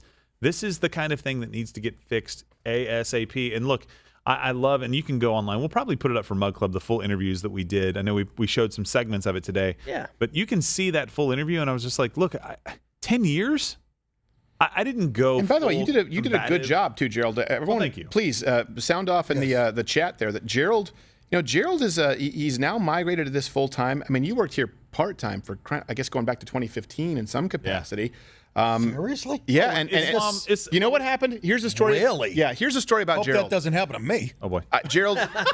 Do you remember the conversation? So Gerald said when we were in these contract disputes, and I said, I really want to be independent and kind of break free of these shackles. This was a really earnest moment, and Gerald said, I think he can do it, and I think that if you do it this way, he kind of went through potential, as far as sign-ups and as far as our merch shop, which you can go to crowdershop.com. He said, you can do it. And I said, I know, but if I do it independently, I need, and you said, you're going to need someone to handle it. Yeah. You're not going to be able to handle that all he was yourselves. that guy. And he was that guy. See, and he said, all right, God let me step in. Yep. And God in the form of Gerald Morgan, who, by the way, of a tight end. Yes. Well, Very to this tight end. day. Thank Can you I very ask much. you guys a question? Because I know you were discussing 230. Can you refresh my memory? I know it has something to do with platforms being immune to. Yeah. Exactly. So basically, okay, when you, for example, like Sprint or Verizon, or in your case, Metro PCS, they're regulated as a public utility, right? Meaning that even if you're a neo-Nazi and you're not committing a crime, they can't shut you down, right? That's a different regulation, right? They're afforded certain liberties. In other words, they're not liable for what people are saying across their cell towers. Same thing applies, by the way, to, like, for example, the town square. So 230 has extended to the digital town square, meaning that places like Twitter, Facebook, YouTube, they're not seen as publishers like the NewYorkTimes.com. They're seen as digital town squares, which means they do not editorialize. They do not censor content based on point of view, which affords them, but they benefit from, in other words, you can't sue YouTube. So they're having it both ways. They're having it both ways. And so all I'm saying is the way that you solve it is say, you are either a platform or you are a publisher. And considering that YouTube has removed our content and suspended us 4 points of view and preemptively said, send us your content so that we can tell you if it's acceptable or not. They wouldn't, by the way. What? We did it and they wouldn't. You know, the vaccine thing, we were like, hey, can you tell us if this the vaccine parity, It shouldn't, but we just want to make sure Is they're like, 230 the movement to stop that? No, 230 is the bill that gives them the protection, but they're abusing it. Yes. And we're trying. Who's trying to change that? Well, Don't they all tell me say that Jim they are. Jordan. They all say that they are. No, he's too busy hitting an ankle pick on what? They're not trying hard enough. Yeah, they're not doing enough. In other words, there's something in it for them too. Well, and here's the problem too. If you're a conservative media company and you're making quite literally tens of millions of dollars off of YouTube, the easiest path to make money right now, by the way, you guys need to understand this, is make money off of YouTube advertising, Google AdSense, and Facebook instant articles. That's the easiest way. You could literally have never created an original piece of content, just copy, paste, hat tip, and make tens of millions of dollars, and many people out there do. That's a constant. It's something that we have been up against for a very long time, and that does not encourage conservatives and Republicans to do better. And that's why they feel comfortable right now. For crying out loud, right now, Burgum is appearing with Dana Bash on CNN. Could you be any more tone deaf? Any more predictable? They've had Mike Pence on. Who'd they have first? Well, they just had a Vivek on. But the fact that they're doing this, like, what do they think? Man, I really have to bring my message to the people. Let me go talk with Dana Bash. They're just used to it. It's kind of like they have to get out of the old. Nobody's way of interviewed anybody from Transylvania on CNN. That's true. Let me tell you something, Dana. Well, you know what? I tell you what, he certainly did stand up to those Ottomans. So it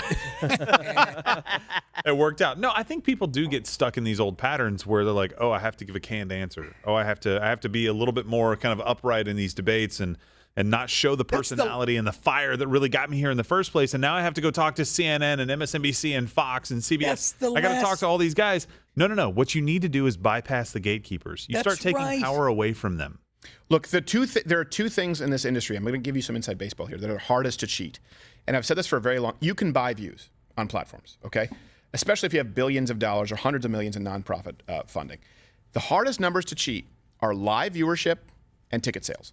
That's why when people point to Donald Trump's rallies, I get it. You can have a big rally and maybe not win a general election. That is plausible, though not likely. Right. But it is very, very hard to cheat. Consistently having people come out to your rallies or pay a ticket to go see you speak in person, or people at that. In other words, tonight, when these streams are going on, you have the choice to tune in anywhere. We cannot pay to plump up our viewership because it has to go through a 24-hour approval process. Whoever tuned in, you tuned in. Those are the two toughest numbers to cheat. And so I will tell you this, if nothing else, if you want to know if you're having the wool pulled over your eyes, if you see a huge media company online that has these huge plays, right? Millions of plays. And Tim, you know, you run up against this. Everyone who runs social here on YouTube, on Facebook, you go, wow, it's 5 million plays, but they're consistently getting a few thousand or maybe even 15,000. On a good day, 20,000 live viewers.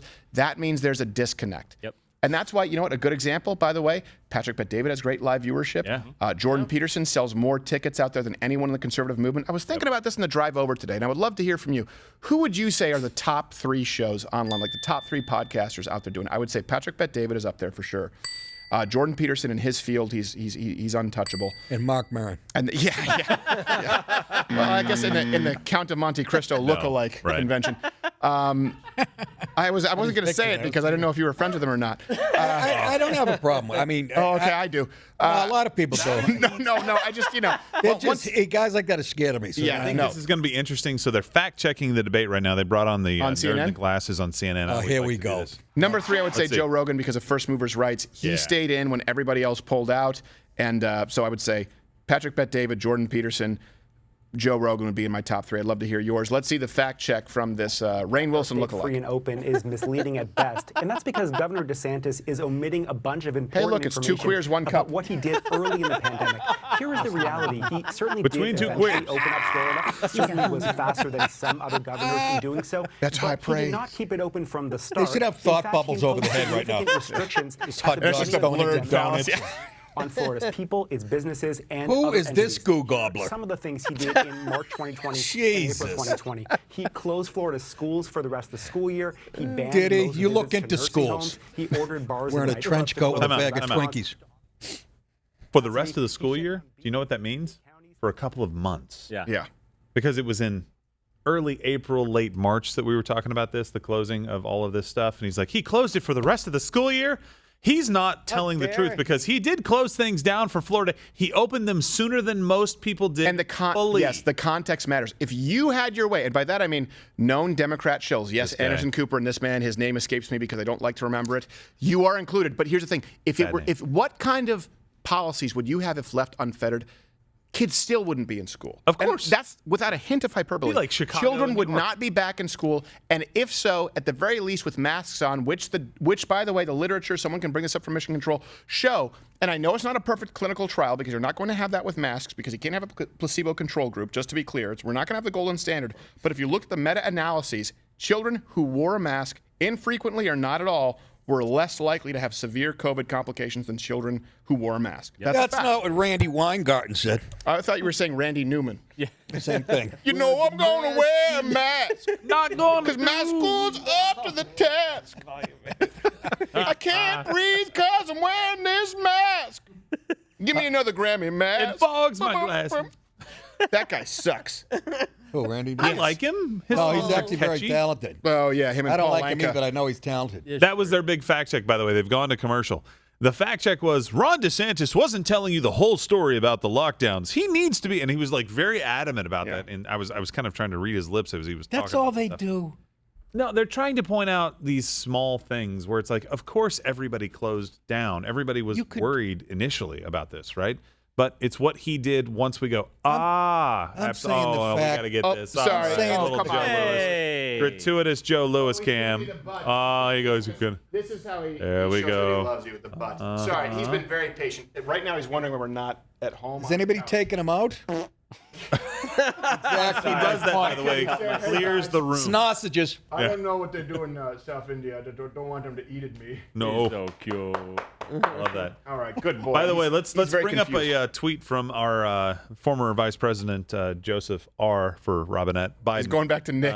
By the way, that's because Nick feeds him from the table. He does. I do not feed him from You and Alex You're Jones feed him from the incorrigible. table. Sons of bitch. He took my food. By the way, it's sons of bitches. If you could please I shouldn't have said I am that from out loud. Canada. Pardon I don't me. say the. There's an That's S. it. He says you son of bitch. the son of bitch. I've been playing for the Canadian for 2-3 years. There you go. So Sicilian. You got me cussing over here. I apologize. That wasn't Yeah, intended. blame it on me, you hellion. Yeah. So this is from Joseph I never fed the R. dog, by Biden. the way. He took my food. A bunch of Republicans on stage. Stupid white dog. One united MAGA ideology from our on-air channel. You can bring that up, right? That's not it at all. I mean, the tweet. I mean, the What do we tweet got there? of Joseph R. Biden. The hell was that? Oh, that's Trump looking at it from his No, cell. that's the what she said tweet. The one right above that. Yes. We're doing this live without a net. Well, and he's Because getting she's sick better. today. What?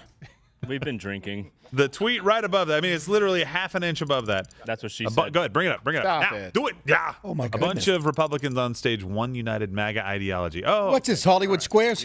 Yeah, exactly. No, Is I Bruce don't need the Phalange going to video make an for it. appearance? Just- Yeah, just he's that, the right? middle square on the age quilt. This is Joe Biden trying to. Wait.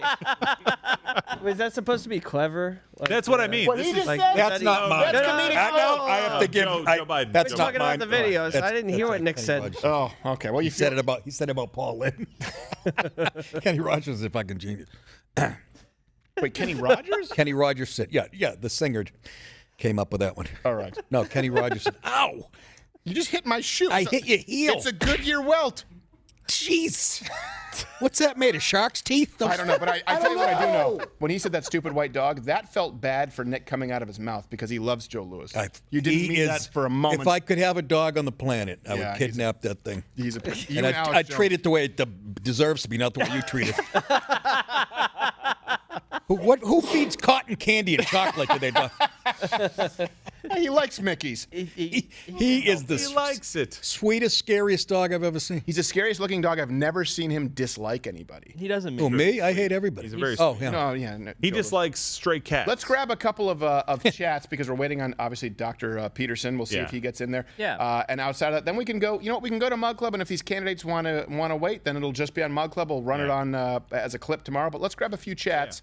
And thank you again. The promo code is Crowder GOP Debate, $10 off, and he will be at Rob's Comedy Playhouse September 15th, somewhere in New York. Buffalo. Buffalo. All right, so here's Somewhere in New York. Hey, Here I am in front of my I can't pizza. remember everything. Here I am in front of my pizza place. I love that picture.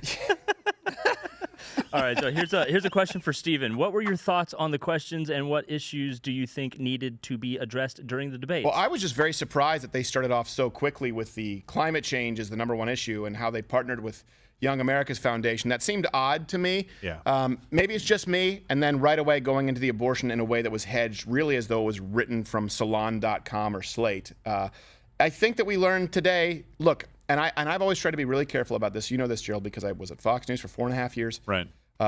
They never liked me, to be clear. Well, actually, that's not true. Two people did, and then Roger Ailes did not. He also banned Norm Macdonald for life, so I felt like, okay, I'm doing all right. In other words, they don't just hate everybody. yeah. But I was there for 4.5 years, so I've tried to be objective. They're not your friends. They're not your allies, Fox News. I think we learned that tonight. Would you say so, Gerald? It did not seem like they were being even-handed. I think that's reasonable. I mean, you've got an entire field of Republicans, and so you have to ask questions that kind of push them a little bit and get the conversation going. But when you talk about climate change as a settled thing, that's a debate right now with conservatives and what part we play in it and what we should do.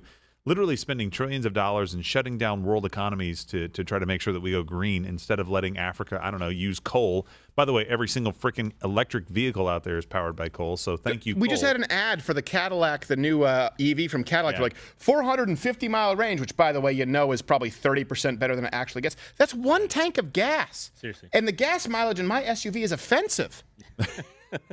It definitely is. But I also think that they are not pushing back the way that they used to. No. Fox News? Yeah, Fox used to be kind of the rebels. And look, again, they're never going to be that again. They're never going Can to be I that say same way. why Rumble, without hold on. Rumble, those guys are the rebels. Yeah. They're the ones out there. What is it? What did your mentor say, Andrew Breitbart? Punk rock. Yeah. Right? Like, that's what they are. So Rumble, lean into that. Don't try to be friends with these people. Go in there and burn the damn thing down and put a nail in the coffin for us all so that we can just move on with Well, and our that's what I lives love and about have to Rumble. They're worry not about trying to burn anything down, but they are what they are. And That's what I I mean. couldn't be happier to be partnered You know with them, why? They don't honestly. have a woman as a CEO. Start there. That's serious. Chris is. Well, you were in about to fact, say a something man. before that. That was it. Oh, was it? Okay. Suzanne Scott and whoever the hell else. Yeah. And what are the kids? Yeah, It's not Murdoch's Lachlan kids. Murdoch and yeah, those two. Yeah. Where'd they go to? Frickin' Berkeley? Yeah. Yeah. I always have to be careful because my of manager these- Tommy's being interviewed on I thought it was Vivek's brother. I like gay with you. By the way, we do have Jordan Peterson on the way. He's on the In way, just yeah. a minute, he'll be. What's he in an Uber? hooked up Let's and grab ready. another chat. All right, we got another chat here. It's a question for crew. How bad would Trump bulldoze Republican nominees if he had been at the debate? Well, we talked about that. I think you have to imagine, okay, Donald Trump there next, put him next to Christie, put him next to Tim Scott, put him next to Vivek, put him next to Ron DeSantis, put him next to Nikki Haley. I think everyone comes out of there, like I said earlier on tonight, everyone comes out of that debate tonight worse off than they went in, with the exception of Vivek. Right. And I don't know. I guess maybe sort of. DeSantis. There's still a question mark. I don't think that DeSantis answered the questions that he needed to tonight. That's what I think is probably. And I'm not a political junkie, so I know that people have. Yeah. But the way we were doing this tonight, we'd turn it down while they were answering stuff. We didn't. A little bit. Right. Yeah, we missed got some some of of it. We missed some of it. Yeah, we missed I'm some of it. just saying. No, there were a lot of fat jokes. Why is Johnny Carson come back to life? Right. So what did you think of the debate? Look, Chris Christie did good stuff. Good job. Wild stuff. Wild stuff. Weird, wild stuff. Wild stuff. Very Chris good over there. Christie hasn't seen his dick in about 45 years. Let's ask the Zoomer. I think, yeah. Yeah, well, that's because Chris Christie hasn't seen his Dick Cavett. All right, let's. We have Jordan. we have him. Oh, we have I Doctor. think we got Do we have him? Yeah, I think Go so. for All it. right. So right now, of course, we had Patrick Bet David. Like I said, if I were going to put my top three people out there, kind of fighting the good fight in their shows, their podcast, Patrick Bet David would be there, and Dr. Jordan Peterson, who I believe we have on right now. Doc, can you see me? Can you hear me, sir? Hey, Stephen, how you doing, man? I am doing well. Hold on a second. I'm trying to. That is that a jacket? That's almost like a Two-Face jacket. It's from Don Cherry. Quite the ensemble. It's Don Cherry's coat. Exactly. Well, I am a Canadian, you know, Yes. so it's necessary to have a suit like this. And that's because That's why Doc I said Peterson in Rumble, you can't go out of bounds. So, Doc Peterson, what did you think? What was your take? And by the way, the best I think you can just Google Jordan Peterson and find everything that he does. If I'm missing the most effective plug, he's so ubiquitous. Doc, what was your takeaway tonight on this debate? Well, the first thing I thought was that I thought all of the candidates did a credible job. I thought it was actually a pretty strong playing field. I thought each of them hit some points home effectively. And then, you know, I have opinions about each of the different candidates' performances. I thought Vivek Ramaswamy evoked the most positive and the most negative response from the audience. Yep. You know, he's very charismatic, and so he can produce that extremely broad response from the audience. So the challenge for Vivek will be to learn how to minimize the negative consequences of his somewhat impulsive style, and to capitalize more on the attractiveness of his vision. I think, because I think when he does that, he's very strong. I think his use of insult in relationship to the other candidates didn't do him any particular good. I don't think it hit well. I think it turned them against him in a way that was somewhat counterproductive for him, but I also don't think that it sat well with the audience. I thought DeSantis, you know, I'd give DeSantis a pretty solid B+ performance rating with very little variability. He was stable and credible the whole time. I thought that Mike Pence was quite statesmanlike, that Chris Christie showed a fair bit of spine. I like the North Dakota governor. He looks like a credible guy. It doesn't look to me like he's in the race to the same degree as the rest of the candidates. I thought Nikki Haley scored the odd point. DeSantis was very strong on the southern border protection issue. So Tim Scott has a good sense of humor, although I thought that he played polite. I think he is polite, and I think he is a genuinely good person. But there was a kind of there's a harshness that might also be introduced into the realm that I don't think that he capitalized on. So he needed a little more, Tim Scott. He needed to get in there, go after the puck a little more. Yeah. And I don't think he did. Yeah. Well, and by the same token, he didn't make any mistakes that made it look like he was unfit for the job. And I actually think that was the case for all of the candidates. So I think as a showing on the Republican side, it was quite strong.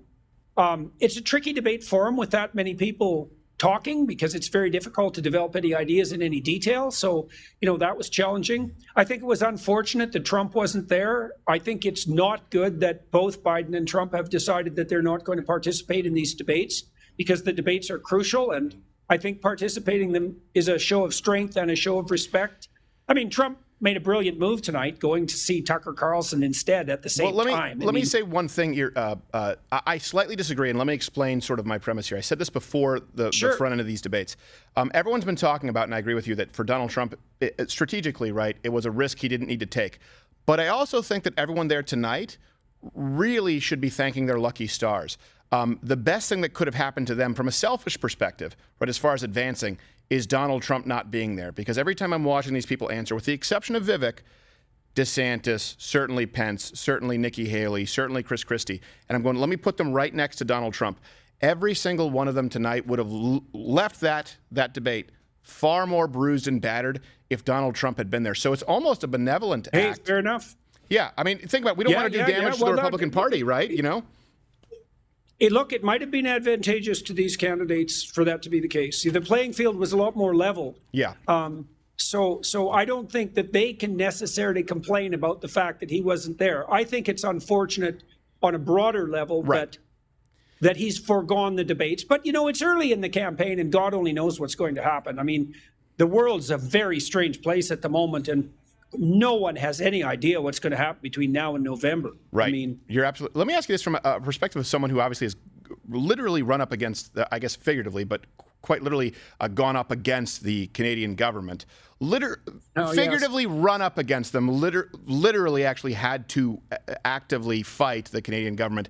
The free speech issue is obviously something that's pivotal to you. There was just a new, I think it was a case or a ruling there in Canada.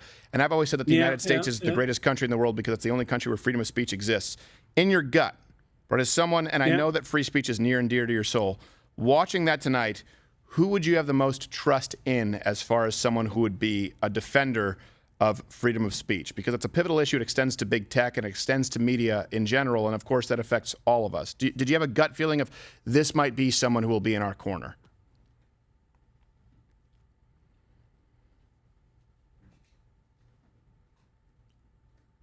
That's a tough one,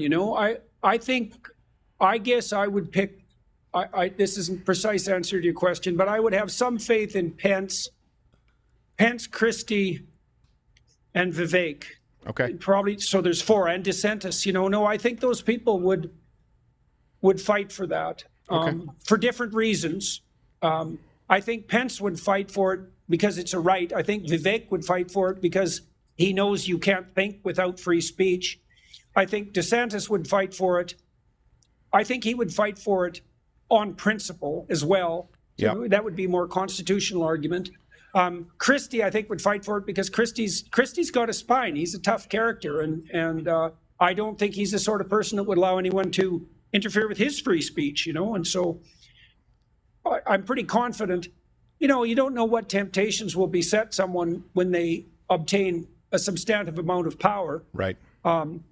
But I certainly have a lot more faith on the Republican side of the political distribution in relationship to protections for free speech than I do on the Democrat side. Yeah, I mean, look, we know Biden, I guess I take it personally to some degree too, because I know absolutely perfectly well, because this was all revealed, that Biden told Facebook, for example, to preferentially promote the New York Times and the Wall Street Journal directly over the Daily Wire. And of course, I'm quite, tightly associated with them. So I'm in that camp of reprehensible individuals. Yes. So, isn't it funny for anyone to say, look, and I know, of course, you're going to have liberals who hate Jordan Peterson, but for anyone to put the words reprehensible and Jordan Peterson together, those are silly people. You can't say that, Doc, but I will. I think Gerald has a question for you. And I know we have to wrap you in just a couple of minutes here. I know you've got some other things to do, but I just He's a busy man. Yeah, Dr. Peterson, I agree with you on Vivek. I started to see the same thing. The audience didn't react the same way that I thought they would. But he was kind of a marked man going into this debate. Like, DeSantis needed to do some damage on him, but he's basically gobbling up all of his votes. So, is there another strategy he could have taken? Like, I think it was kind of nice to see him go on the offensive a little bit. You mean you did a different strategy for Vivek or for DeSantis? For Vivek, basically going on the offensive and punching out a little bit first. I think there were some things he could have done, and that would have been helpful. I think that Pence was quite markedly professional in his use of pauses. He controlled the pace of the dialogue, and Vivek is quite impulsive and quick. And I think that highlights his youthfulness in a way that's not useful to him. I think that more explanation and less criticism would have worked better, again, and made him look more sagacious and more mature. I think he could have done that and in a manner that would have only be advantageous to him. And I also think that he could have highlighted his, as I said earlier, his concern for the disenfranchised working class, particularly on economic grounds. And I think that was a weakness in the entire field. They've left that field, they've left that part of the political domain for Trump, and that's not smart because that's really where Trump is strongest. Yeah, I think you're right. I think Vivek was smart to go into the immigration issue because that does tie in with the American working class, that's a big reason that Trump surged in 2016. And I don't think that Fox News was really doing a very good job of trying to at least lay up the issues for them where they would be strongest to answer. I mean, going into climate change and abortion. I don't know. I was a little disappointed, but I know that you have to wrap up. You're the belle of the ball tonight, Doc. Where's the best place for people to find you and support you because you're everywhere these days? Well, I mean, people are certainly more than welcome to take a look at my books if they're inclined to do that. The place I'm most active is really on YouTube. That's the right place to follow me. That's where, I mean, apart from the books, obviously, that's where I'm, I suppose, at my best. I don't know if I'm on my best at my best on Twitter, for example, but no one is. It's entertaining. And by Twitter's the way, a necessary sneak pit. You correct your dirty mouth. It's X, Doctor. Yes, it's X. I'm sorry. That's right. That's right. I will get that right eventually. Yeah. Right. None of us will. All right. So on YouTube and of course your books, everyone knows. I mean, it's one of the best-selling books that I can think of, certainly in the. Can I just say one thing? Yeah, one thing. His book, and I want to thank Dr. Peterson for his book. I was going through some tough stuff. About 6-7 years ago, and I made a little bit of a mess of my marriage. And his book, basically, the gist of it was you got to do the right thing. Yeah. And it really one of the few books that ever had an impact on me. So I wanted to thank you so much for that. And I live in Savannah, Georgia. I think you opened a center down there or something. Are you going to? Yeah. Right? Yeah. Well, there's a new university down there, Ralston College, bricks and mortar institution, and I'm starting this Peterson Academy, which my daughter is running, and we're going to cut the cost of a university equivalent degree down to something approximating $4,000, which I think will be absolutely comical, and I think we can do it too. So, well, Dr. Peterson, that's a nice radical proposal. We run in different circles, but Nick, just in case you didn't know, Nick DiPaolo is the OG in comedy. He's probably one of the most respected joke writers and known as one of the meanest comics in the business. So if anyone were to tell you or tell anyone 12 years ago that Nick DiPaolo will be thanking Jordan Peterson for a book that tells him how to improve his character and moral fiber, they would have called you an absolutely insane person. So that shows the kind of people that you're able to reach and take some time. Nick DiPaolo, one of the funniest men, but an animal, a savage. Dr. Peterson, I know you're busy, so thanks for taking the time, brother.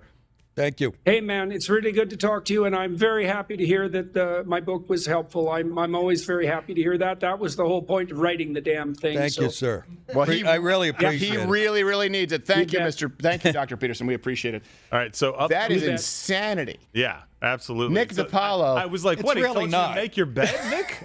You see, you look at me and see a dumb Italian. I didn't say dumb Italian. You don't have to. Black guys are right about a lot of this stuff. Okay, I get pigeonholed. I'm serious. I get pigeonholed, and I get plenty of books at home. Whether it's Jordan Peterson, whether it was back then, Dave Newt Gingrich, Pat Buchanan, even I was gonna say Chomsky, but that would be a lie. But I'm just saying, I just don't have. I'm not a pretentious asshole who has to show it like a lot of the people. No, I just never know. You on know, the 'cause left. I have to keep Anyways. the allure. Like, but you know what? Nick DiPaolo is actually he's a kind man at heart. I mean, I saw 5 minutes of him on YouTube one night and went, "Oh my God, yeah, this guy is absolutely brilliant." We were really covering him with Bill C16 there in Canada before he had appeared on Rogan and before he had sort of broken. And I said, look, this is a guy who's really fighting the fight against the Canadian government as a professor, and I couldn't be more happy that he's done as well as he has. And he's just one of those guys.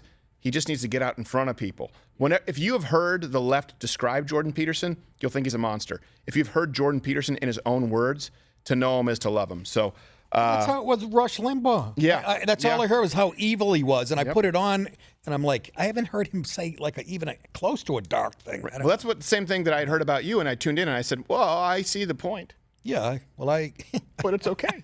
We need all different kinds of warriors. No, you're right. I do it for, you don't think Dr. Peace would love to let it fly like I do some nights? Well, I know he's a big fan of Trailer Park Boys, which means he does have a little bit of a dark side to him. And again, awesome. the promo code is Crowder GOP Debate, $10 off at louderwithcrowder.com/mugclub. And we're about to go. Do we have we're going to have Don Jr. here in just a second. Oh, great. Should we go to Mug Club or? I mean, at some point. I mean, we've been going for 3.5 hours. Yeah. Yeah.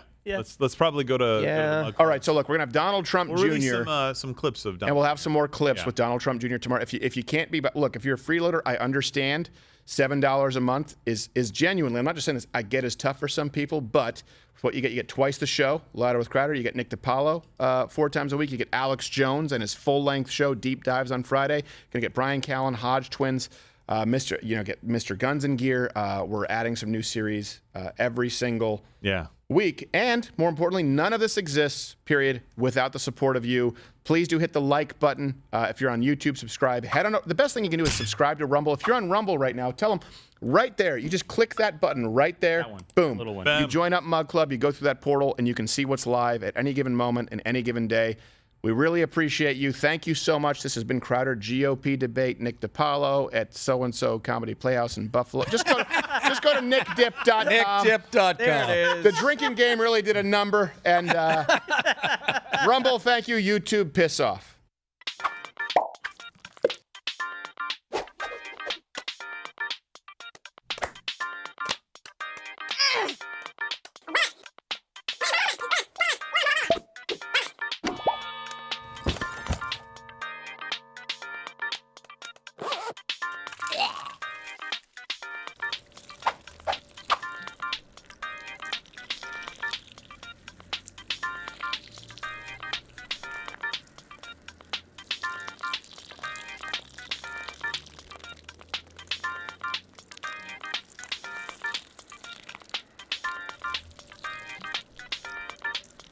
Francis.